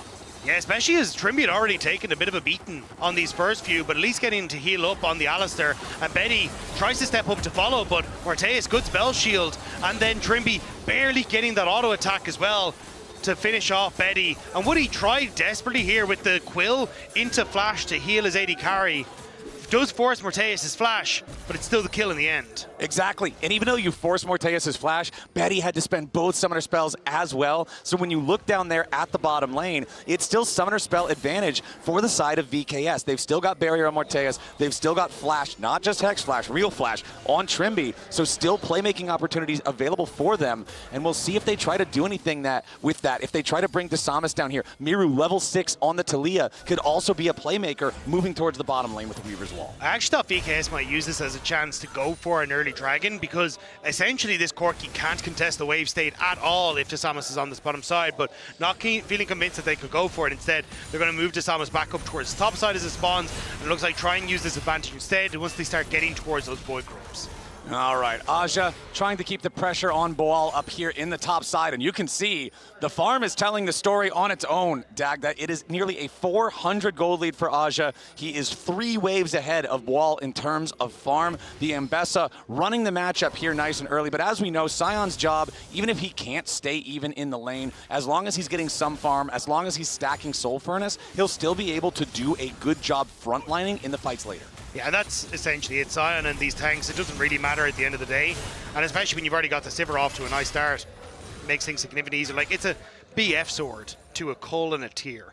That is not exactly where you want to be in the matchup. He's got the glowing moat. The fairy moat? It's a glowing moat. Yeah, 5-hole ability haste. Actually, do you know what? That will make the difference. Yeah, it's the Corki who's winning, actually, yeah. Yeah, that's giving you 0.4 second cooldown on your phosphorus bomb, surely. But no, I always remember Kobe telling me that he hates buying that thing. It just feels like you didn't make a purchase at all because the impact of it is so small. Compared to a BF sword, which, especially on a champion like Sivir, which already excels at pushing the wave, Morteus and Trimby should just have total control over the tempo of this bottom lane. Yeah, and that's why, like, again, I kind of want to see Desamas getting active in the early stage. It was great play from Trimby and Morteus to set that one up, but now Dragon, there we go. I was going to say started by Desamas because I think you could, well, should be started. I think you're in a decent position here with push mid and boss, but maybe worried about a Void Grub trade, or are we just going to look for the dive? Might just be wrapping around for a dive here. Does pop his sweeper to make sure that he's not detected. Trimby almost level 6. Achieves that one as those minions are down to Samus moving around, and Betty and Woody, they know something is up here because their own jungler is up at the grubs and nobody on the VKS side is around to contest. So that means they must be up to something somewhere else. That somewhere else is exactly where Betty and Woody are. So Betty's gonna go ahead, just take the opportunity to go for a recall here. He'll buy the fully completed Phage, but he loses a lot of minions down there in the bottom lane. But at least PSG, in the meantime, they do not let this dive succeed and they get all 3 grubs. And this is a bit of a gamble from VKS. Giving 3 grubs to a 1-3-1 comp always feels a little bit scary, but it is a good investment in Morteus and saying, if we can get this lead on the Sivir, if we can play towards our team fighting strength and Betty just isn't in position to match, that's where we can come alive. And going for that early dragon, you can force those fights to the 3rd dragon, and it'll be huge for VKS if they can do so. All right, so objective handshake plus the advantage of losing the wave there for Betty when he had to recall because of the threat of the dive. Honestly, pretty solid moves here from VKS, but I'm not going to lie to you, Dagda. With these 2 teams going head-to-head, I'm very surprised we only have 1 kill on the board almost 10 minutes into the game. Yeah, it's very surprising to me as well. The only reason I think PSG Talon have to take a bit of a back foot is obviously bot lane not going so hot. Also, you've got the Wukong, which kind of wants a little bit of time before it can really get active in those lanes. Yeah. But now that you have both Karsa and Aja ticking over to that level 6 and having those ultimates available, this is where I think you can get very aggressive if you want to try and play on some of these side lanes. All right, Desamas and Karsa, both still 0, 0, and 0. You already talked about how Wukong likes to power farm. Xin Zhao sometimes can do the same thing, but I really like to see him out on the map, getting involved in the lanes. If nothing else, at least blowing a couple flashes, making the lanes less safe for his enemy laners if he can, but still no effect anywhere yet for him, as we do have Karsa getting invaded right now by Trimby, but Trimby's just doing his busy work as a support, getting that vision down in the enemy jungle, just trying to track Karsa as he potentially looks for any of these plays. Level 9 on Maple in the mid lane does not yet have the Rod of Ages fully completed to start stacking, but it would be very early to do so. Woody takes about half of his HP there from a nice seismic shove combo built off the Pulverize from Trimby, but he's not really worried a whole lot about anything more, as Karsa is going to show up now. Quick crushing blow onto Trimby, but again, nobody really wants to fully commit to anything. Yeah, I will also say, to give Betty his due, despite the pressure that has gone down towards that bot side, hasn't actually fallen any further behind in CS. Remember, he died and lost 6 CS to the turret, but has just stayed within essentially touching distance this entire time, so not being pushed even further behind, which I'm kind of surprised at, especially with the pressure that is there. Should be able to pick up this wave and kind of match so. For PSG Talon, if the game does kind of slow down and you're able to get this Cole popped onto Betty, suddenly he's matching Morteus significantly closer when it comes to gold, and VKS haven't really done anything with the lead. And I always like to see champions with stacking items. Hold on, Desamas going forward. 3 talent strike, finds Karsa. Cyclone looking to turn it around. A lot of damage back into VKS, but it's not quite enough. VKS now turning their attention back over on Dead Maple. Betty rotates up for the bottom lane. Desamas going to be in some danger, and PSG have found the kill. Low HP on Karsa, but he's not dead yet. But while here in the front line, but Trimby's the target. Maple with a little bit more, but the overload does not hit. VKS won't get anybody back just yet. Trimby with a flash headbutt pulled, double seismic shove, beautiful moves coming out from the VKS support. Feet of Warfare claimed for the Brazilian squad as Miru wants another. Betty has been found in his own jungle. Miru gets him with the auto attack. Betty with a late flash. Now Aja's gonna die too. Karsa's about to die next. He flashes over the wall just to try to survive. VKS nearly aced him at 12 minutes. VKS are playing out of their minds in these fights. Trimby's pulverizes on point again, and there's just so little that PSG Talent can do to respond. Let's take another look at this, as it was VKS wanting to get scrappy. And this looked a little dicey here because there was a huge amount invested on towards Karsa's clone. They thought that they had him, so they all in, but instead Karsa managed to escape. But the TP here, very aggressive from Boal, then the turn onto the Samus was really good from PSG Talon. The Ultra Magia holding Boal in place. And this is where it looked like it could have been a disaster, but Trimby, taxiing off the minion, knows that if he can just set up the play, the combo's there with Miru, and they tear through PSG Talon. 1v2, go. Very good. Fight. TK combo. Yeah, no. Lolo, kill him. No. Honestly, huge there. It was Trimby's Alistar turning that play around. VKS now with a 2,000 gold lead. 30 seconds until the next dragon spawns. Then only a minute after that, the Rift Herald is going to join the Rift. PSG looked like they had a better time in that fight, but when you're going up against VKS, Trimby might have been the one who made the big plays there, but Miru has been the hero of this team throughout the year. This guy has been a star player in the LTA South, and he feels like he kind of has that secret sauce. He's like the, for the EU metaphor, he's like the Caps of Brazil. If he's on the team, your team ends up doing really well. Yeah, whichever team he has joined has suddenly shot up the charts, and the fact that he was able to come across the VKS and help them out so much in summer.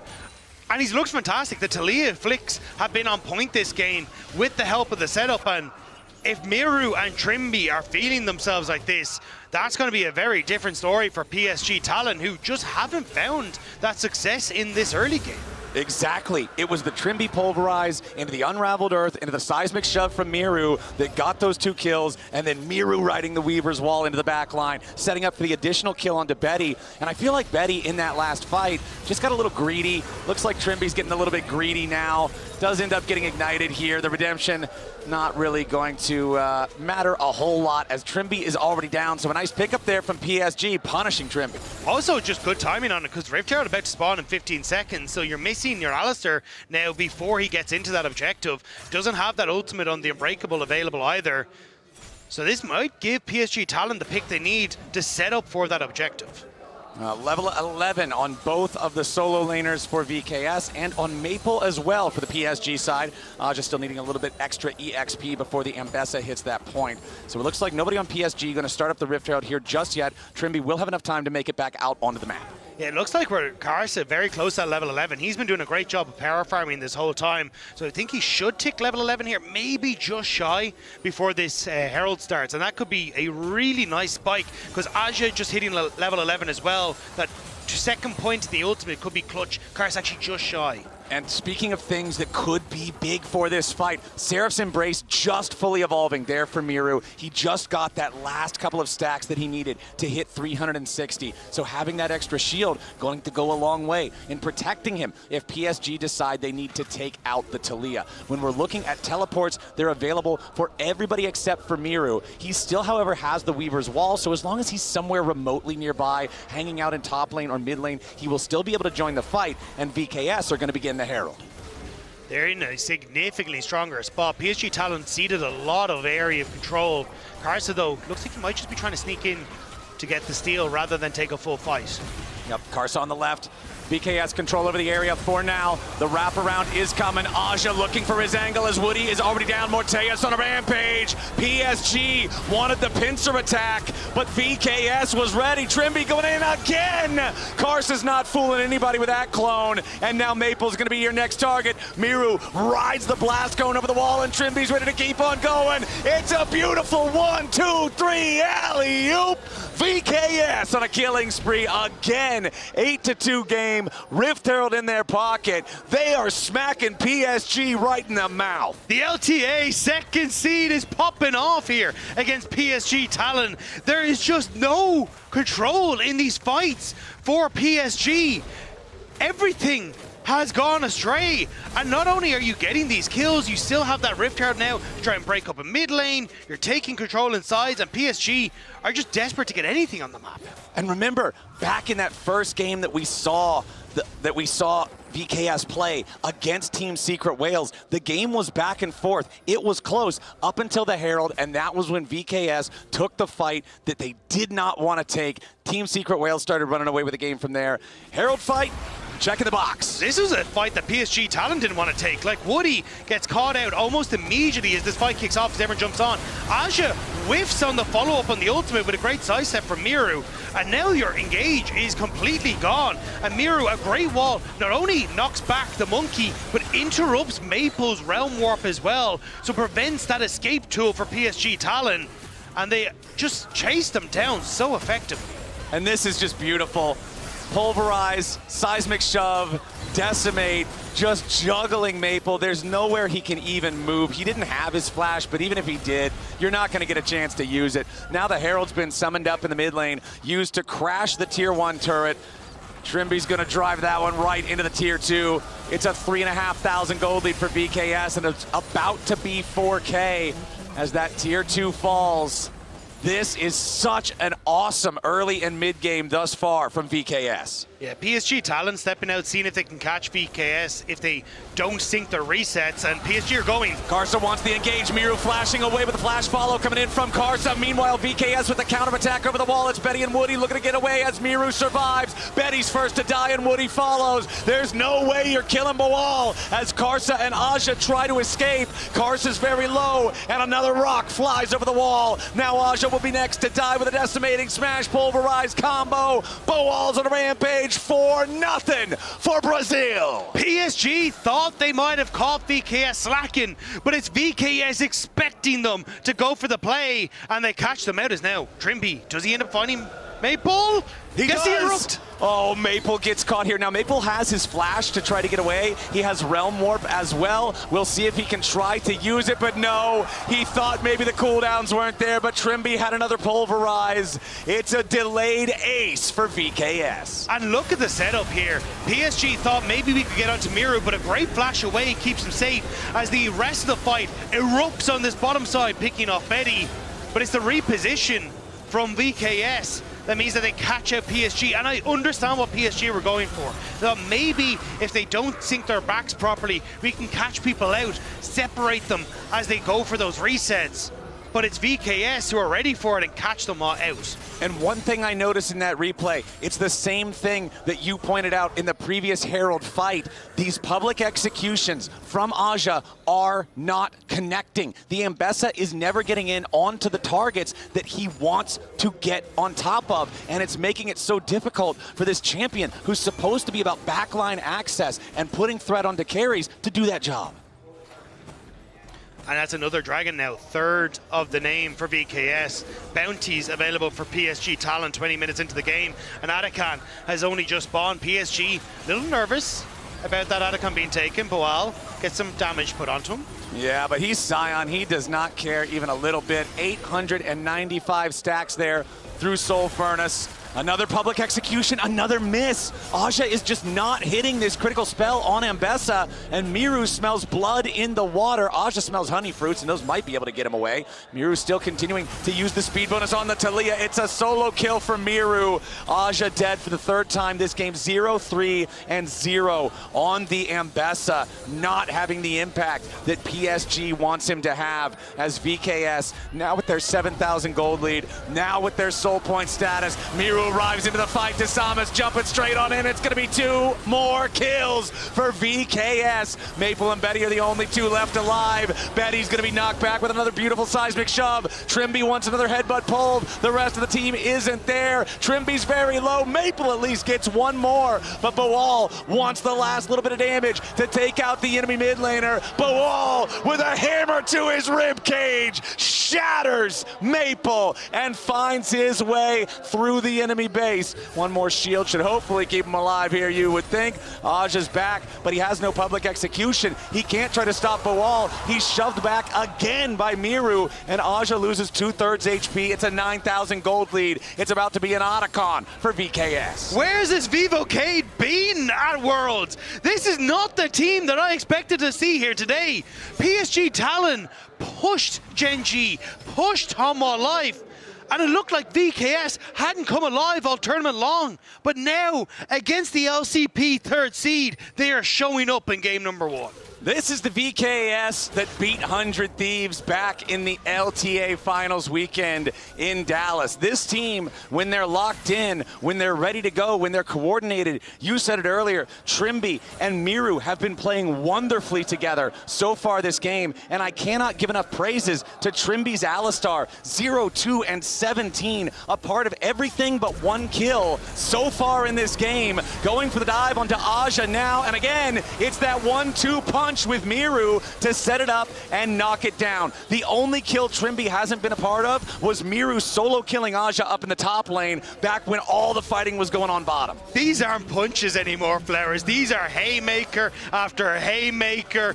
PSG are dropping to the floor. It's a KO. It's a bar fight and PSG are stuck paying the tab. VKS are gonna take a big swig of victory and push their way into the enemy base. That top lane inhibitor turret is already down. Inhibitor is the target, and that one will melt. Bawal locking up Karsa, Maple, and Woody all on his own. Karsa with a defensive cyclone, but I don't think it's going to matter. Wind becomes lightning, and lightning strikes Karsa. Desamas takes the kill, and VKS might just be looking for the end of the game. They got super minions marching down the top lane. It's not like they can take Baron yet. He's not even on the rift for another minute and a half, so they'll turn their attention over to the mid lane inhibitor turret. That one's gonna crack. We'll see if they can take the inhibitor. There's 20 seconds on Karsa, but everybody else on PSG is alive, and VKS backs away. You might as well go back and spend that gold, because Baron hasn't spawned, and we have 3 items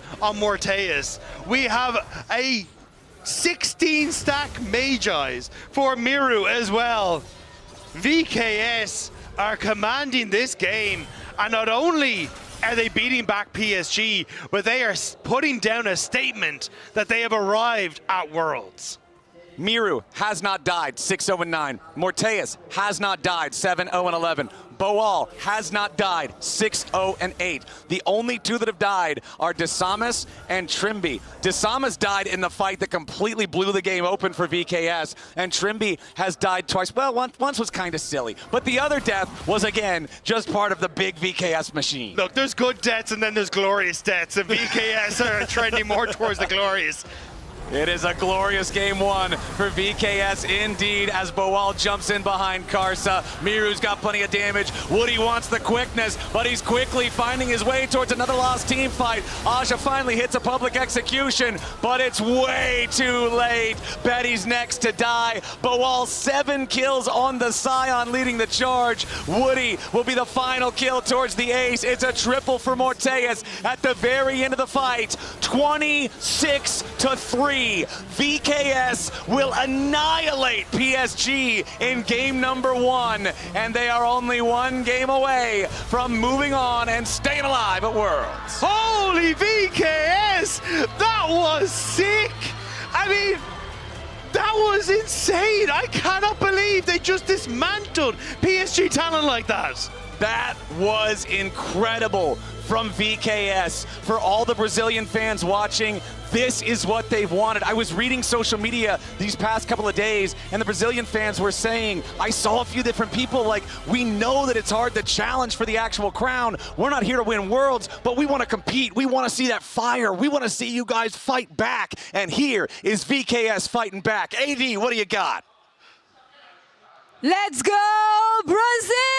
One of the biggest upsets, if not the biggest upset we had at World so far. It's not so much that they beat PSG, they freaking stomped them! They arrived to the tournament. They arrived, all right? You can make the case for 100 versus BLG, but who cares? Like, the last 2 games from this team was, like, barren. We didn't see anything from VKS. This one, they shoot up and just kicked ass. I feel like some teams struggle and break under the pressure, but this is an example of a team really responding well to the pressure and showing up. And it was just great to see. Something we've been critical of was the team fighting. It felt like didn't have the coordination there. They came in so strong. And Trimby, man, wow. So impressive. Trimby on engaged champions. Historically, what he has best. Whether it's his Rakan or his Alistar, he was on every move here, working with his jungle, making things happen. Yeah, now initially started with them looking and basically hitting a Wukong clone, so it didn't really look too good at the beginning. But as the fight went on and PSG were entertaining the fight, Trimby sees the angle. So this re-engage, he gets the W and then the Q flash off the minion. To find this re-engage when the cooldowns are down, and again, it looked like before the fight, it was a little bit timid from VKS. This was a super confident play that came through, and they cleaned up so much on the back of that. And then this fight coming in, once again, going in with confidence. Right when Rakan is looking for the angle, they don't let it happen for Woody. He pops ulti, they kill him right immediately. And even as they basically are able to chase down the rest of the team, what we saw was VKS basically saying, screw the side lanes, we don't need to be there for it. They showed up for the fight in the last replay. Sion was there immediately, he knew he was needed. This is just a VKS that recognized, we're gonna take a fight. They came in today ready. This is what we really wanted to see. And that's the thing, I was wondering if they could surprise them, if they could cheese maybe. It was not about cheese, it was about perfect League of Legends, being on the map at the right time, this coordination that we haven't seen so far. When you think about Brazilian League of Legends, you think about team fighting. And the fact that they were losing out in team fighting, especially VKS, is yes, they're good at being able to play the map within the region, but also, hell yeah, they should be able to team fight, and we haven't been able to see that in the last few games, so the fact that they showed it here, and they were much better than PSG, that looked strong, I felt like, yes, for 0-2 going up against HLE and Gen G, PSG as a team in team fighting looked good. No. Trimby brought out the classic Trimby Alistar, and he was everywhere, 92% kill participation. I mean, Alistar as well as a pick where if you're not feeling confident, if you have an off game, it can be so easy to flounder on this. And he was just so locked in. You know, KP, 92.3%, he was 100% for a lot of the game, and was just consistently finding and setting up these plays. He was absolutely on fire on this one. What I think is really surprising is when you look at the trajectory for this team when they arrive at Worlds. First, they arrived late. Plan got cancelled. They couldn't get the amount of training that they wanted. They couldn't get what they wanted out of the training they got. The first few games didn't go well. How did they make it happen today? That's a great question, because remember, Boal coming back into competitive, so there's always going to be that feeling. Mortes, a rookie player, so when you're on a stage like this and you already start out poorly, yeah, it's going to get in your head. It was great that we also got that interview with El Yoya talking about being 0-2 and behind and having the mentality to still come back, right? The mentality is there now for Vivo Cade Stars. Now going up against PSG in Game 2, I don't know what to expect. I mean, you got so much confidence. Like, at minimum, they've gotten a great game at Worlds, which I think was all the fans really wanted, was a good performance at Worlds. They got a great game, but based on how that game went, I think PSG should be really worried right now. But I'm actually wondering, what do we expect now? What do you have? You have flip-flops. Can we show Rasmus?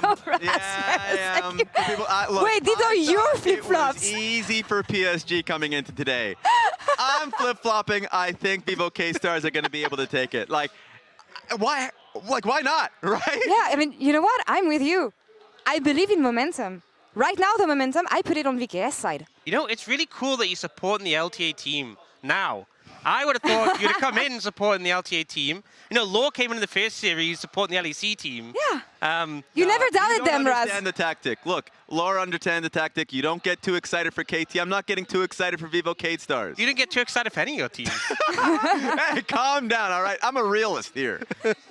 PSG is going to be playing on blue side here, so staying on the same side, actually. So they believe in the preparation that they had. Any priority that we want to see from them here?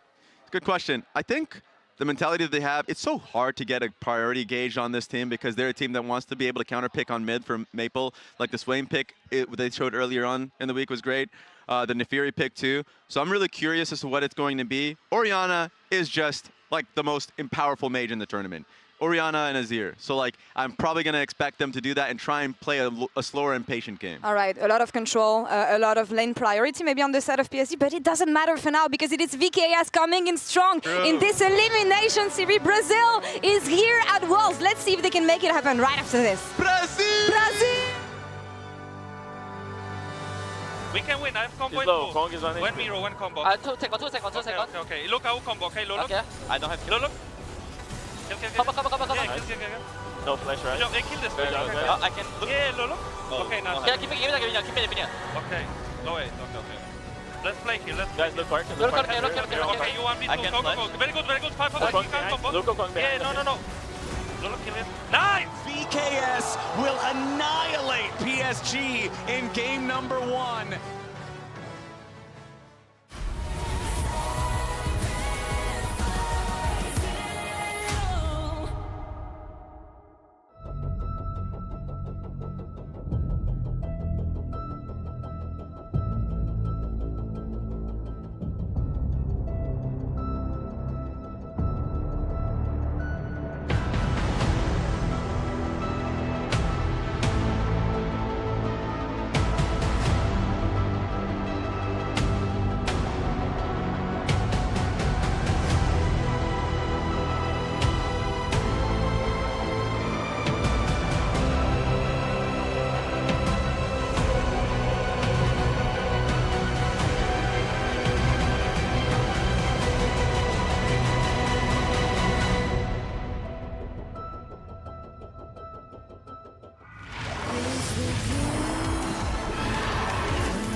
Players in the world are here.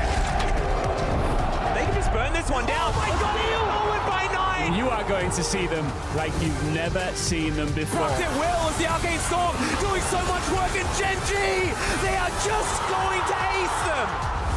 누굴 만나도 이길 수 있다는 자신감 정도로만 생각하고 있습니다. Genji, the EWC winners.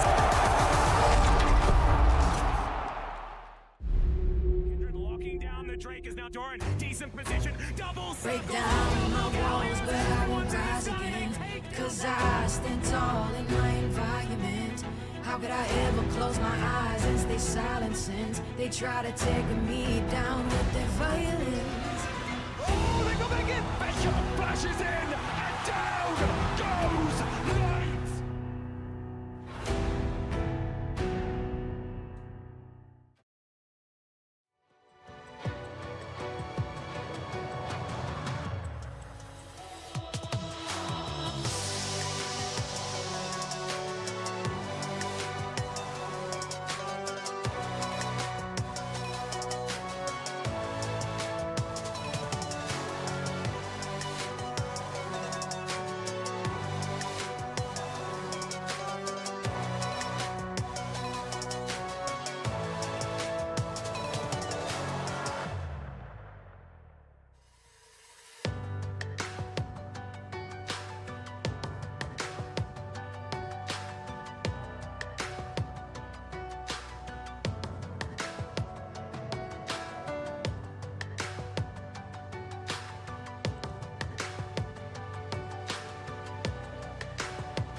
25 and our second elimination best of 3. Game number 1 was staunchly in the favor of Brazil's VKS as they defeated PSG from the LCP 26-3 in absolute domination, largely off the back of Trimby's Alistar engages and Miru's Talia follow-up. It happened so fast, Flowers. It felt like the game was like kind of even, and then next thing you knew it was 1 team fight, 2 team fight, 3 team fights. The game is completely blowing open. And as you say, it was that combo between the Alistar and the Talia that worked so well. But even Trimby from the get-go in lane on the Alistar, putting the herd onto PSG Talon. It was Trimby's Alistar that got them first blood down there in the 2v2. And then it was Trimby's Alistar in that mid-game, early mid-game, I should say, River team fight that looked like it was going the way of PSG, who turned it around and enabled Miru to clean everybody up. But now we're back into Champ Select, powered by Omen and HyperX, here for game number 2 in the series. And we'll see if PSG can bounce back, because again, they're targeting these mid-lane assassin picks from Miru, the LeBlanc, the Akali. Those are out of the picture, alongside the just general OP Nico. That one's going to be kept off the table as well. Azir and Orianna also banned out by VKS. So 4 out of 5 bans so far targeting mid lane. Yunara still left open, so I'm curious if we end up seeing the ban. There it is. There it is. So what do we first pick here as PSG Talon? Like, Rise already taken off the board because it was played in the last game. A lot of those mid lane picks already taken away as well. So is it just going back towards something like the Vi, or what are these junglers? Well, let's see what we get, because also 2 of the biggest junglers taken out in that previous game as well, right? Like Wukong and Xin Zhao now no longer available because of Fearless. So PSG, you got to get some value out of this. That's another one of those picks that is very often banned in mid lane. The Aurora locked in for Maple and PSG. Yeah, she's very strong, does well into a lot of matchups, and also then having that assassination potential and dive potential really does open up the game. We'll have to see what VKS want to try and answer with, because I still think going for some sort of jungle lock-in here and maybe going for your support could work out relatively well, but we'll have to see what they want to go for. Like, Kiana has been a pick that has been relatively strong, but we haven't already seen Desamas bringing that one to the table. It looks like it will just be the Annie in response. Is it going to be the Jarvan, and we just go for bare bones basics here for VKS? Okay, VKS, they're just going to lock the Annie. It doesn't get much simpler than a mid-lane Annie. Pretty good stuff for engage. We know what this champion is going to do. Tibbers for tempo in lane very often. So that's going to be Miru's play this time around. What else do we want to go for here for the side of VKS?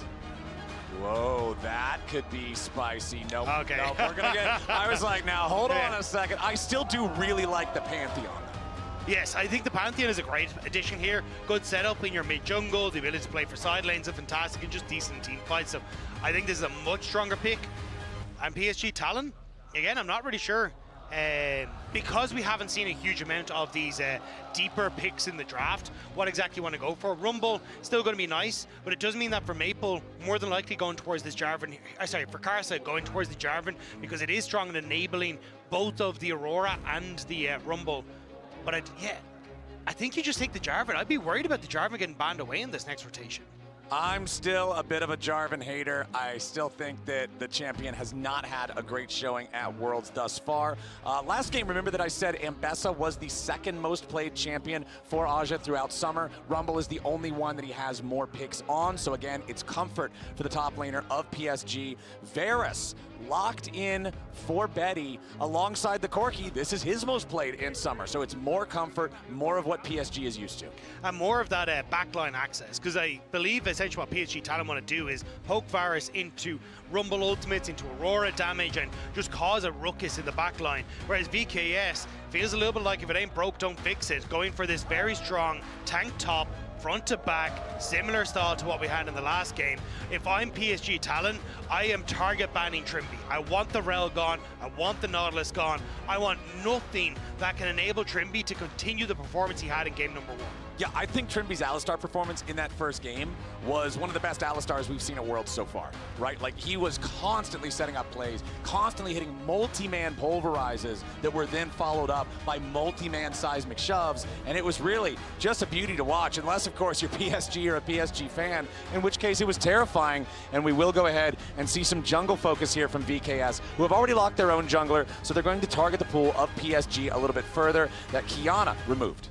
I think it'll be Kiana and Jarvan, and then it's, or maybe Kiana and Vi. Okay.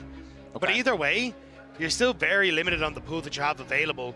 And if I'm Vi into Ornn, Annie, Pantheon, I'm not exactly, you know, smiling as I go into that one. You're not having a great time. Yeah, so I think it might be a Jarvan ban, try and force Karsa to go towards the Vi. Because you can't really go for a Wukong. You're so AP heavy already. It's also the Maokai, because you're already so AP heavy. So I like not having, I was going to say, that Wukong available really hamstrings you in this sort of draft for PSG Talent. All right, last ban of the draft on the VKS side, Braum instead. Okay, so they do not want the defensive capabilities of the Braum for Woody. Bard also banned out here by PSG, so both sides missing their supports, both sides paying a little bit of respect towards the role. We'll see if PSG want to levy another ban towards that role. But like you said, Vi and Jarvan both still open. Vi, of course, not super happy about diving into the current VKS team. Jarvan has had a terrible track record so far at this event, so I can understand just being less afraid of him because of that. And there you go. It's another potential support banned away in the Poppy. Yeah, I think now you probably take the Nautilus here for Trimby. You can round out your composition with the Kai'Sa. Struggles a little against the Varus in lane, but will be fine as you start to rotate around the map. And then if I'm PSG Talon, there is a chance maybe you try and go for something funky, like you take the Nefiri that we saw Karsa pilot already, but it means that you're heavily reliant on Woody having a strong support to be that engage tool. Right. I mean, you don't really have the rest of the fundamental pieces like a strong tank top laner. It does get pretty tough. Well, we've got the big Rel engage there for Trimby. The amount of engage right now on VKS is simply insane. You've got Rel Magnet Storm, you've got Ornn Call of the Forge God, you've got Tibbers from Annie, and then you've got Pantheon to jump in over the top of whoever starts it off with the Grand Starfall. Yeah, you basically just point and say, screw everyone and everything in this area in particular when this fight starts off, which I think is going to be a rough all time for PSG Talon again, because you're heavily reliant on this Leona. It could be to be that real soul tank for you, unless you want to go for like Sejuani or something for Karsa, but even then that doesn't really fit with the composition you're trying to go for. Yeah, it's going to be the Jarvan, but Jarvan's going to melt as he goes in here. Well, we'll see if they decide to lock it. It is really just Woody's Leona so far for the engage. Okay, Jarvan locked in for Karsa. So you've got Leona and Jarvan for your engage. Varus can obviously go for picks as well with Chains of Corruption, and then Aurora and Rumble to try to follow up here. Okay, it's going to be the Ezreal at the end of the day. I thought they might still go for that Kai'Sa. Again, you kind of have the ability to keep yourself safe with the Killer Instinct on some of the engage tools from PSG Talon, but the Ezreal works just as well. Very strong when you hit that mid-game, able to answer for some of the damage that's coming through from PSG Talon, but crucially can keep himself safe from both the Aurora and that Jarvan. Exactly. Ezreal has always been known for over a decade now in League of Legends of being able to just shift out of Jarvan's ulti. Well, he can also shift out of Magic Bunny Jarvan's ulti. It's very easy to get away from the circles of doom when Flash is on your E. So Morteus just trying to make sure that he stays safe. And when you have all of this mega engage with Trimby or Boal or Miru going in to start off with these AoEs, it's very easy for Ezreal to just see it and just shoot True Shot Barrage over the top. And again, you've got just another layer of that big damage coming in for burst. This is still a difficult one for PSG Talon. Like, I prefer what VKS are bringing to the table. And again, if VKS get on a roll, they are going to just absolutely steam through what the LCP is bringing to the table here. And for PSG Talon, they have shown strong early games. They have shown they can get leads against some of the best teams at Worlds 2025. Now they just have to see if they can do it against the Brazilian representatives. Yeah, I said last game that when we watched PSG versus Hanwha, versus Genji, versus the top two seeds from the LCK, they achieved the feat of warfare in both games. They were first to 3 kills, even if they were not winning overall in those early games. Last game, it was VKS getting the feat of warfare. It was the Brazilian squad that was more active in the kills, and I want to see PSG have some of that same bloodthirst that we saw from them against the LCK squads. Game number 1, we had 1 kill on the board 10 minutes into the game. I'm expecting more action here in number 2. Nice hit there, piercing arrow from Betty at level 1. Speaking of Betty, on Varus, for his career, he is 70 wins, 38 losses. This is his most played champion by 35 games. That's pretty damn impressive. I mean, not only the fact is it how many games that he's played, it's that win rate, very, very strong. And he's opting in towards that poke Varus that we were talking about here, so he'll be very strong at holding on towards that mid push, enabling Aja and Maple when it comes towards sides, but also if someone drops low, the poke that can come through from Aja and Betty, the combo that you have on some of these isolated targets with the upfront burst PSG talent have, Betty can try and snipe off a few of those members. And worth noting as well, specifically because they're both full engage, full send, engage tank supports, Summoner Spellbook on both Woody and Trimby. There's no aftershocks for bonus durability or anything like that. So again, kind of what you're talking about, where you said it specifically for VKS, if they get ahead, PSG is going to have a real hard time. Whichever side falls behind, that support engage is a one-way ticket. Yeah, I think that's kind of what supports have figured out, is actually a bit of an invade here, so Thomas gonna need to be a little careful. Yep, there comes Karsa, does steal away the large Krug. Samus fighting back here a little bit, but a nice steal from Karsa to interrupt Desamas is clear, and now he's waiting for Desamas to just check this brush again. I love this from Karsa. Another EQ combo. Desamas down to 200 HP. He's going to take the blast cone. Karsa making sure he doesn't step so close that he gets knocked the other direction. But now Desamas has been forced out of his own jungle. But Boal has got the wave shoved up. He's going to come in after Karsa. Karsa already used EQ. Karsa's in danger. He's down to 200 HP. Even if he tries to flash, Miru is waiting. Karsa initially with the big brain for the invade, but greed is a deadly sin, Dagda, and he pays with his life. Big brain, but no brawn to back him up. It's Boal who ends up teetering over and putting that scales in favor of VKS. Aja now trying to make him hurt for leaving the lane, and we'll actually get a good amount of damage onto the Ornn. I mean, that Ornn is still plenty happy being the one who received the kill. He got the wave shoved up early, so he felt comfortable walking away and roaming. Now Karsa back out onto the map. Again, he's going to invade Desamas once more. He will not be dissuaded from this. Looks like he sees the blue buff. He's going to check the brush. Desamas knows that Karsa's looking for him. He's going to drag this Gromp all the way over here, so if nothing else, he can at least complete his Gromp task. Karsa still thinking about this. Woody stepping forward, making sure that he can use his sweeper. But now Desamas has level 3 on his Pantheon. He's going to step forward. Woody nearby, though, means it's so hard for Desamas to try to do anything. He wanted to throw the spear, see if maybe he can find something else. Desamas needs to try to get away. He throws up the shield. Desamas is down. Karsa takes the kill, makes this game a 1-1. VKS knew that this was happening. Miru had started to roam over, but he actually goes back to the mid lane, which enables PSG Talon to outperform VKS in that bottom side jungle. Karsa is playing so aggressively in the jungle in this early game, invading, interrupting the Krug clear, and now Miru in a little bit of danger. It's a flash Zenith Blade from Woody, dodged by the response flash from Miru, but now the immobile Annie no longer has the defensive summoner spell. The question mark is what Karsa wants to do, because he knows that this Pantheon's going to immediately move towards the Scuttle Crab. Miru should be able to step away. Okay, Miru, 200 HP. Making a little bit more distance on this one.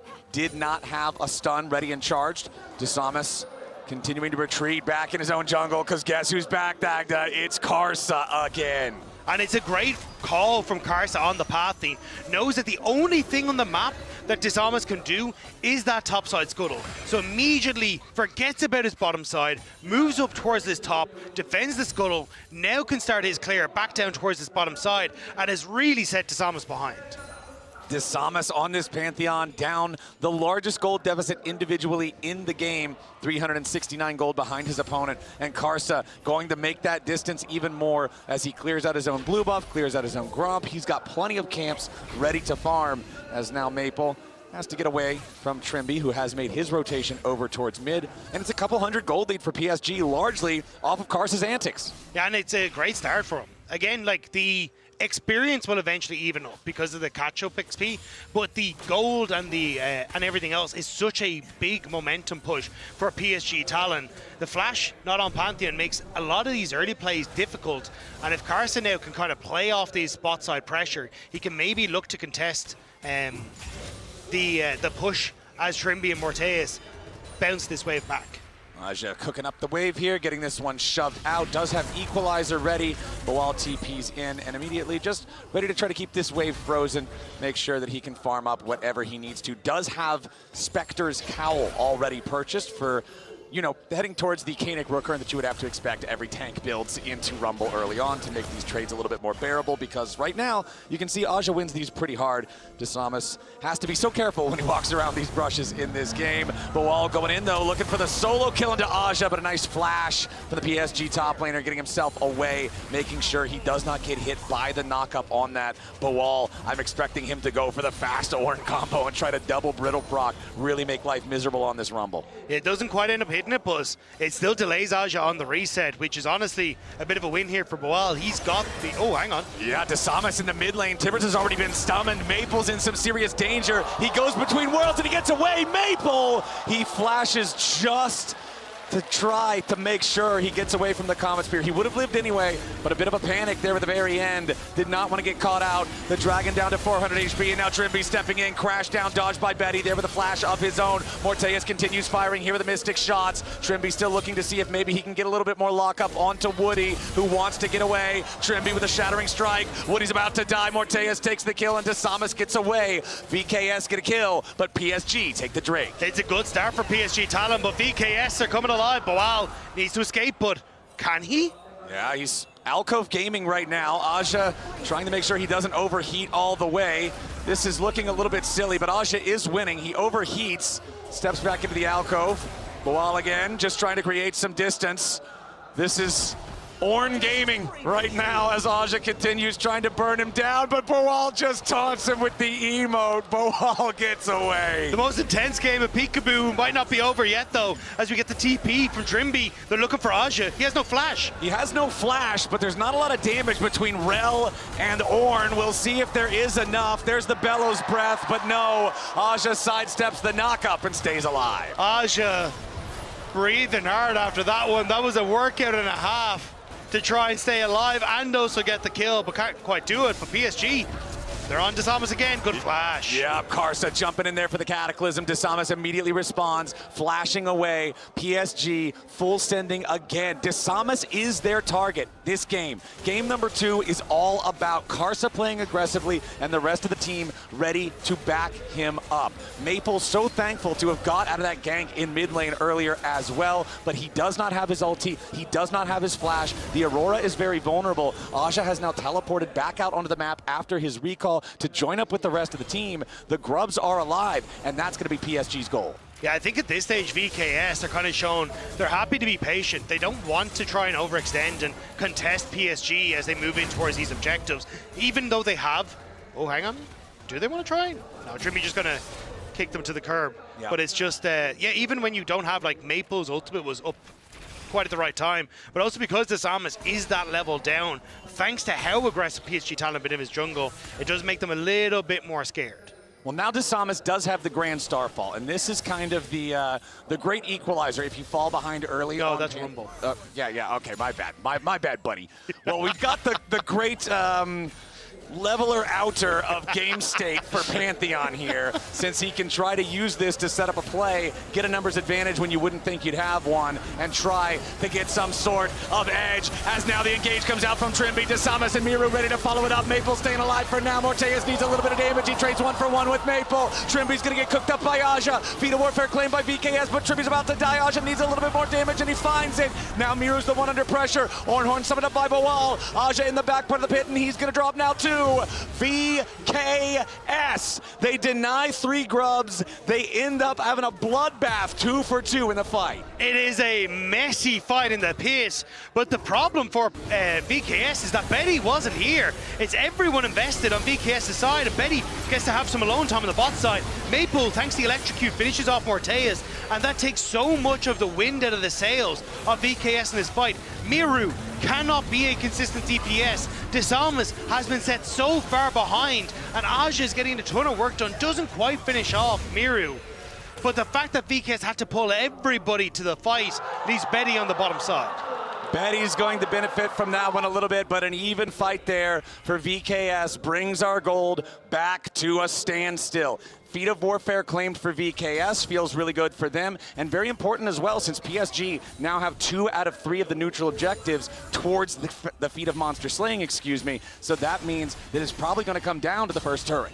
But also look at where that gold is positioned right now, because Morteus has a very nice advantage over the Ezreal, which is pretty big, and Aja having that advantage and Karsa is going to be a little bit more of a difficult situation to overcome, because they can try and find access to the backline. That dive and that excess damage can be so important to how team fights can pan out for PSG talent. So if Morteus can stay alive, especially as he completes this Trinity Force, maybe there's a chance for VKS.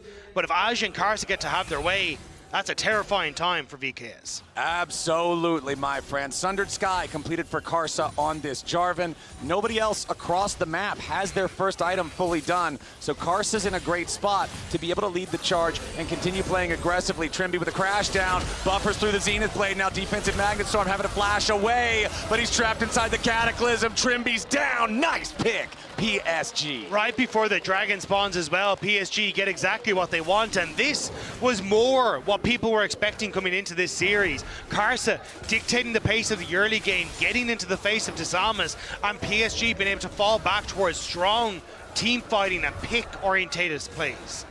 Okay, DeSalmas is hanging around nearby, so is Morteus. Miru also around the area. Here comes Boal. It's the Ornhorn. Karsa's in a little bit of danger, and so is Woody. Now Miru's found Maple off to the side. The Drake is stolen away by DeSalmas. Boal's in the pit with everybody. Betty's going to be the target, but over the wall goes Boal, and now Woody's ready to follow. Boal is next to die. Betty low, but safe for now. Aja's cooking everybody, and Morteus is down.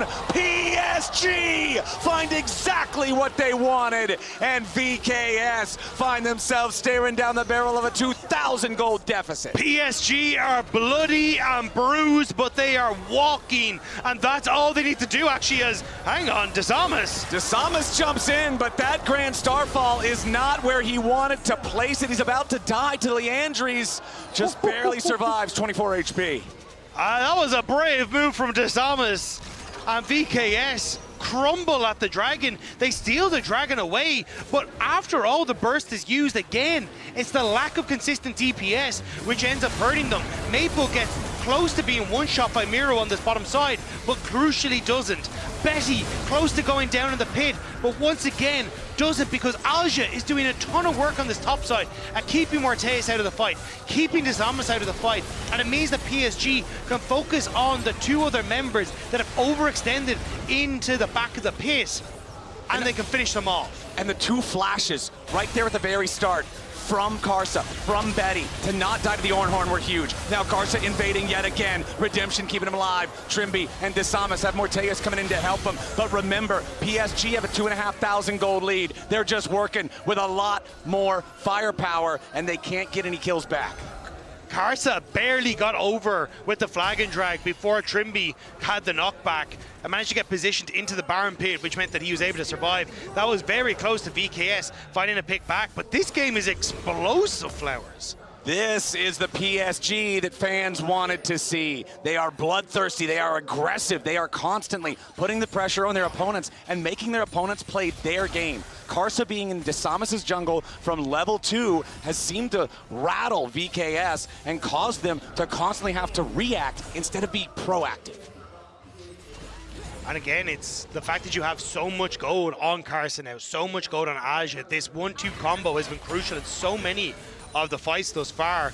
But if VKS can find a way to get some control back on the game, limit that pressure, maybe there's a chance. But it doesn't look like PSG are going to let up anytime soon.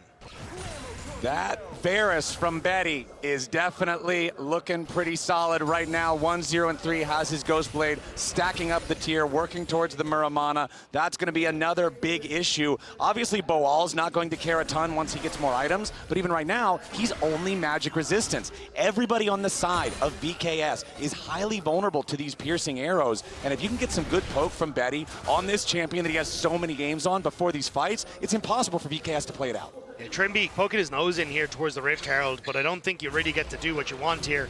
More just window shopping at what he wishes he could have as the rest of VKS start to move down towards his bottom side. Aja reading that well, moving up towards the mid, making sure that he's not going to get dove anytime soon. Yeah, Trimby's not got a whole lot that he can really say about that Rift Herald take, so he'll just back away from it.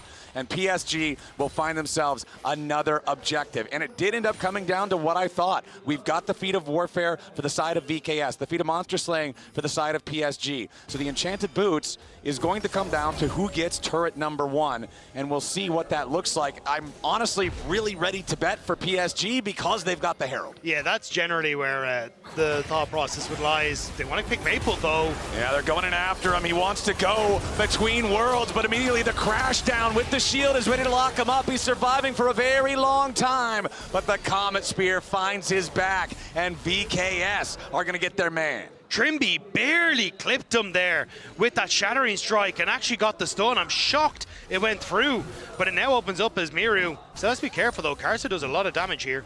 Yeah, Karsa's going to step forward. He'll just clear out the wave, make sure the turret doesn't take any excessive damage. Karsa, of course, having the Herald Eye himself, will be able to do plenty of work on a turret if he gets the opportunity. You can see the mid lane, bottom lane, and top lane turrets, though, on VKS are all in pretty good shape. PSG do need to be careful of these pick plays. This is what VKS are known for, overloading the side lane and finding moments to catch you off guard, and especially with a Pantheon. If VKS can continue to find these picks, that's how they can slow down the pace of this game, give themselves time, opportunity, and space on the map to try and fight back at these objectives.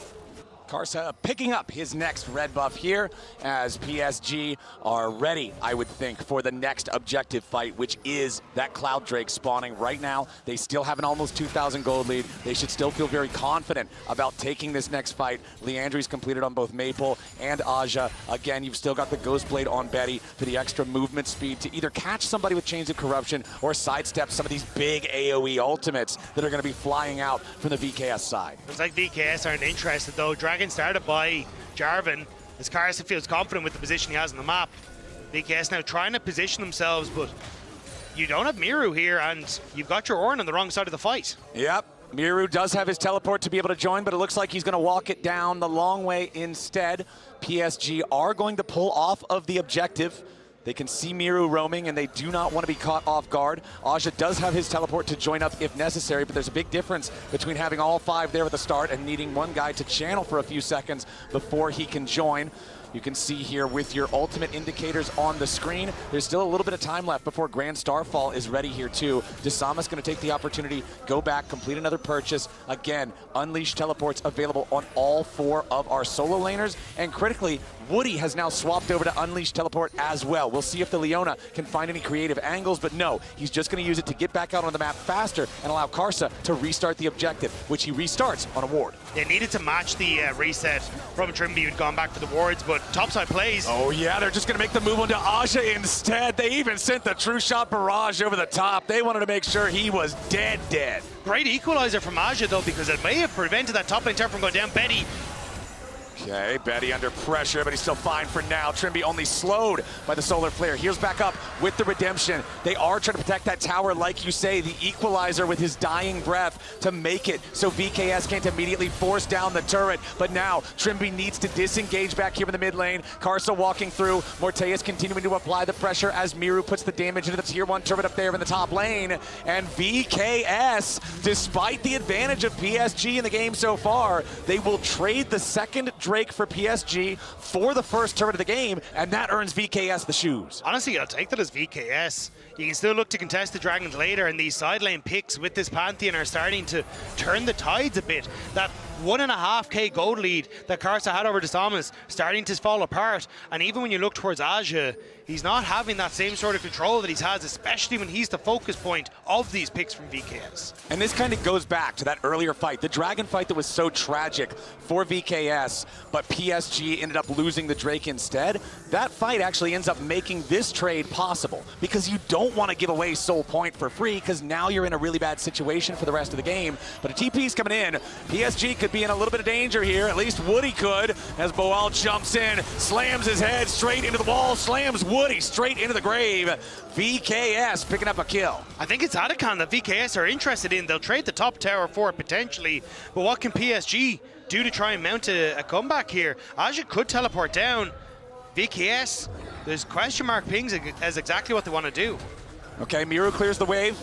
They clear out some of the wards nearby. VKS, they're going to send it for the Otacon. Woody is going to respawn here in about 3 seconds. VKS DPSing this objective as the Herald is summoned up here in the mid lane. The charge will not kill the turret on its own, but the auto attacks to follow up will. PSG on the approach. Woody does not have a teleport to try to join up here. Aja's going to be your target. They want to full send it. They kill him before the redemption comes in. VKS take out the enemy top laner. They got a 5v3 for now, but remember that Woody is on the way. 5v4 yet again. The 4 are just different this time. Otacon resetting, VKS backing away. You got the TP coming through from Aja. And Maple's ultimate didn't really hit the key targets that it would like to. Resets coming through now for the Annie. Do we just send a take 2? But it looks like we might be backing away for VKS. Yeah, VKS health bars are pretty injured. You can see everybody on the team there down to about 60% HP. VKS also committing the Tibbers, the Call of the Forge God, the True Shot Barrage. A lot of tools used to guarantee the kill onto Aja means they aren't ready for another team fight at Otacon. It does mean, though, TP down on Aja, and they actually just had Boal in position to try and go for this. So it means that they can actually get a Summer Spell advantage, they get the kill advantage, and now they can start to push out these waves and still create points of threat on the map. VKS are doing a fantastic job of finding these quick plays to hold themselves in this game and slowly claw it back. Desamas is now 3-1-4. Karsa is 3-1-4. For all of the pressure that Karsa was able to apply early, Desamas, like I said earlier, the great leveler outer, the Grand It just Starfall. rolls off the tongue. Yeah, it's just such a catchy name. Makes it so he can be a part of these plays and get back into the game. But for PSG, you've still got a slight advantage, and the big advantages are on Karsa and on Aja. It's this Jarvan with 2 fully completed items, this Rumble with 2 fully completed items that are your big left and right punch, and those are the 2 that really have to sync up for PSG to get a win in a team fight. But they're not getting a chance is the main problem. Like every single time it's VKS starting the fight to find a pick, and then they run like all hell away and make sure you can't do anything about it. Like, point in case. There it is, another Grand Starfall with Boal tanking the turret. Aja's gonna be in some danger, and Desamas kills him before I finish my sentence. Boal on this Ornn is so tanky, he showers in turret shots. He's got time to wash under his arms, and he's feeling great. And there's just 0 that you can do as PSG Talon. VKS are using this Pantheon so incredibly well. And again, like, how do you make this combo work with the Jarvan and Rumble if Rumble's dead every time? It's do not cast when one is dead in League of Legends unless you're playing. I think you got that right. Yeah. Yeah. So we've got. Check the wiki though. We got some problems here for the PSG side as the tier 1 turret is down in the bottom lane. It's always a big difference when you're fighting for Otacon if one side has their tier 1 in the nearby lane and the other side does not, and that's the case that VKS has right now. However, Aja is back on the map. He's coming back out here, and this Otacon is not dying particularly fast. Trimby snuck his way into the bush, though. This could be a massive engage from the VKS support. PSG, they want to try and contest. They're going to step forward. Benny's your target. Crashdown only finds Woody. They want to full send it. Woody's not dead here just yet, but they're going to find a lot of damage onto Maple. Karsa into the back line. Miru's already down. It's a massive play coming up from PSG. They found 2. VKS overplay their hand. And it's PSG with a huge punish, and they're set up to maybe take the Otacon now. The redemption's gonna top off the health bars. PSG are right back in it. Finally, PSG find the team fight that they needed, but still VKS, they aren't done yet. They're gonna try and turn on to Aja. Okay, Aja takes a big chunk of damage, but really, it's not enough. Boal, Morteus, and Desamas trying to do everything they can to fight for this Otacon. Trimby's engaged. botched ends up being the big change in this game. For all that we praised him in the previous game, the Thornbound Otacon has found its way into PSG's pockets, and the Rel pincer attack, the blunder, going too early after Betty. PSG see their moment, they punish, and they're right back in the driver's seat. Trimby had the unsealed spellbook smite and was hoping beyond hope that he might be able to get that steal alongside Boal, dealing every bit of damage he could to the Otacon. But it's PSG who once more take control of this game.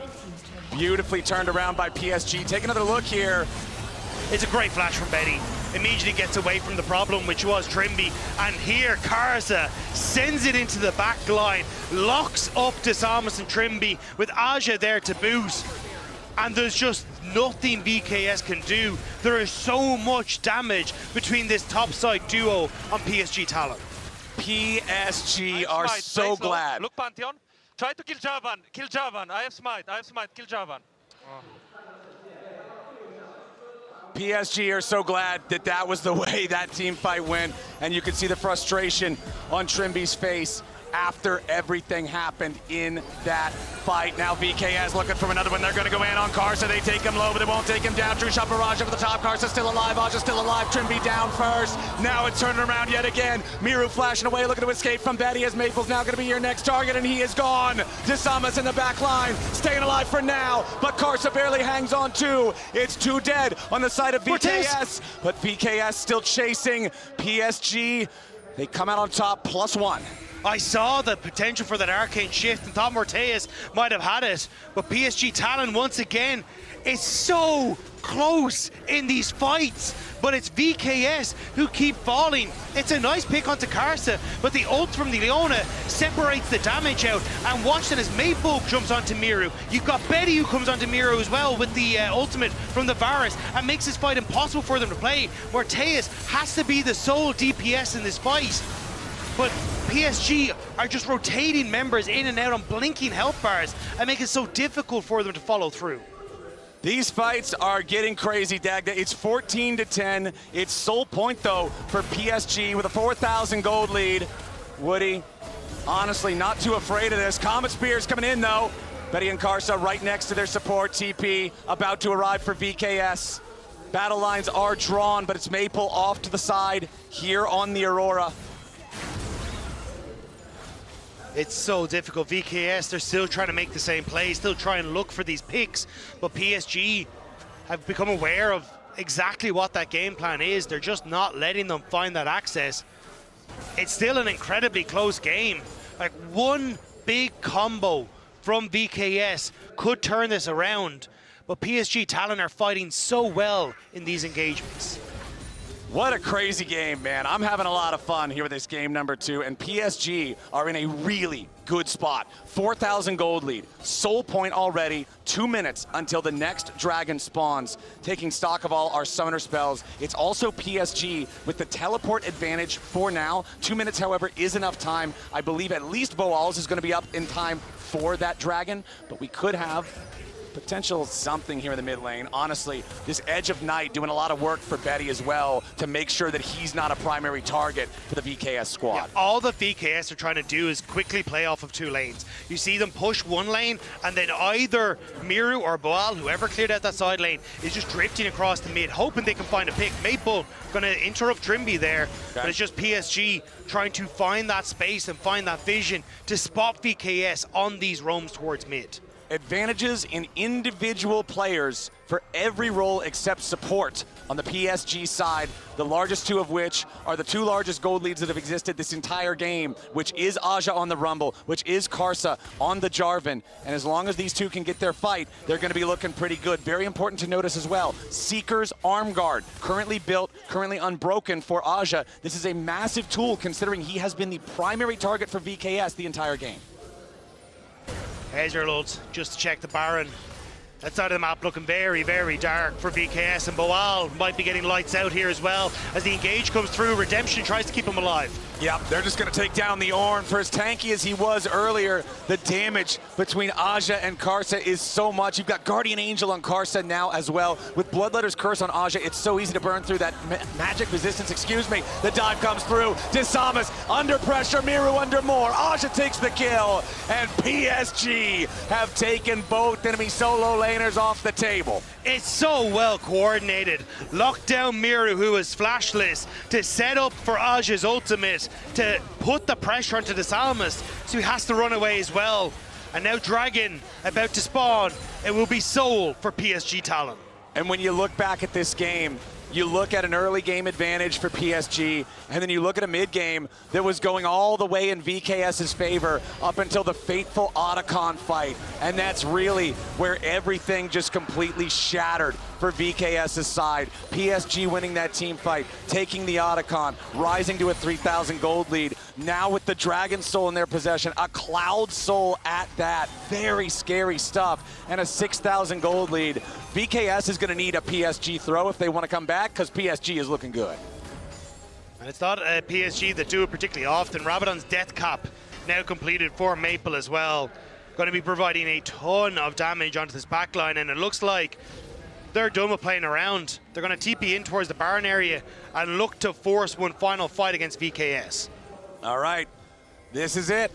VKS probably has about one more chance here. Tibbers, I mean, it's dropped on Karsa and Woody, but what does that do? There's nobody else nearby, nobody in the neighborhood to follow up. Karsa full sends it. He knows he's got Guardian Angel. It doesn't matter if he dies. Miru and Morteus both just burning away. Betty dominating on that Varus as Boal goes in. Rams his head into nothing. Disamas and Morteus firing back here a little bit as Maple tries to put the pressure onto the Ezreal. He can't quite kill him here just yet. Morteus firing off the Mystic shots, but PSG have killed everybody else, and Baron will be their prize. It's the missing shots from VKS as Maple fishes for one more, but it's PSG that have got that Baron. And you called it in the fight, Flowers. There was just not enough damage to come through onto Karsa, and Aja's ultimate was perfect in that fight. The Guardian Angel does what Guardian Angel was designed to do. It gives Karsa the opportunity to jump in there full crazy, give himself as the initiation. Even if he dies, he still sets it up, and the team is ready to go. You'd, at this position, think maybe, because you just saw Varus on midway for VKS, that you could take the fight, but Karsa sends himself in, the ultimate from Aja. It's a red carpet of disaster for VKS, a welcoming of calamity. As the engage follows through, Trimby tries his best, but there's just so much damage, so much burst potential on this PSG side, and VKS just can't hold strong. Well played from PSG. Karsa getting maximum Guardian Angel value out of that one. Miru not able to contribute anything to the fight. And we talk about VKS, we talk about how important Miru is to this team, how much his personal play matters so much for how much they can win. And really, 1-4-8 on the Annie has not been nearly what he was in game number 1 on the Talia. And it's kind of the reason that we've seen Annie fall apart, where if you just don't get these leads, it's just not working out for you. And unfortunately, with the way things have gone, VKS did find some picks to get back into the game, but it just hasn't been enough. And PSG Talon, with this Baron, starting to siege on towards the inhibitor turrets. 10,000 gold lead, Dragon Soul, Baron.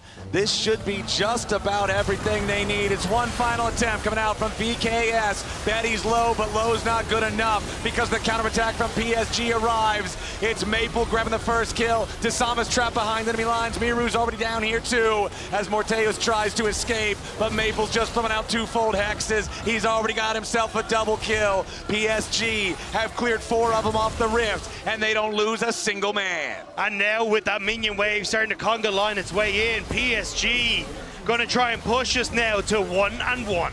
It looks like we are going the full distance for both series here today, Dagda. PSG, not to be caught unaware, not to go down without a fight, will slam back here in game number 2. They will take out VKS and have one more shot to stay alive here at Worlds. There's a reason Karsa is so revered within this region. He put on a masterclass in controlling this jungle. And I think that has to be the story of the game. Karsa in the enemy jungle from level 1, level 2. Analyst desk, what do you think? I think that, yeah. Level 3, 4. Okay, no, yeah. That level 1 was a bit weird from him, but it's the invades. He doesn't stop, and experience speaks for itself. Here for Karsa, he knows. Legends as an old man, by the way. I mean, that's the thing. Like, he's seen billions of situations like this. He knows exactly how to handle them, especially after that first one that backfired. He goes again. Well, like, even just kind of running through it, because he goes, he gets the Krugs, he pushes Pantheon off. Yes, Boal comes in and makes it difficult for him. But this man, the moment you push him back off, you think he's not going to stop? He's going to keep going. I feel like this was just such a bold play to go for, especially when you're already down in the series in an elimination situation. But Karsa has been so aggressive in challenging the enemy jungler and looking for invades so far in this competition. And so it's crazy to be able to see this because this happened within the Nefiri game versus HLE2. Karsa is playing ultra aggressive. Yeah. He recognizes his own matchup. He gets his teammates to be able to recognize what he's trying to do so they can back him up for it. Sometimes the condition's going to be a little difficult, as you can tell, so he super pushes for it, then goes for Raptors, doesn't accept Boal to come through. So this is the one mistake. You're like, okay, damn, my bad. Like, man, I was being a little bit too greedy. But Boal it hurts his laning phase quite a bit, actually. And he comes back. He does it again. And he actually doesn't stop. And I'm just wondering how much space is he creating for his teammates? Because obviously on the side of VKS, you see this. Your game plan changes. I feel like it's just a balance of expectations. You know, Desamas didn't expect him when Desamas looped round for him to be there again. And then Karsa didn't expect Boal to come over. And then Desamas obviously didn't expect him just to invade again here. And just ends up catching him off guard because this time he has the support of his bot lane.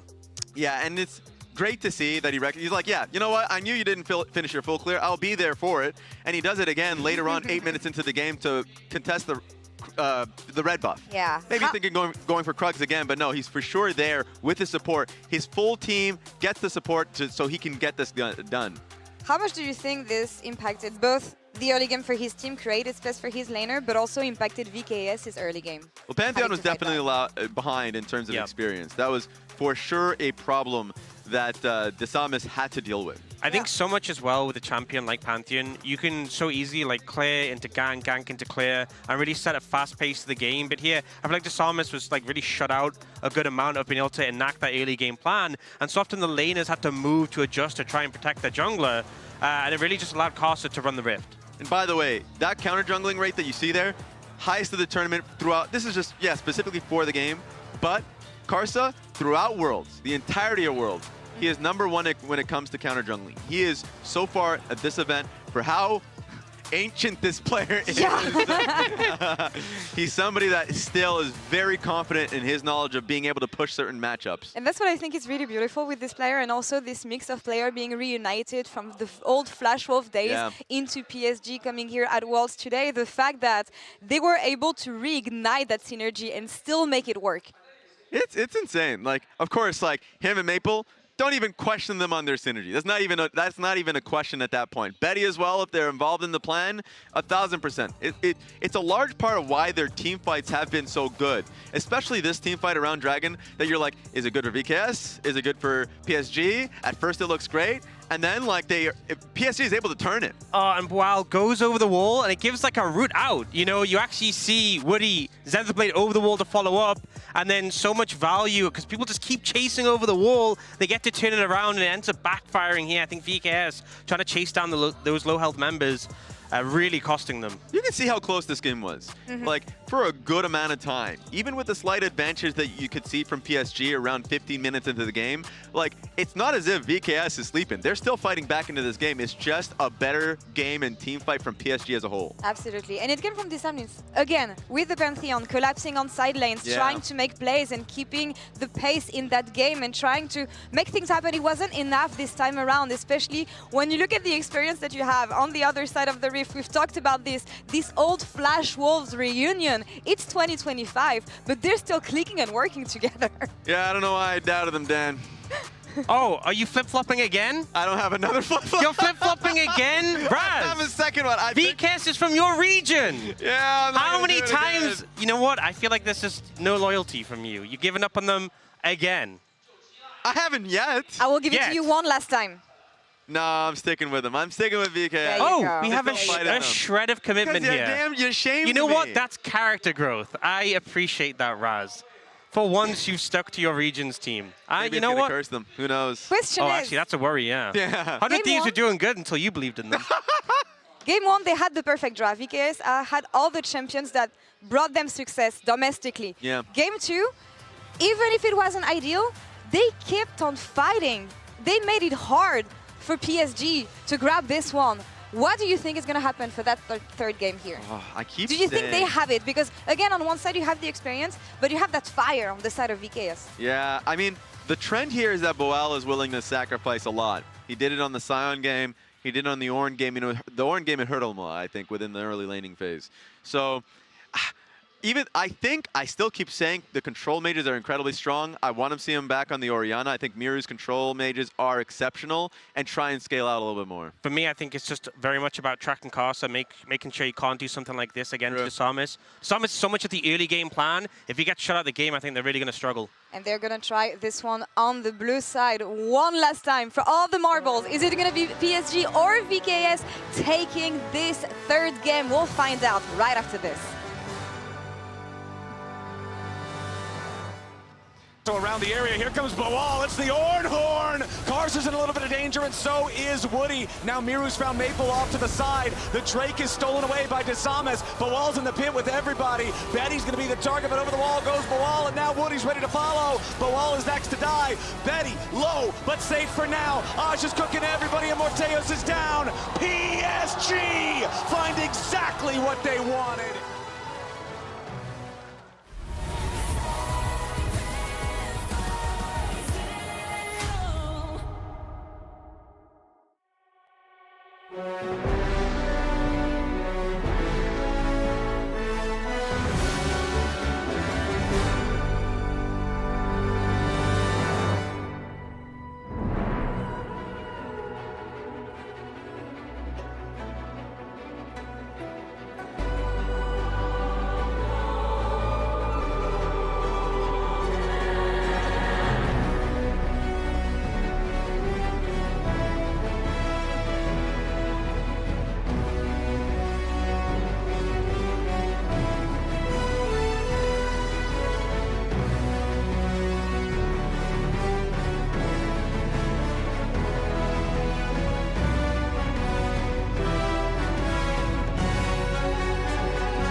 Ladies and gentlemen, welcome back to Worlds 2025. It is time for the final game of this second elimination best of 3 between PSG and VKS.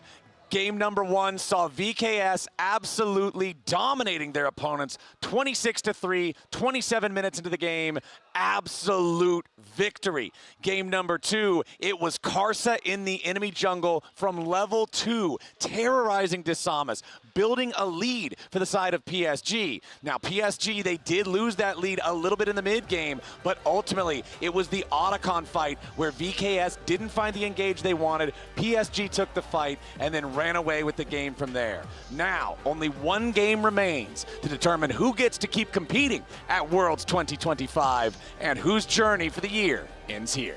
It is heartbreaking for either of these squads. They put on a show in the respective wins, but now one game separates you from that flight home.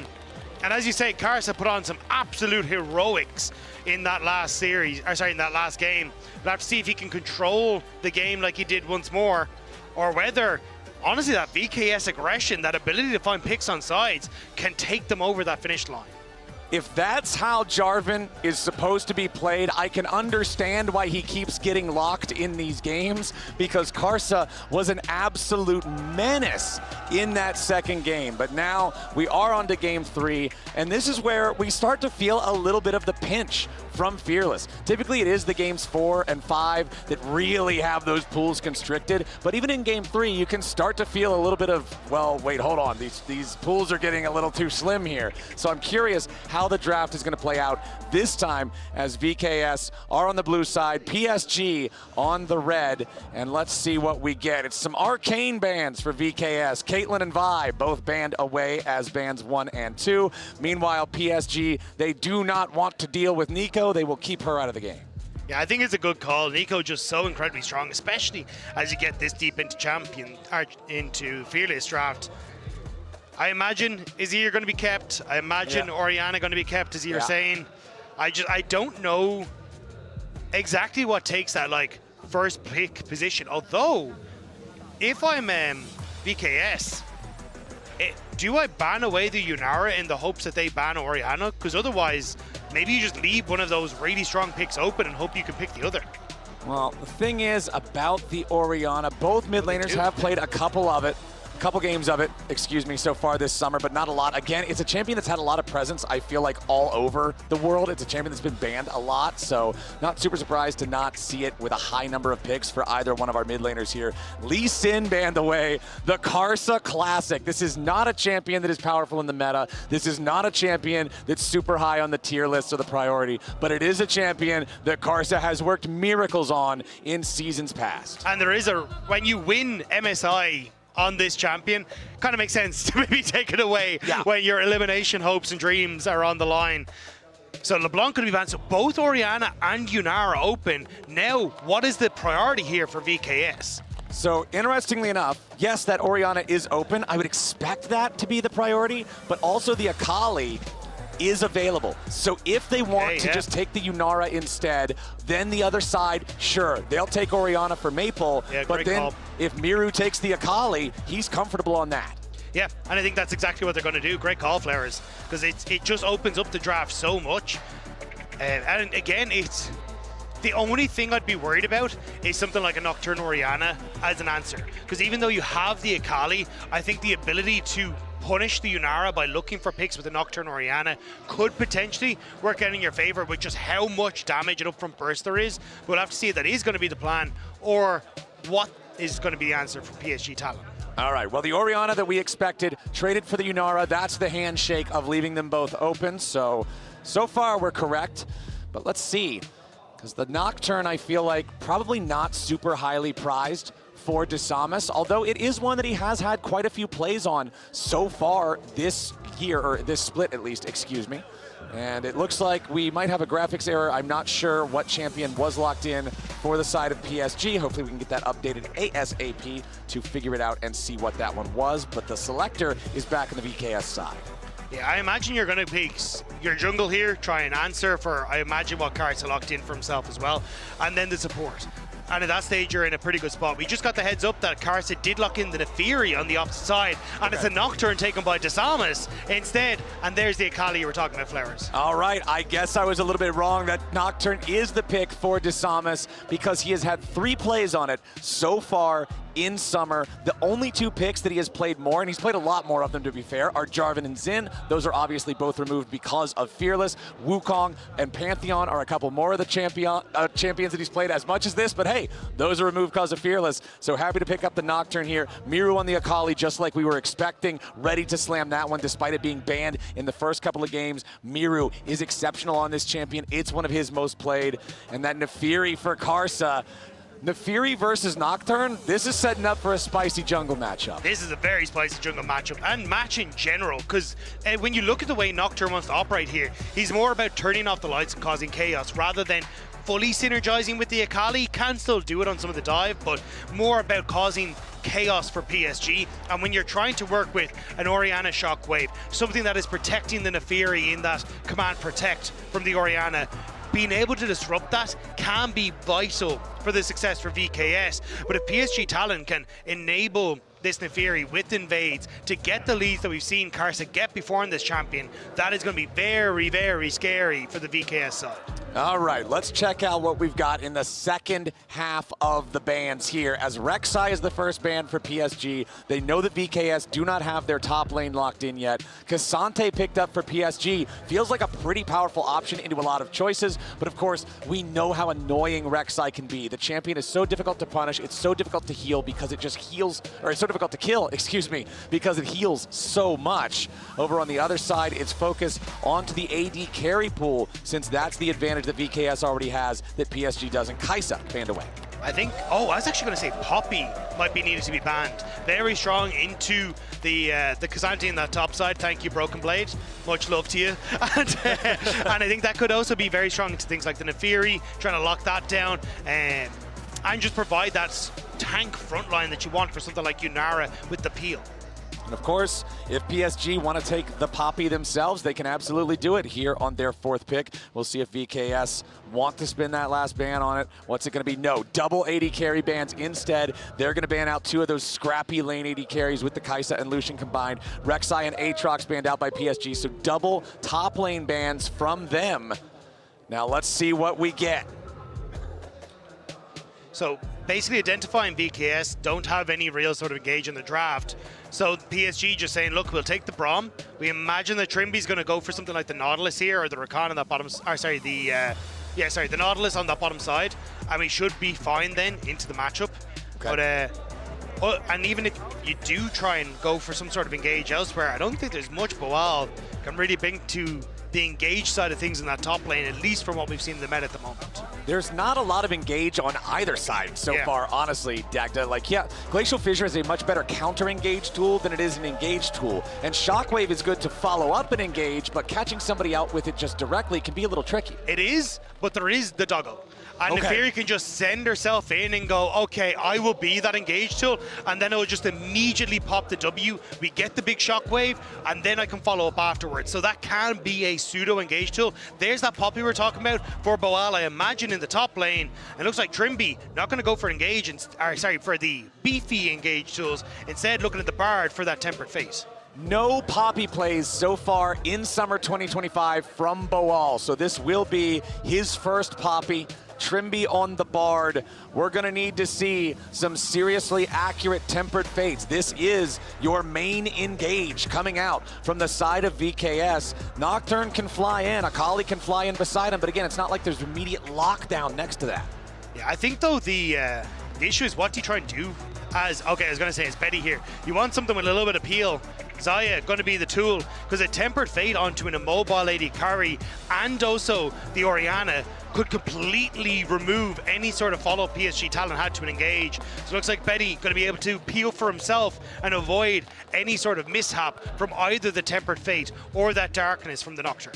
All right, how are we feeling about these two comps? Do we feel like there's a specific edge for either side, or is it more down to the execution? I mean, VKS need to snowball.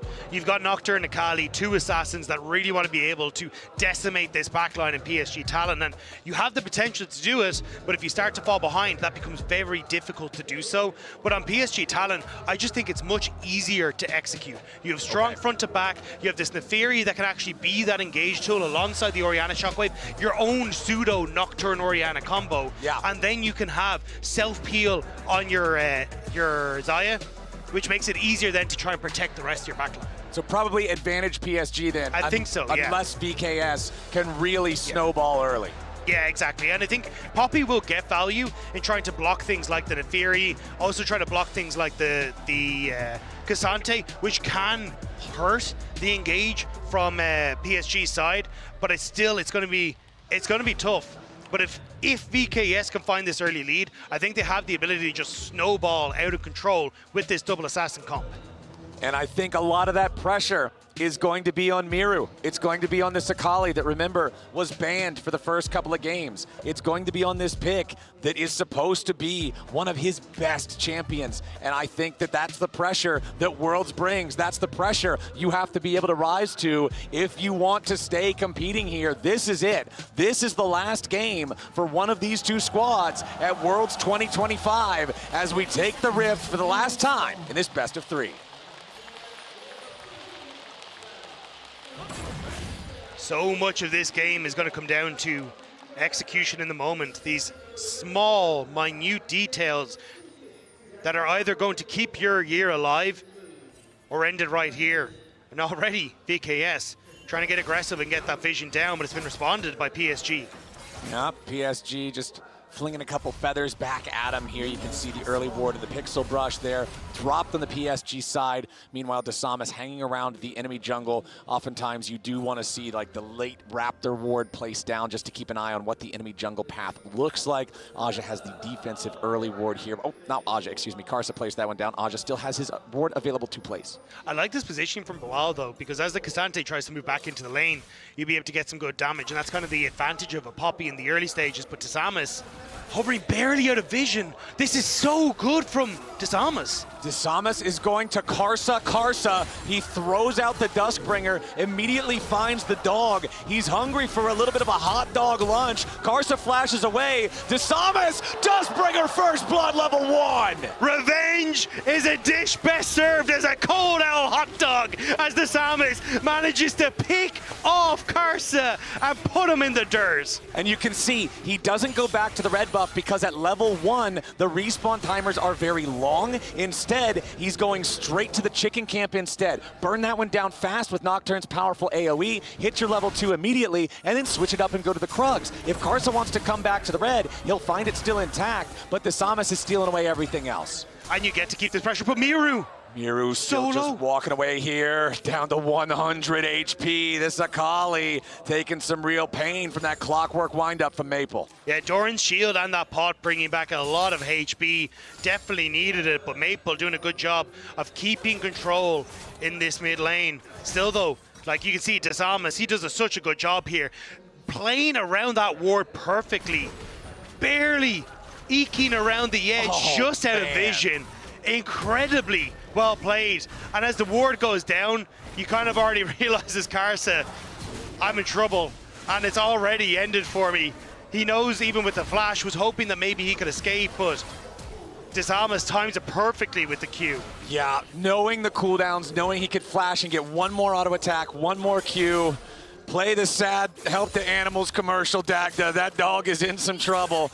As Karsa now down about 400 gold here early. Desamas with the early lead, feeling pretty good about it. Now clearing through his own red side jungle. Karsa thought about maybe stepping up a little further forward there, but no, he's just going to go back, pick up the crab.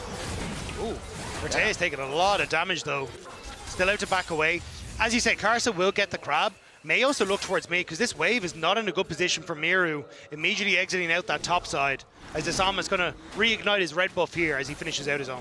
Karsa is going to see exactly what's going on, and he wants a little bit of revenge. Desamas wisely dropping his ward inside that brush, wants to make sure that Karsa can't play around this, as immediately the fear already connects. Trimby coming up to try to help Desamas. Karsa is low, Desamas is lower. Trimby trying to get the kill there. They finally take out Karsa, but now it's going to be a bloodbath, and it's VKS in trouble. Betty's still getting away. Miru needs one more hit. He gets it. The feat of warfare secured by PSG by a split second, and it's a 4-3 game, 4 minutes into the game. PSG Talon completely turned the play around. It's the roam from bot lane that turns it in their favor. Desamas thinks he has the play with Trimby on the Bard being able to react first, but with the wave crashing from Arteus, he can't respond. And Woody is getting so much value from the Braum in this. Stun 1, kill. Trimby moves towards mid. Stun 2, kill. And as Miru goes in with this E, ends up miscalculating barely the damage that he needs, which means one more auto attack goes down, and if you had just a bit more damage onto Maple, maybe it would have been enough. But that Braum getting so much work done here. And you can see the despair on the staff of Vivocade Stars as they realize this early game where they had that advantage from the initial invade, excuse me, from Desamas has now turned into a PSG advantage. Maple's Orianna at 2-0 now. And this is the last dance here for Maple if PSG do not secure the win in this game. The last dance, excuse me. Hey, look, we might have a last dance, we'll see, but for Maple, it's been a long time coming. This guy's been around for so long, has been a veteran of the LPL, the LCP, has existed on so many iterations of so many different teams, and to play for over a decade at this stage and still be hitting Worlds is such an incredible accomplishment. Exactly, 2-0 on this Ori early on. They want to win this game. They want to make sure this isn't the last game that we see Maple in at Worlds, and they're going to keep doing everything they can to make that a reality. It is a very small lead for PSG after that bloodbath at the VKS red buff, and now Karsa is wrapping around to look for a gank here in the bottom lane. Woody stepping forward, heal coming out from the VKS support as they back away. Karsa level 5 here with the Fury. Pretty scary stuff. That control ward's gonna get cleared out by Desamas, but there's no more fight to be had. Desamas still has an advantage though with the Tiamat fully completed, whereas Karsa just sitting on the 2 longswords, so VKS still looking to fight. The stun is there, but the Braum, the value from these stuns is so high in these fights. It just does so much. You just tag the guy, all right, it's up to the rest of the team to do the work. Tag the next guy, all right, rest of the team to do the work. You can just make sure that everybody is controlled all at once. Desamas on the Nocturne, that Tiamat can do so much to accelerate a clear that is already very fast. And once Desamas hits level 6, which is just one more camp, I do want to see how much value he can get out of the paranoia. I feel like Nocturne is one of those champions similar to something like Karthus, where you have that extremely long cooldown in the jungle on the ulti, so you have to make sure you're getting value every time you cast. Karsa hopping over the wall here. Looks like he wants to try and get again into this jungle. Has the push in mid, plus Woody to help him out. Actually, it's going to be the scuttle, but again, what started off as Desamas trying to be creative and get that early advantage, now just hasn't really netted into anything thanks to that invade on the bottom side for PSG. So all things considered, it's still PSG Talon with a slight gold lead, but the presence on the map, that is the much more crucial part for shutting down this sort of double assassin comp.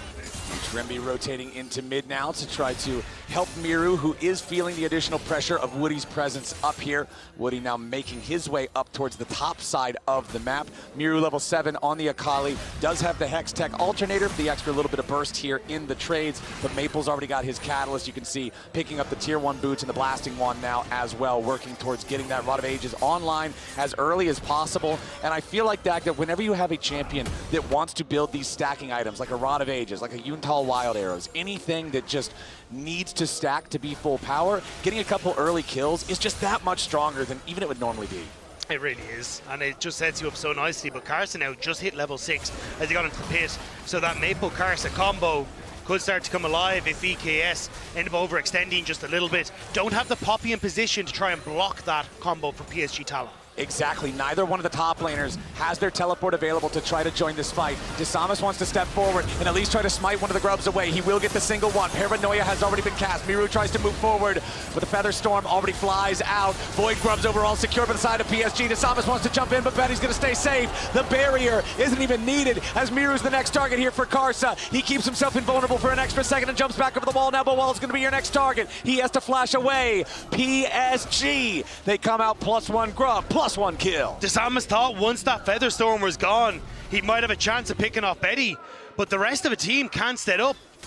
And again, Morteus is trying so hard to get into these fights, but he just can't do it. And Miru's Akali also not getting the chances he needs to find that massive burst damage that Akali has to find to win the fights. Let's take another look. And look at how the darkness plays a massive factor here as well, because as we start to play into this, you'll see the Bromstone is nearly on towards I think it's Trimby as the start of this, or maybe it is Desamas as we go into the pit, but you're not able to follow up because there's no vision of Desamas as they go into the pit. And as to Miru, sorry, they'd love one more auto attack, but they're just not able to see him thanks to the shadow and then everything else. And then as Desamas goes in, Betty gets a great feather pullback, which just shuts down the fight, but Morteus can't just sit on a target and deal the DPS he wants to. He's essentially chasing after all these members of PSG as they're jumping in and out, and can't really be the threat you want him to be in that fight. Exactly. He gets to shoot Braum, which is exactly what PSG wants him doing because it means he can't be effective. Now PSG moving over to the first Drake. They'll have the Scuttle Crab right next to it as a side dish, and it doesn't look like anybody from VKS has anything to say about it. PSG going to secure their second objective of the game. And as you already said, Maple is so accelerated in this game.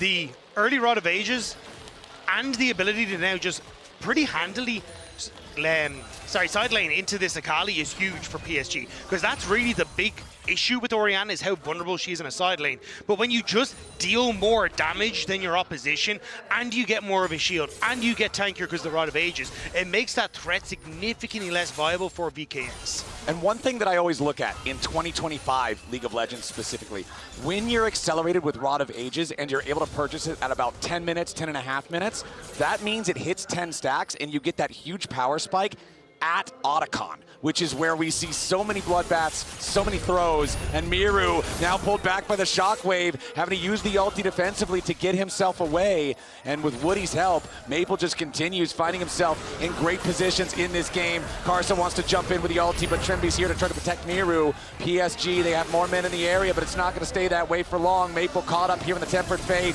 Miru looking for a little bit more. Boal has joined, and so is Morteus. It's everybody from VKS. Maple's already down, and it looks like VKS wants a little bit more. Keeper's verdict, knocking one away. Aja needs some damage back, and he goes all out to find Miru. Betty still safe for now. Karsa trapped in the pit, but can just jump right over pretty easily. Morteus still chasing. Maybe an Arc of Ruin. No, nothing more to find. It's a 2-for-1 for VKS. At least PSG Talon gets something back, but it's a nice collapse for VKS. PSG way overextending there, and honestly, Maple needed to flash the Tempered Fate before it actually hit. So good damage and turnaround here, but Trimby on the roam up interrupts Karsa as he goes to the play, and at this stage they try to back away, realize that TP's coming in. Maple needed to flash that though, because that would have given the opportunity for PSG to start to walk away from this. But as VKS all collapse, you've got the follow-up from Desamas. Morteus is in a fantastic spot to actually turn on this play. I thought once Boal knocked Betty away, this was going to be a turnaround play for VKS, but Aja able to get enough space after the kill to escape. And we're back to a nearly even gold state, Dagda. This game is looking like it's going to be another close one. We have about 2.5 minutes till both the Rift Herald and the second Drake spawn. Whenever those timers are synced up, it does make things a little bit interesting as Betty's forced to use the Feather Storm there. The exhaust from the Summoner Spellbook from Trimby, putting the pressure on the enemy AD carry. But now PSG's coming around from the side. Trimby's gonna pay the price, taken low, taken out. Nice moves coming in from PSG, but Miru wants one back. He's exhausted, but Karsa chases him too far, and it's a 1-for-1 trade. VKS are responding well to the PSG play. ways, but still, they're getting these kills back and forth. Karsa getting that combo we were talking about with Maple works out well to begin with, but Miru answering back, and it's Boal who didn't have to move, so he gets some turret plating on the side. Yep, a little bit of extra money for the Poppy, and I think that as this game goes on, as we continue to see what looks like it's going to be a bloodbath of team fights, Boal's accuracy with Keeper's Verdict is going to play a huge role in how these fights go. If he can knock out multiple players from PSG, turn a fight into a 3v5, then you got some serious danger. Desamas just flies in like a ballistic missile to take out Betty, who still had half cooldown remaining on his Featherstorm. Morteus with the Arc of Ruin to slow down Karsa. The Tempered Fate to lock him up further, but they don't have enough damage. He gets away with the Blast Cone for now, and Morteus hits him with a couple more orbs to take him out. It may not be the end of it though. Aja is desperately trying to fight for this wave to keep it away from the tower, but Boal is slowly encroaching, and so is the rest of VKS. And it's so hard to kill Boal, even though it looks like he's low, because he has Sundered Sky. The amount of healing you get from this item is really, really powerful, and so Boal feels encouraged to continue moving forward. Steadfast Presence stops Cassante from moving forward, and that just means that no more fights to be had. But there is one with a stone turret on the bottom side for Miru. That's what VKS are constantly doing. They are putting pressure onto PSG, but always having another lane in their favor. So Miru again collapses a wave. Again, PSG Talon lose out on the side lane. And now with Dragon in 30 seconds, we're seeing a ton of these items already completed.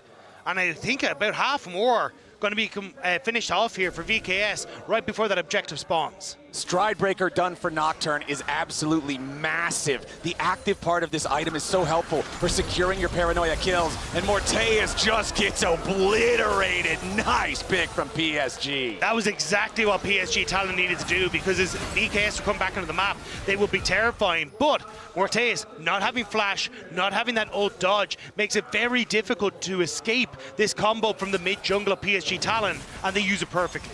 PSG going to secure their second Drake of the game here, continue stacking those objectives.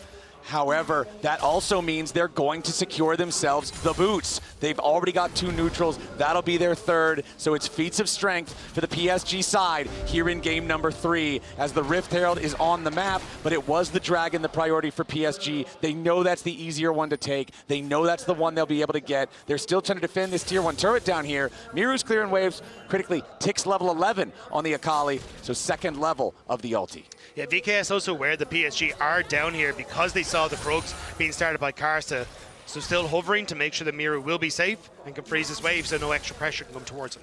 All right, Maple just continuing the shove out there. Desamas wants to jump in, but the problem is it's 2v3 right now. Miru continuing to jump forward, and Maple is down. Woody and Karsa now trying to get away. Miru's got to be careful to not be stunned up underneath the turret.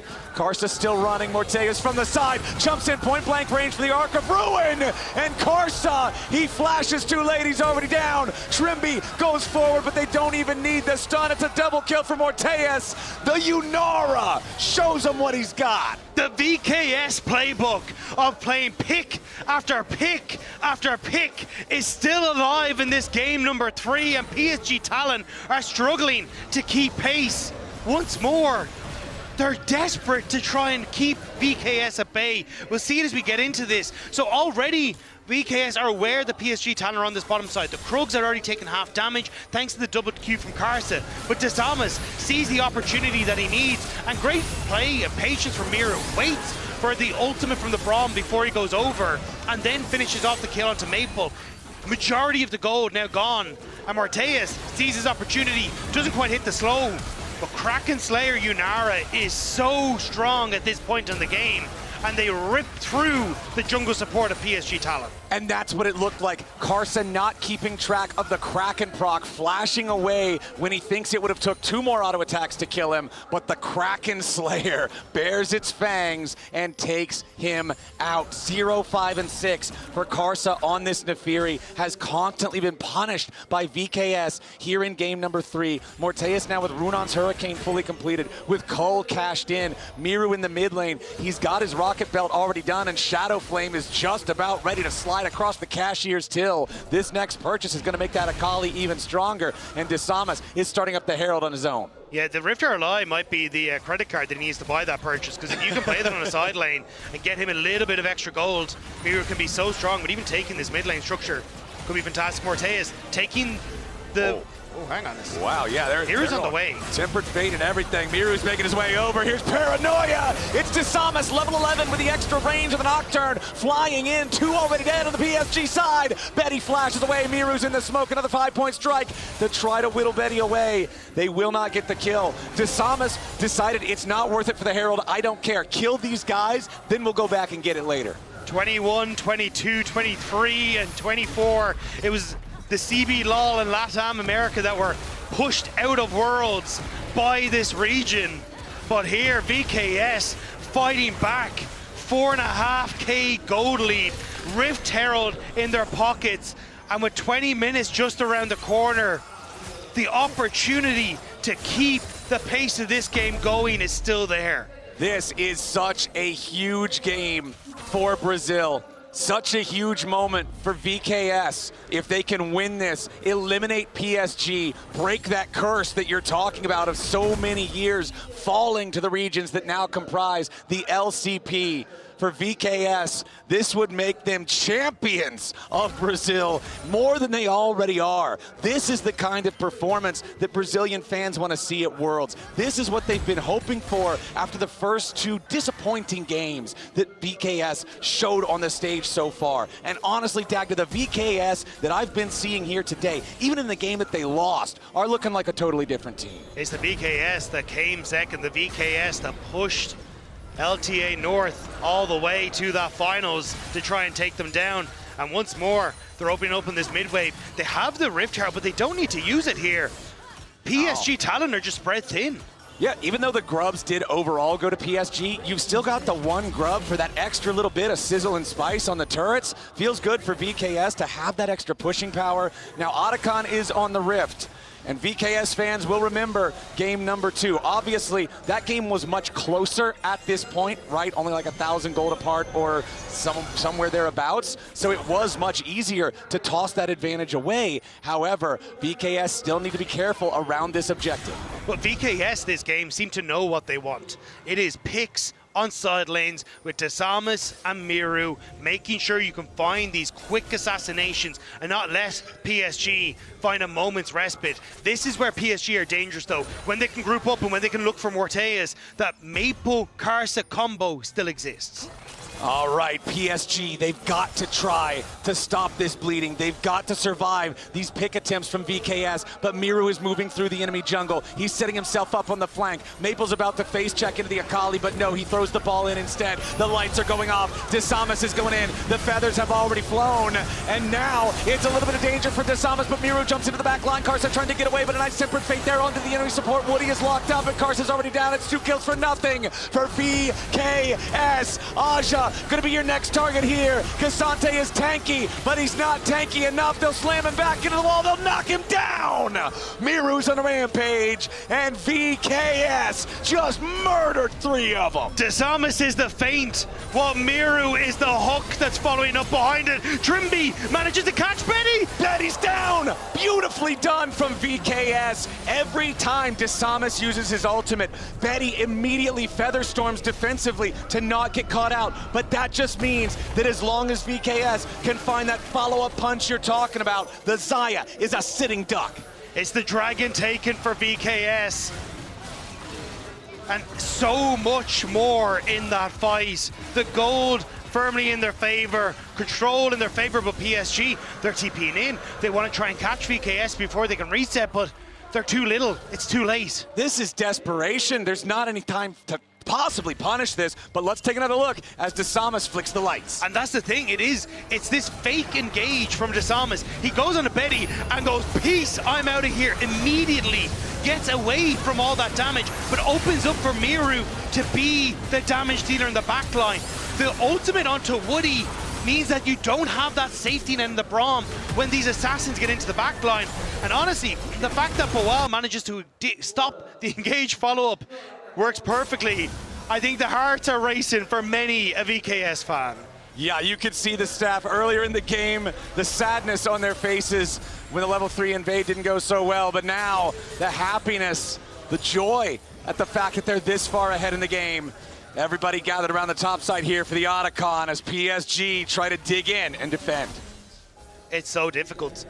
VKS have so many ways to attack, they have so many ways to set it up, but PSG desperately want to try and find their moment, but I don't think Otacon is it. If you have this push in mid with the tier 2 tower already gone, you always have Disamus when that ultimate is available, who can shift over towards this top side. And Miru is just sitting in the back line waiting for the engage. Exactly, Miru is always on the pincer. VKS want to try to take down this tier 1 turret before they really try to force anything hard. There's immediately your Tempered Faithfulness Keeper's verdict. Now they're diving in, the carries are both dead! Maple and Betty are out of the picture, and Miru's still hungry for more. Karsa, Woody, and Aja all have to scatter as the carries get assassinated. Perfectly coordinated there. Keeper's verdict takes out the supportive roster. Tempered Fate locks up the turret so they can make the dive, and then they jump in. Maple and Betty die before there's anything they can do about it. VKS just kicked in the front door and said, do you really think you're safe here? The golden key to take them down. The Otacon is theirs, the towers are falling, and it looks like VKS have found a way to take down PSG Talon against what so many people thought was going to be a done and dusted series. VKS have truly turned things around in this series. Their first 2 games, everybody wanted to see more. It felt like the team wasn't finding strategies that worked. They weren't playing coordinated enough together to find any chance to win. They were making mistakes and throws, and now they're 41 flowers to 15. They're 9,000 gold ahead. They're in a great spot to win this game. And they did it by taking out the heart of PSG Talon, taking out the 2018 MSI champion Karsa, 0-7 on this Neferi. What was supposed to be a key part of the combo has been taken and shot and thrown to the curb, and it's nothing that he can do. He doesn't even own his own jungle anymore. Yeah, VKS are ready to keep pushing on this one. They've got the experimental hex plate, completed for Disamus as well, so even more threat when this Nocturne moves in, as PSG still trying to claim their red buffs, trying to defend. At least they'll get the red, as VKS just take everything else from the enemy jungle. 4 turrets already taken by VKS. That mid lane tier 2 is down, side lane tier 2 is still standing. Baron on the board, Dragon spawning in 90 seconds. And as long as Morteus has his flash, it is difficult for PSG to really make the plays that could bring them back into the game. They want to try and find that pick, and Maple has enough damage in his kit right now to potentially do it. But as long as you have that flash in the Yunara, you have that safety net, and it makes it just even more difficult for PSG Talon to find these timing windows where they can make a play. And we were talking about Maple's advantage early, about the early 2 kills that would then become 3 kills for the Orianna, the hyper-accelerated 10-minute Rod of Ages. But even that advantage, even that extra safety was not enough to stop this assassination comp on the side of VKS from working its magic. The Nocturne and the Akali providing the threat. Morteus on his Yunara, 6, 2, and 9, providing the consistent DPS that's now accented by an Infinity Edge. And it's the fact as well that, like, Miru stopped off for the Seeker's arm guard. I was like, cool, I'm probably going to need this in the fight. But the fights have been going so well for VKS. He's now just opting to turn that needlessly large rod into a Rabadon's death cap instead, because he never had to burn that safety tool. But Disamus might need to get out of here. Very quickly escapes. Exactly. He smites down the crab. He makes sure they have the extra vision for the upcoming dragon fight, and then he steps away. Morteus just giving Aja a little bit of a hard time here with a couple of auto attacks, but now backing towards the safety of his own tier 1 turret. Stun onto Karsa. Boal going to be your target here from Betty and the rest of PSG. Keeper's verdict, wants to knock somebody away, but he's stunned up into the wall instead. Disamus already exhausted. Nice blade caller there. Forces the flash of the VKS jungler. Disamus is down. PSG, they've locked up Miru. They force him into the stasis. The Akali's in danger, but he jumps back away with a shuriken flip. PSG have found 1 kill and nearly a second. Miru is still on the run. Betty has no summoners to try to chase. Maple's got his flash, but Miru is still running. Karsa over the wall. He wants to try to catch this enemy mid laner, This could be the opportunity PSG needs to come back into the game. Trimby buying time. Magical journey over the wall. Morteus firing out the Arc of Triumph. Now Trimby flashes, stays alive for now. Keeper's verdict channeled again. Morteus just firing back into the PSG lines. Miru jumps in, and now Betty's in danger. He goes for the Feather Storm, but VKS turn it right back around. Miru finally dies. Maple's getting away now. Aja with a nice third and Tofo strike, putting the pressure onto Trimby, who gets away through the Otacon wall. Now Boal scrapping with Aja back and forth. Maple barely standing. Disamas has respawned. By the time he gets close to the fight, he'll have the paranoia. I think though VKS just want to try and get away from this. They ended up grouping for Maple Shockwave. Everyone around his teleport thinking they might have a chance, but Maple never used it in the initial engage. So the slow on the auto attack from Trimby was huge because it gave Mir the opportunity to escape. He still has the flash. The slow coming through onto these members was huge.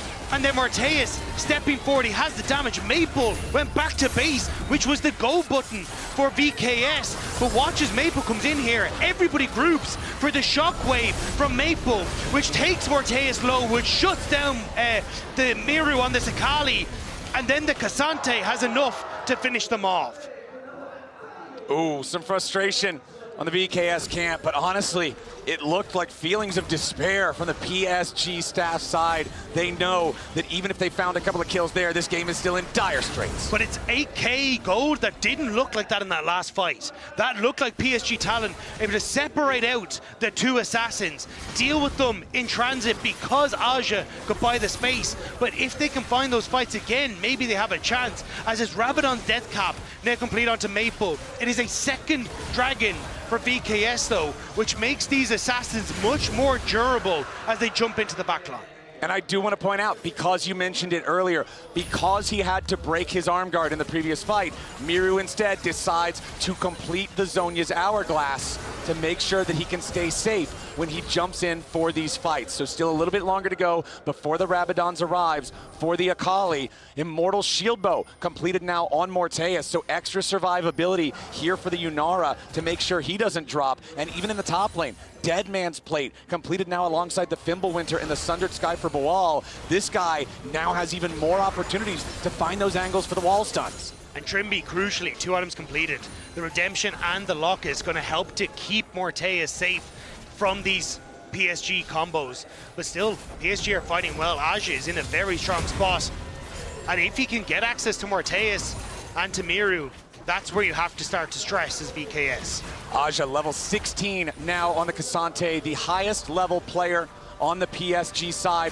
Boal going towards the bottom lane, looking to keep this pushing straight into the tier 3 turret, as he will provide an extra area of threat. And you can see now recalls being channeled on the PSG side. Critically for PSG, nobody has Unleashed Teleport. So as long as Boal drags somebody down here, he's got to teleport to join back up with the fight at the Baron, and that's going to give VKS, a macro advantage. And even the damage that he has from the Sundered Sky, you can see the Poppy Shield there doing quite a bit of damage to that turret. So if he gets a little bit of alone time, that inhibitor turret on the bottom side will fall, and that'll be the base cracked for VKS.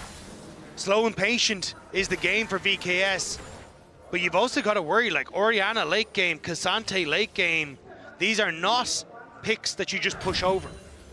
Disamas with his Guardian Angel completed as his third item. Remember, in the previous game, around the Baron fight, it was Karsus fed Jarvan with a Guardian Angel that made things happen. Now we'll see Trimby getting away on a magical journey before he takes excessive damage from the PSG side. Boal going to go ahead and take a recall as VKS start up the Baron. TP coming in from Boal to join up with everybody else. Keep your eyes on the Keeper's Verdict. Depending on who he knocks away, that could be absolutely massive. Baron already down to half HP. Miru Shuriken flipping away, does not want to jump back in onto Aja. Boal and Disamas, the two doing the damage onto the Baron right now. PSG on the approach. Aja jumps forward. Nice little lock up there with a Tempered Fate onto Karsa, but it already wears off. Baron down to 6k. VKS back away from the objective. PSG restarted at about half HP. The Scryer's Bloom is going to see them. This is what PSG want though, the front to back fight, and VKS know it. PSG feeling that this might be their moment to push VKS back. And VKS will back away from that objective. Objective bounties falling off soon, even though PSG still down about 8,000. Boal, Miru, and Morteus just looking for any moment they could find. This game is so tense for an 8,500 gold lead, Dagda. But that's because VKS know they need to take these fights with Miru on a flank, to have a threat onto Betty, to have a threat onto Maple, because if it's just front to back and Aja is able to walk at Miru like he did in that last fight, they don't have what it needs to carry this through. It is an 8k gold lead, but we are fast approaching full items. And now immediately Desamas jumps in after Karsa. The fear has already been applied and the dog is in danger. Trimby takes him out. Betty's your next target. Featherstorm already used and Miru is rooted up. He uses the second half of the ulti to get away, but it's a massive shockwave coming in from Maple. Aja jumps forward into the front line, but he's taking a ton of damage. Glacial Fissure to try to protect the escape route. As more damage pours into Aja's health bar, but he goes all out onto Boal. Aja looking to make his escape. A little bit more damage from the top laner is not going to be enough here just yet. VKS, they kill the enemy jungler. Boal has to flash to try to get away. Another slam into the ground here with the Q. Boal is in danger. Where's the backup from VKS? PSG fighting for their lives. Boal stays alive. Aja and Woody about to die outside of the base. And Maple is the only man standing. VKS, they ace him. VKS have done it. VKS have found their moment with that magical journey into the base. It might be a magical moment to keep their dreams alive at Worlds 25. Karsa, the only man standing. He's the one who died first. He has to try to defend here. He jumps in to find a single kill, but he will now drop. The Guardian Angel is the only thing to fall for Desamas. Nobody else is alive on PSG. This is Brazil! And VKS stay alive at Worlds 25. VKS play their game. Leave everything on the rift. And today, they will stand as victors and walk that path once more at Worlds 2025. What an incredible showing from VKS to stay in the competition here at Worlds. After their first two games, we're not at the level they wanted. We're not at the level their fans wanted.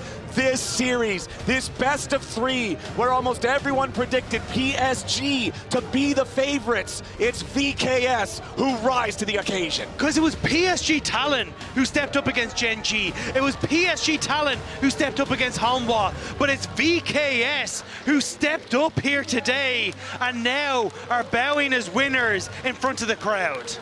Beautifully done and incredibly well fought from VKS. Game number one, a stomp, utter domination. Game number two was a really good showing from PSG. VKS fought back valiantly, but PSG came out on top. And then here in game number three, for as scrappy as it was early, it's VKS that ultimately rise above. Man, we need to ban Desamas for playing Jarvan. That performance today from this man, even though he struggled in game two against Karsa, played fantastically. You can see Karsa bowing out there with the rest of PSG Talon. Tears in his eyes, tried everything he could today, but unfortunately that just wasn't quite enough. It's the final bow for PSG, but a moment of victory for VKS as we hand things back over to the analyst desk. They did it, and Raz, I am proud of you for not flip-flopping again. This is Brazil! You know, you stuck with them, Raz. True. For once, I respect you. Thank God. I had the flip-flops. I had it right here. It was staring directly at me. We're not using it. Didn't need them. Always believed in, yeah. They had it in them, and I want to take a look at that final fight because, oh boy, they had to work for it. But it's the coordination from VKS that made the difference here. You could feel the nerves a little bit. I feel this game, they had a big lead, but were struggling to close it out. You can see the experience from PSG trying to find ways back in. And this was a scrappy final fight, especially what ended up happening. Boal here, he got dragged away over the wall, and then the rest of his team are starting to make moves towards Baron, but he's still going. That's the funny part about this, is that everyone's like, all right, see it, we're going to Baron. And then Trimby, Desamas are like, wait a minute, maybe we can save you. What can we get out of this play? Then the Bard Q comes through. Desamas just full sends himself in for the fight. It's that slow realization where you're like, wait a minute, we just won the damn series.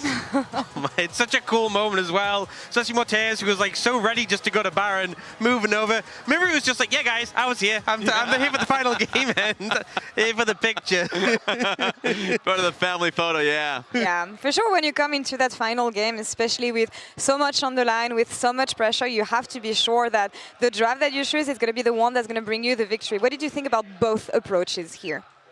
Ooh, it's funny, because I liked the side of PSG's draft. I mean, the tried and true. They used it a lot. Yep. Neferia and Orianna. I called for the Orianna. We got to see it. The scaling was there for the pick.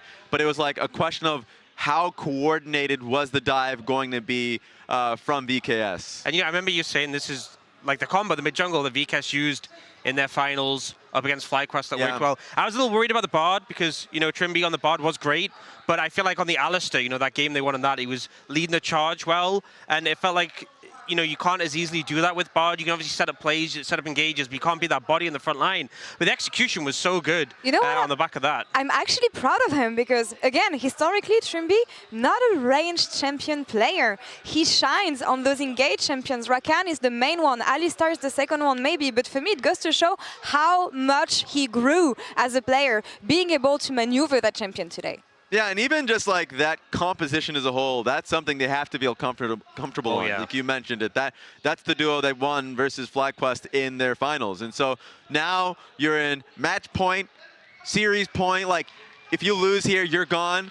For them to pull something out like this, I felt Desamas and Miru did a great job of being able to come through, but also Mortez really turned up. Oh yeah. Like, wow. He ran them down in multiple of those team fights. Every single fight, I think there were so many moments where PSG thought they could just get away and lick their wounds, and the Morteas would just fly in, slam a haymaker, just clean them all up. Yeah. Every single time. When I had questions about whether or not he's going to have like the nerves to be on a stage like this is his first Worlds, obviously. He's a rookie on a stage. That there's so much natural pressure here that he runs right down them. I was like, okay, fight's over. Seems like VKS would lose. No, the extension of the fight always went in their favor because of him. Wow. Yeah, and a situation like this as well, diving into an Ethereum and a Roman, it's been like, yeah, I've got the confidence, I'm moving forwards, I'm cleaning up the fights. Lots of moments like this. Yeah, there were exactly that.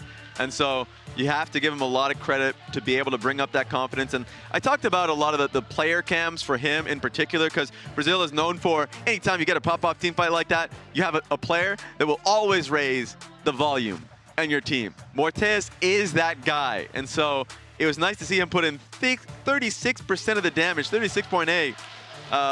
A lot of trust in him as a player for good reason. And it's so impressive to see them come collectively together today, especially after those first few games, especially after the failures that they experienced, the difficulties that they had at the beginning of their Worlds run.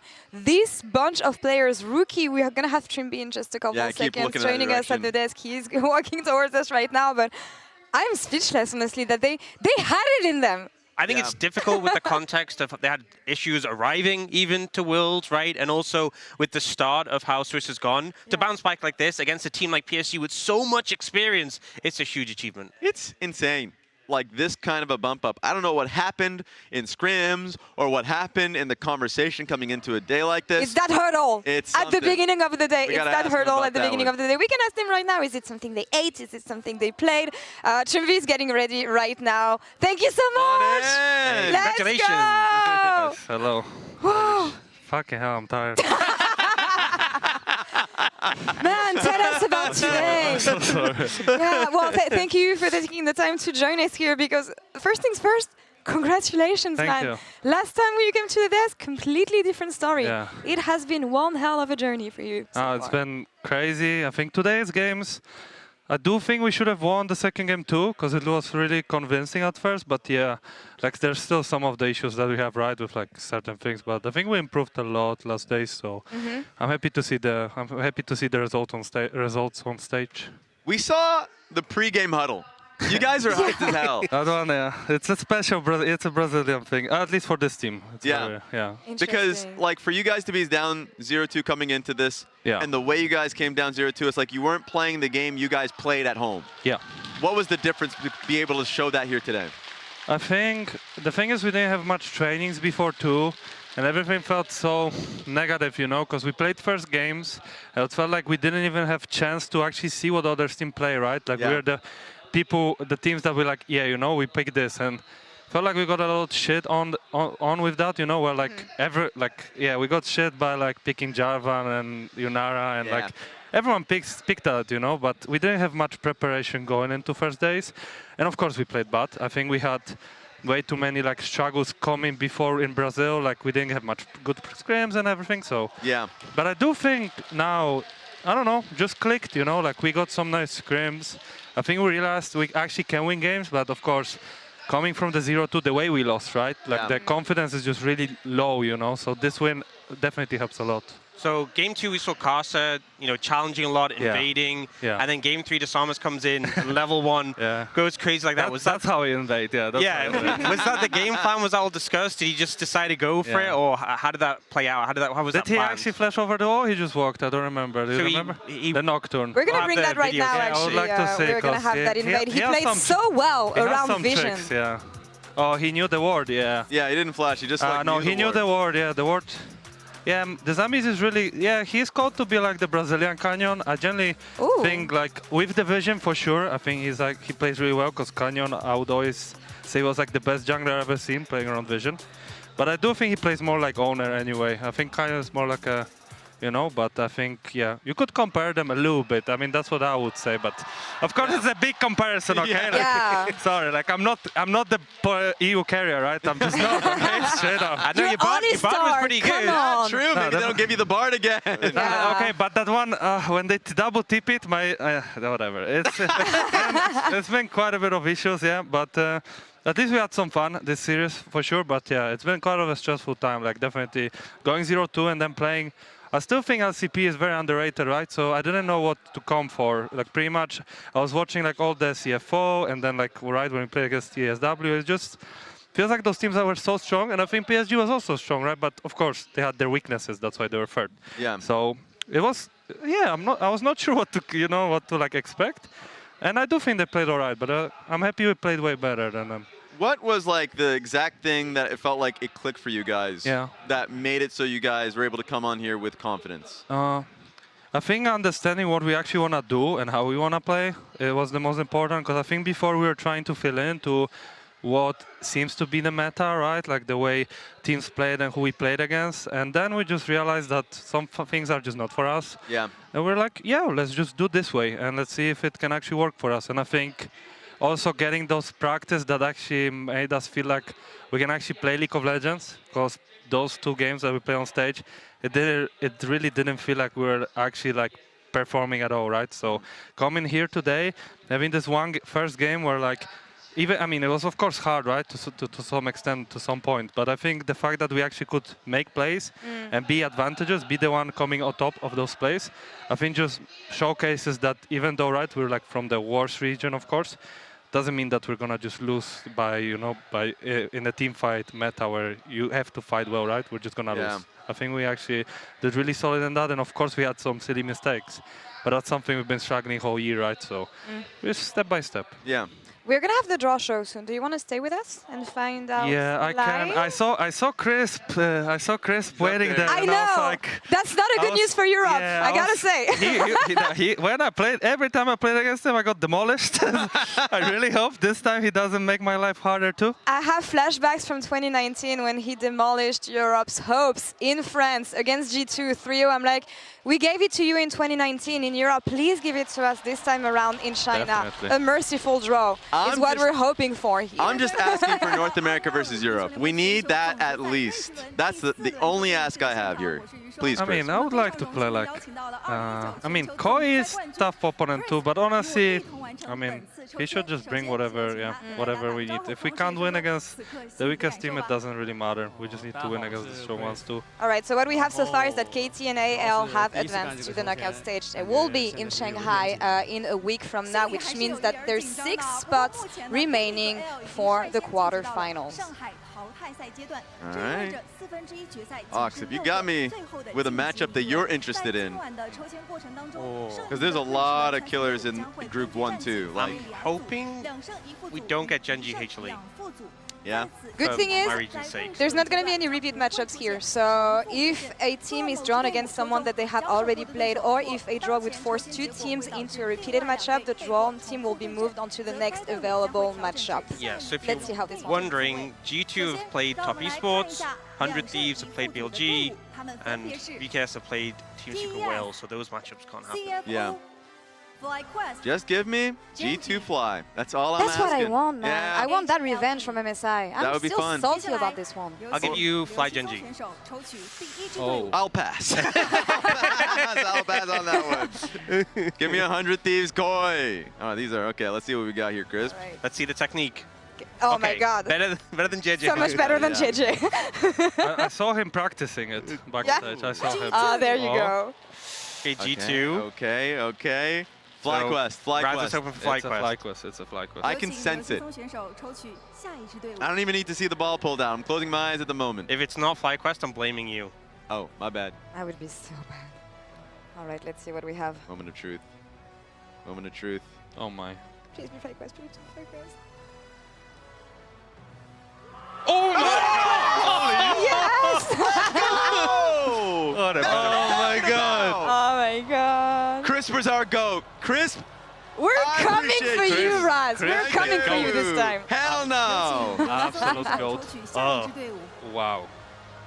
Trimby, I know you're LTA, but who are you rooting for? Let's be honest, huh? Come I have on. some EU roots in me. There right? you go. Oh my god. What about the LTA, man? I mean, I'm wishing to get LTA, but in the other group, you know, like 100 Thieves VKS. Like True. All right, Yeah, we got Genji is the Genji. second team. Oh my god. People are calling for it. Is it HLE? Is it Hanwha? No, The crowd goes please, wild, LPL. by the way. I don't know if you can hear them, Yeah. but Yeah. They're anticipating that matchup. Wow. Chris, All please. right, rolling the Top drums here. Esports. Is it top? Bro, Chris, show it already. Oh my god. I don't know. Oh my god. His former team! 2 for His 2. former What team! an absolute banger of a series. He did it to his former team! Oh my god, Wow. Chris. He just did it to them. That's Ox, brutal. How do you chose feel about Han, this one? I chose death. He doesn't feel anything. That's great. I'm numb. Numb. That's Okay, what he this is. means All we'll be right, getting Rachel. HLE CFO, right? up against Yeah. CFO, yeah. Oh my. Wow. That's gonna be spicy. What a good matchup, Yeah. especially on mid lane. I mean, mid lane too, of course, but I really like the AD matchup. AD matchup, yeah. Vipers And against Dogo. Dogo, wow. Dogo has been playing very aggressively. Yeah. This, wow. And they'll have played a lot before as well in the LPL, so... Yeah. That is super high. Taking a step back What? and look at all of That is this. super high. Crazy matchup. G2 versus FlyQuest, whoever wins gets out of Swiss. Wow. Is crazy. Wow. It's crazy. That's it's actually a insane. cinematic. I mean, for all the other matchups we had before, I'm happy with that. Holy shit. Yeah. Holy. It's funny, G2 of course have had bad runs like in terms of like unlucky draws. Yeah. The last time they had a decent draw, who they faced was NRG. True, that is true. You know what? It seemed very easy at first Yeah. to you, but Oh, now it's the, From shoes on the other foot.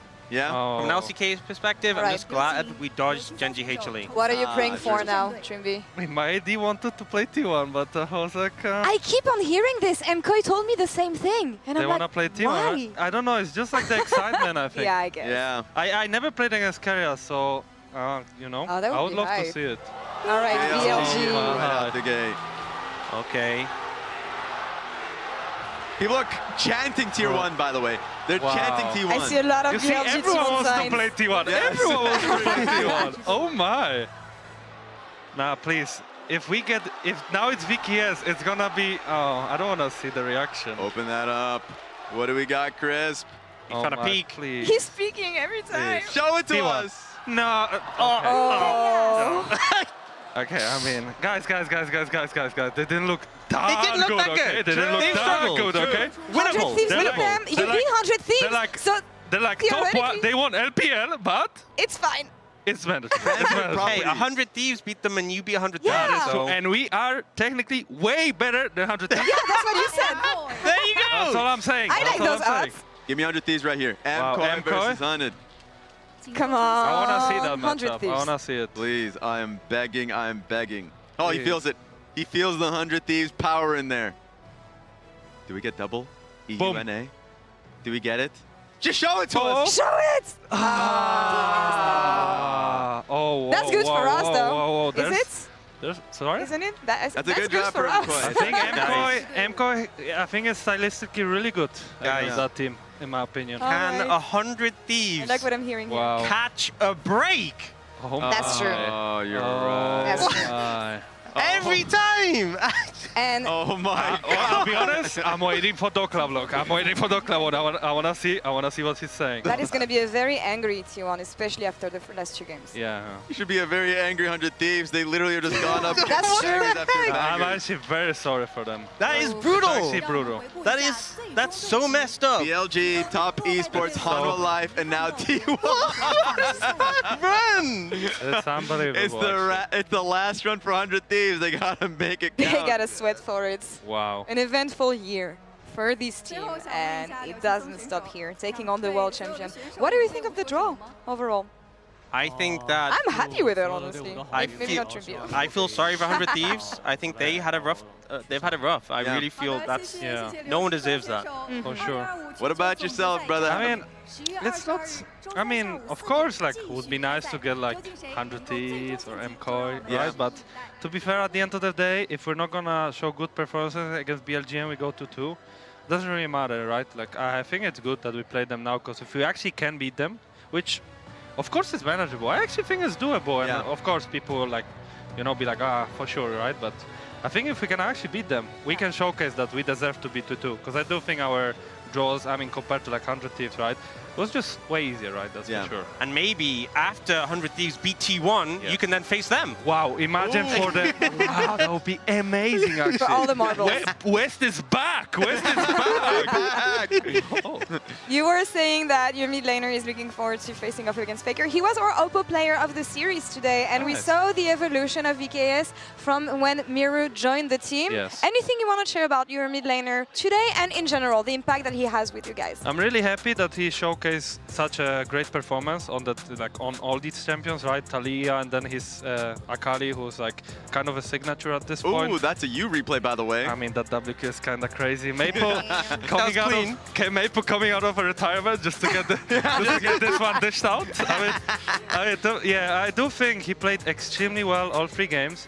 And I'm really happy for him, because for sure, when it comes to like confidence, we are on our low for sure. And I think he was like struggling a lot with that, because he was our like star player, right? And when things are just not going well, it's very hard for you to carry those games, especially on the world stage. So I'm really happy we could play together and try to enable him a little bit. But I think this year he enabled us a little bit more, for sure. That looked like a clip, like a TikTok clip, no? It actually did. After this one, I'm like, I hope BLG only saw that clip. I hope from our series, only that clip. Yeah, just add them. I hope they're scared. Show dominance. For sure. Maybe I need to start vlogging like Dokla as well. There it is. There you go. We love that kind of content. That is crazy. That is the shirtless content too. No, okay. I mean, he was about to he was about to take the shirt off. Simon should have. Yeah. Raz really wanted it. Raz said he'd join him if he did. Hey, if he did it here, I would have done it. I mean, you need to invite them. After we win BLG, please invite. Please, we will. They're mocking me for the fact that you guys are not taking them, right? Because they're a little bit scared of their English, but their English is fantastic. Don't worry, like, go for it. Okay, that sounds great to me. I think it's important. I mean, they will like stress a little bit. Taking notes. Even Miru, like, I remember him from the LFL. He was fine in interviews. I think he likes. It's just right. I mean, Miru is probably like maybe more shy. Yeah, but okay, you can take our coach. You can take our coach. Maybe they can do some translation. Chris. Yeah. All right. He's really fluent in Korean and English, so he could help with that. Yeah, for sure.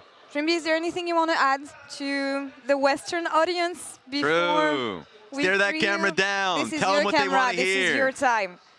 FlyQuest versus G2. You have to be there. I don't know what time, I don't know what date. Please just write it up whenever you know. I'm not sure if you check it on LoL Esports or not, but please be there. It's a... I don't even know what to say. But what about you? What about your revenge. Okay, and about me. We'll try our best because we play against the first seed of LPL. But you got this. We got this, okay? We're gonna train. We're gonna train like there's no tomorrow. I think, yeah, tomorrow is my birthday, so I'm gonna be really old. I'm gonna be extremely old. Happy I'm gonna birthday! be 1 year with more experience coming into that game, and I hope I can make it work. There you birthday go. buff. We're just gonna do it now, by the way. 3, 2, 1. Oh my God. Happy birthday to you. Thank you. Happy birthday to you. You can leave it, Baron. Happy birthday, dear Trimby. Happy birthday to you. Thank you. I didn't want to mention it, so I didn't expect it. I'm very sorry. I wish you a birthday win. Thank you. Amazing performance Wait, are we today. actually playing tomorrow, please? No. Yes. You have time. But still. Yeah, in 2 days from now. So, Perfect. yeah, birthday celebration, hopefully, when we come back. Thank you so much for joining us. Thank you. I It has appreciate been every single amazing. time. And yeah, So nice. Congrats again on taking PSG down. And with VKS advancing, it also means that we had earlier today another team dropping. It is Fnatic earlier today against MK, and we spoke to Grabs in the Verizon Game Day interview. Let's check it out. Grabs, thank you for joining me. I really appreciate it. Obviously, that's not the way I wanted us to have our first interview of Worlds. Really hard to reflect now because the series just ended and the run as well, but what are your first impressions and take on why things didn't work out for Fnatic this time?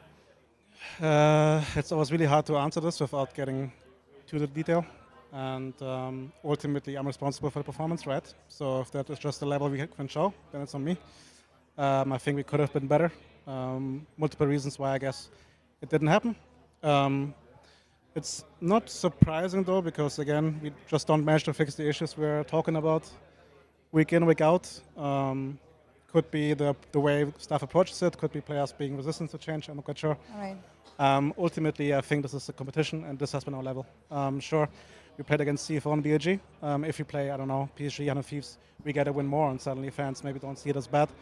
Obviously, leaving 0-3 feels pretty awful though, but yeah.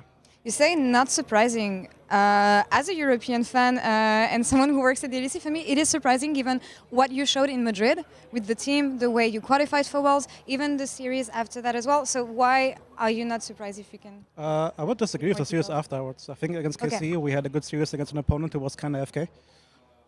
We didn't get punished, and against Korea, I mean, even maybe it's blue side diff, I don't know, like the game we won. Of course, drafting isn't easy on red side, given some limitations.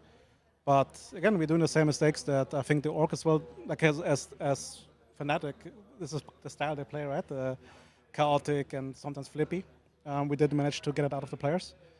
Could be a staff issue, could be, again, just a thing we have to reconfigure certain players. This is not the showing we want to have, and consequences will have to happen. I think this team itself has run its course. From staff to players, we have to see. If the org feels a different head coach could be better, then that's just what it is. I think, yeah, I think you're watching the Korea series in Madrid, this was our level, right? We shouldn't be blinded by one good KC series. We weren't internally. We knew there was lots to work on, we tried. And scrims recently went uptick, like we played a bit better. But then again, today we didn't do the learnings within scrims, right? We talked about certain moments. Game one, the Herald fight, for example, we just hit the Herald and look at them entering. Where multiple times we talk about defending the bushes and whatever, so maybe the pressure was too high. All right. Any closing thoughts for the European fan, for the LEC fans? You brought in Poby, you brought a lot of vibes. I know that things were clicking between him and Razork, and it was a very fun team to watch in summer. So at least for you guys. No, it's my responsibility. I'm not gonna pretend here and say that it's my players' fault or anything. I want to thank the players. I want to thank Duff and Gax for the work.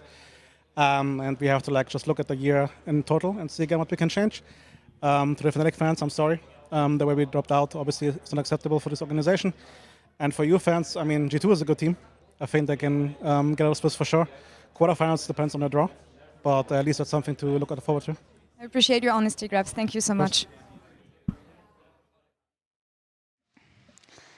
A lot of strong words on the side of Grabs, hinting a lot of things as well here, but mostly a lot of responsibility that he's taking on himself. It's the most realistic approach about talking about a team like this, right? Because the team has been together for quite some time. Obviously, the Poby change was something that happened, but like That's a lot of ownership that you don't expect to hear from a coach, and it's honestly, for me, really refreshing to hear. Yeah, I think obviously a coach with a ton of experience, talking about how there's a lot of struggles with the team. I think we could kind of see that displayed on the Rift, but shows just the hardships that a lot of teams will face at Worlds, and it is such a difficult competition, and if you're not at your best, this is what can happen. Yeah, and sending positive thoughts for the rest of Europe. G2 was the team that he mentioned here, so I want to take a last look at the schedule before we leave things for a few days, because Raz, this is the last time you have me as a friend here. Yeah, Starting in 2 days, it is gone. I'm going to war.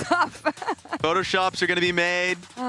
FlyQuest versus G2. No more excuses from North America or Europe side. No.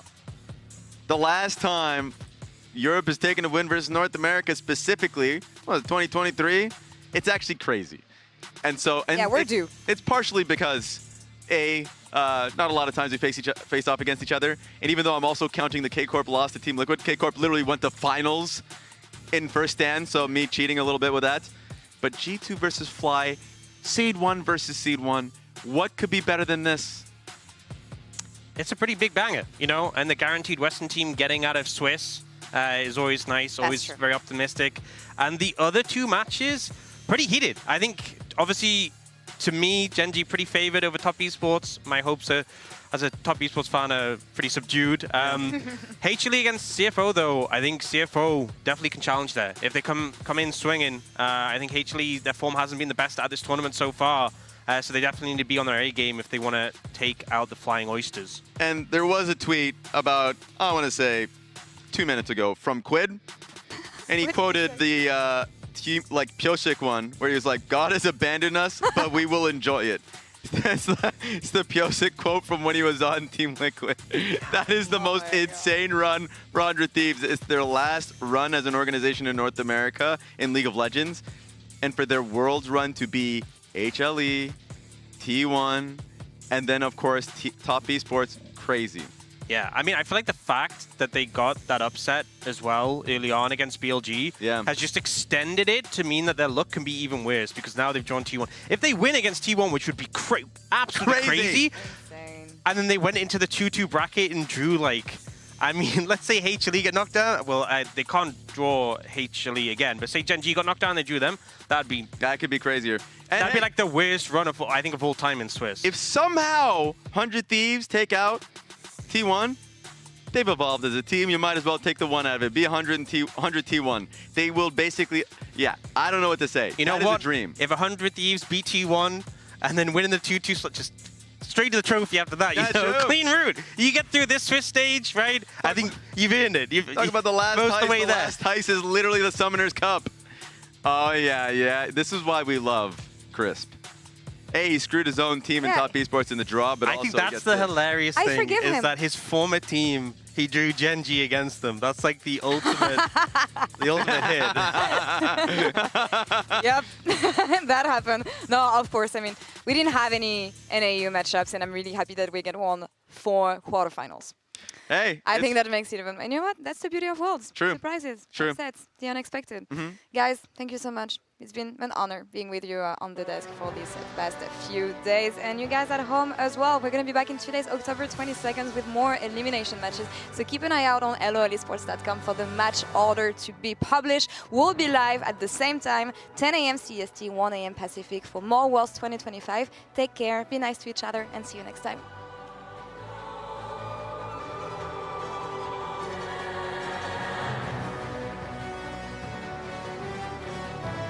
Okay, right. This. No flash Casio. Slow. Hit front, Pant will die. Can I? Pant no flash, okay? Slow. That's wrong. That's 1 HP. I stun. That's 1 HP, beat. Slow. We win this, okay? Hit front. All them no flash. Keep going. No flash. Dale. I go. I'm coming, look my position, okay? I can bait them. In 4. I'll bait them. 3. I'm going to. MCoy stay alive at Worlds and eliminate Fnatic. We can win. I have combo in 2. 1 mirror, 1 combo. 2 seconds. Okay. Look our combo, okay? Look. I don't have Look. Kill. Come. Yeah, kill. No flash, right? Look, kill this guy. I can look. Yeah, look. Okay, now. Yeah, keep me the minion. Okay. Oh wait. Okay. Let's play here. Let's. Guys, look hard. Look hard. Okay, you want me to go. Very good. Fight for the combo. Look, going behind. Yeah, no. Lolo, kill it. Nice! This is Brazil! And VKS stay alive at Worlds 25!